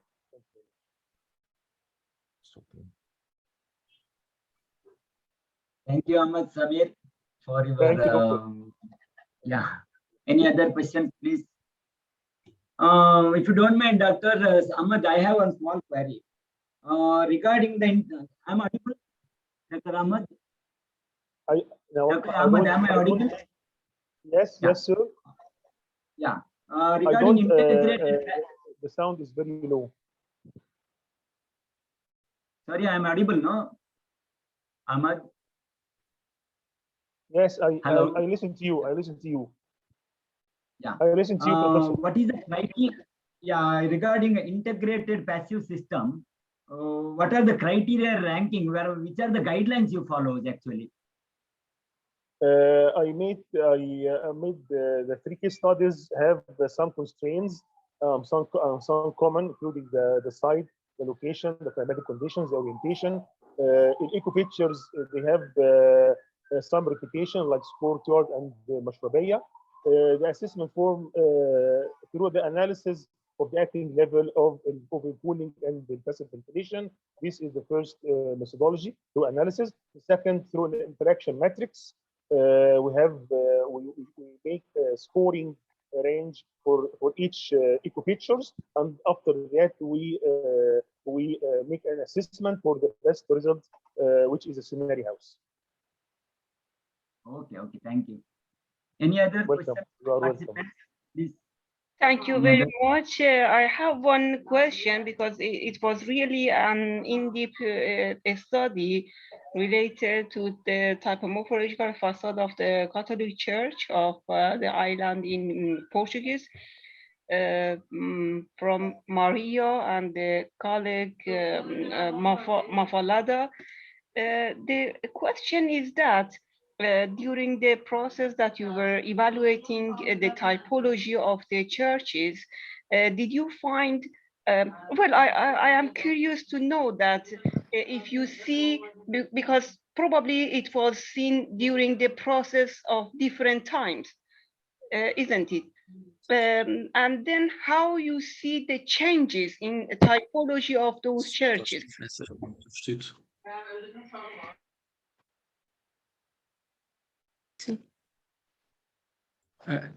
Yes, we see the differences during the process.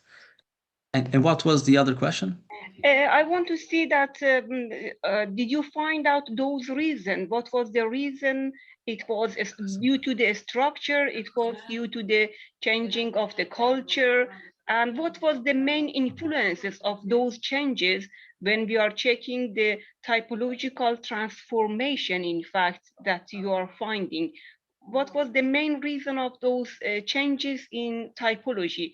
For example, once we are evaluating the houses, the traditional houses in typology, we found that somehow the lifestyle which caused those changes. I want to know that how did you find it while you were doing those in-depth study of the assessment of typology of the churches? Since we don't have enough bibliographic information.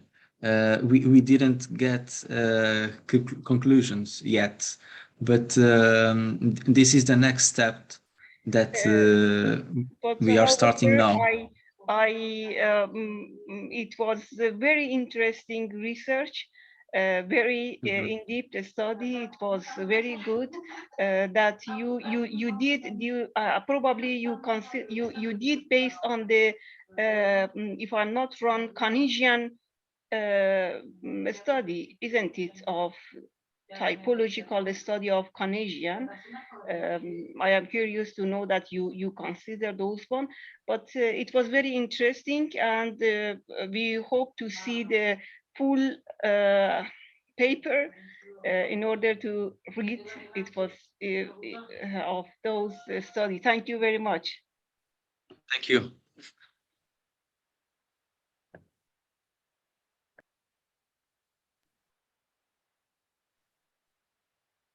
Any other question? Otherwise, we conclude the session. Any participants, please?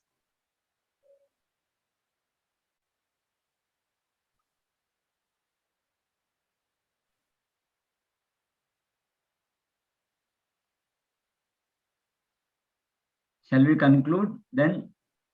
Yes, I think so, Dr. Patil. If you would be very pleased. Thank you for all the presenters for your wonderful presentation. Very nicely presented, and all the question answer session also. And I will thank greatly. I will on behalf of my session chair, I will thank you everyone, and I'm grateful to organizer giving me an opportunity to chair this session. Okay, thank you. Doctor. Any formalities? I am not sure about this. And after this, Thank you. Thank you. Thank you. Thanks a lot.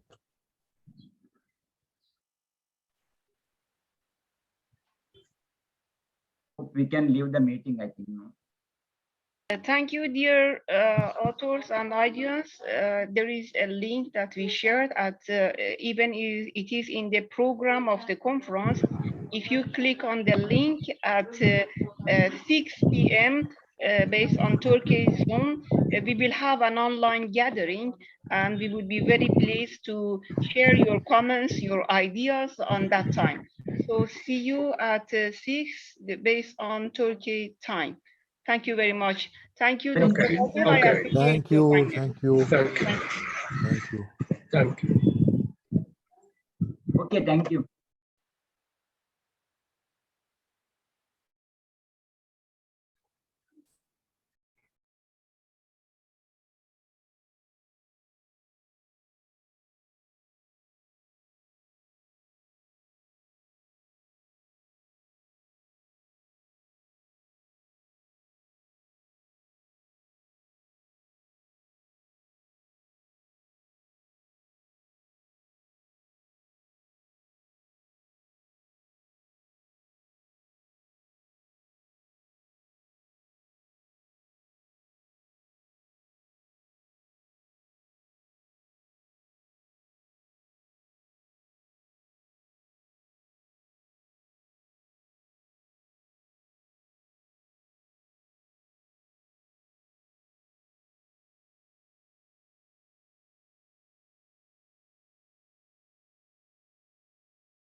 Dear valuable authors, I will, within 20 minutes, I will try to send all the certificate of participation and contribution for the authors.